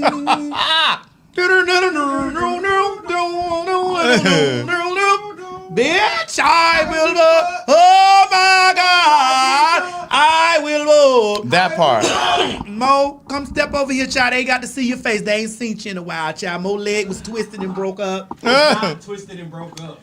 He came in here. It was something. He came in here, knocked all the energy out over the motherfucker. Because I have to be careful. Toe it up. Well, don't step on this. Don't step on no glass. Lean down over here, Mo. Let me. Oh. There you go, y'all. Look at it. There you go. Y'all see that colored man? No, Antigua's not canceled. Antigua's just booked. No, it's booked. Yeah, it's sold out. Unless you're trying to do a room with a roommate. Y'all better start doing roommates. Booked. Yes, because listen to me. When we open up this Dominican Republic, y'all better jump on that too. That part. Because you see how quickly it's gonna move. No, you still thick. This your leg? Mo, that's your leg? Mo, that's your leg? Yeah. That's your leg? Yeah, Mo? but I'm gonna start turning everything to muscle. I just got a lot of weight because I've been on the couch for the past September, October. Mo, that's your leg? It sure took you a long time to heal. That's your leg, Mo? To be so young. First of all, that's not true. No. For him to be so young, it sure took so long to heal. It did not take me a long time to heal. You got hurt in 2025. We're in 2026. I was able to walk by the end of December. Mo, that's your leg? Yeah. That's your leg, Mo? Oh. What you thought it might have been? I didn't say, Craig, that's your dick. Oh, that's your leg. You guys have an amazing day, an amazing week. Thank you for being here. Thank you for watching with us, and thank you for cutting up with us. Yeah, we'll see y'all some more this week, child. Y'all got to get these tickets, bitch. That's right. Baltimore, don't do me right now. Baltimore, DC, we need to sell out. Yeah, and Nashville, do your thing. That's right. And St. Louis. And do your thing, 21. That's right. Because New York City, we going to give y'all the date. Matter of fact, do we got the date? I don't know if he actually confirmed it. Hold on, let me see. Now, we do have tentative dates for Houston. Because we can do that right now. Because when we did it right there on the spot, the people head went up. We could. Let's see. Wait, hold on. I know. What you want me to do? Answer do we got New York set in stone for that day, that New York day? Oh, he calling. Oh. First of all. Hello? First of all, I don't flip cards. That happened one time. Okay, so we haven't confirmed that other date, so them 2 dates can't be confirmed yet.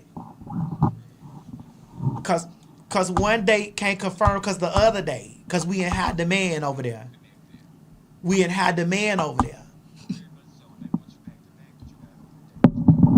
Yeah, cause we do need a day to travel. We can't do that back to back.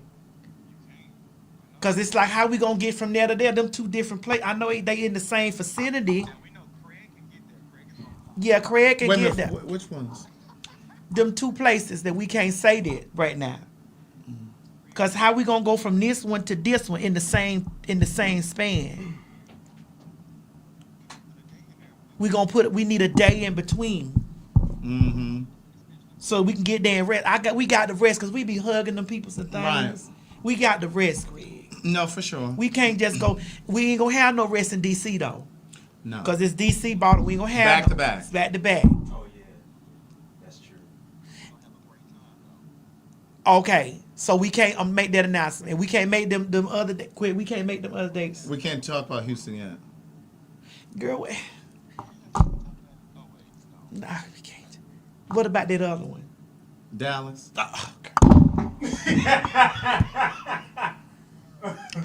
Okay, y'all, because we gonna be no time. We gonna be. You say Beyonce don't rest shit. We gotta travel though. Beyonce got way more money than we ever have. Right. And Beyonce ain't got gout.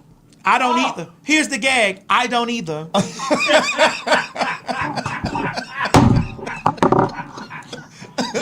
I don't either. What is it? When I was supersized, I did, but bitch, now that I'm medium. I know that, but you know you now what? that I'm medium. I know that. Medium or schmedium? No, you're schmedium because you're moving down to the small side. Yeah. You're somewhere between small and medium. Yeah, because now that I'm medium. Right. You see the bagginess in there. Yeah, that's what I'm trying to tell you. You medium. Now, you know me, because when I was a plus size girl, now I'm a medium. Just because I'm still packing a Whopper. Don't mean it's a double meat or triple meat Whopper like it was. Right. You don't see this deckly at all? Yes. You don't see this shoulder meat? Feel that bone. You feel that bone? Yes. You feel that bone ain't even covered in fat. Not anymore, no. Watch it, Paul. Watch it, Paul. Girl, we'll see y'all sometime this week. Bye, girl. Bye, y'all. Hey, everybody, this is T.S. Madison, and if you are trying to grow your business, brand, or product, why not advertise with me? Email me at booktsmadison@gmail.com so that you can get in on our comprehensive advertisement packages. Unique visits, unique subscribers, honey, a broad demographic. Advertise with me today. Quit talking and listen. Get over to my Patreon right now so that you can receive some exclusive content from the TS herself. Who you said? The TS. Patreon is filled with one-on-ones, exclusive content, behind the scenes. You can even chat with me in there, me and you. It's just me and you. So get to www.patreon.com/TS Madison Hinton, and you'll be glad you did. I promise. Honey, calling on Pin Mob. Calling on Pin Mob. Girl, the girls are on tour. Child, we doing a quick run up there to Nashville, Tennessee on January 27th. That's right, hoes. Get your tickets at www.PhagTawlk.com, honey, for Nashville, Tennessee on January the 27th, 2026. Girl, we told y'all we was coming to a city near you, and you better grab your tickets, girl. So come on and get your tickets at www.PhagTawlk.com. If you don't believe me, ask the faggots. Tell them, Craig. Well, Nashville, looks like you're going to be first after all. That's right. You're the first show of the new year. January 27th at the City Winery. Get your tickets today. www.PhagTawlk.com. And come see me and the trainee.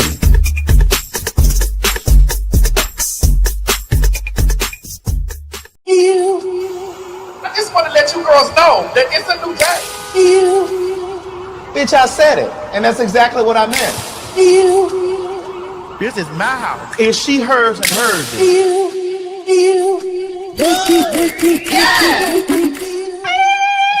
Ladies and gentlemen, get ready for some Fag Talk. St. Louis, Missouri. St. Louis, Missouri. Honey, goddammit, the Fags are on their way back to St. Louis on January the 29th. 2026. Honey, run down there to www.PhagTawlk.com to get your tickets, honey. Because me and the faggy himself, Craig the Writer Stewart, oh my God, will be invading the city of St. Louis. Tell him, Craig. Well, wouldn't you know it, the fags are back in the loo. That's right, St. Louis. We are coming with Fag Talk. Now is the time to go over to www.PhagTawlk.com and secure your tickets, because it will be another sold-out show. And don't tell us that you didn't know we were coming, because we're telling you now. www.PhagTawlk.com. See you there.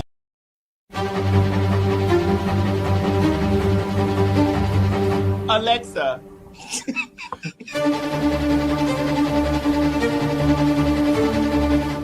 Bitch, I said it. And that's exactly what I meant.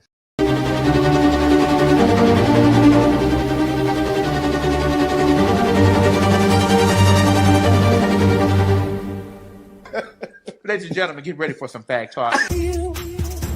Calling Calling all pin mob. Calling all pin mob. Child, honey, bitch, the date has been secured. Yes, God, bitch. February 15th, the fags are coming to invade Washington, D.C., down there to the Howard Theater. That's right, girls. The punks, trannies, sissies, and everything in between are back, baby. That's the pin mob. Craig, tell them where we going. We're coming to the Howard Theater, and we don't give a fuck what Donald Trump said, bitch. We are coming. So get your tickets at www.PhagTawlk.com. Get your tickets, get your tickets, get your tickets. And remember, don't meet us there, bitch. Meet us there. Bye, girl.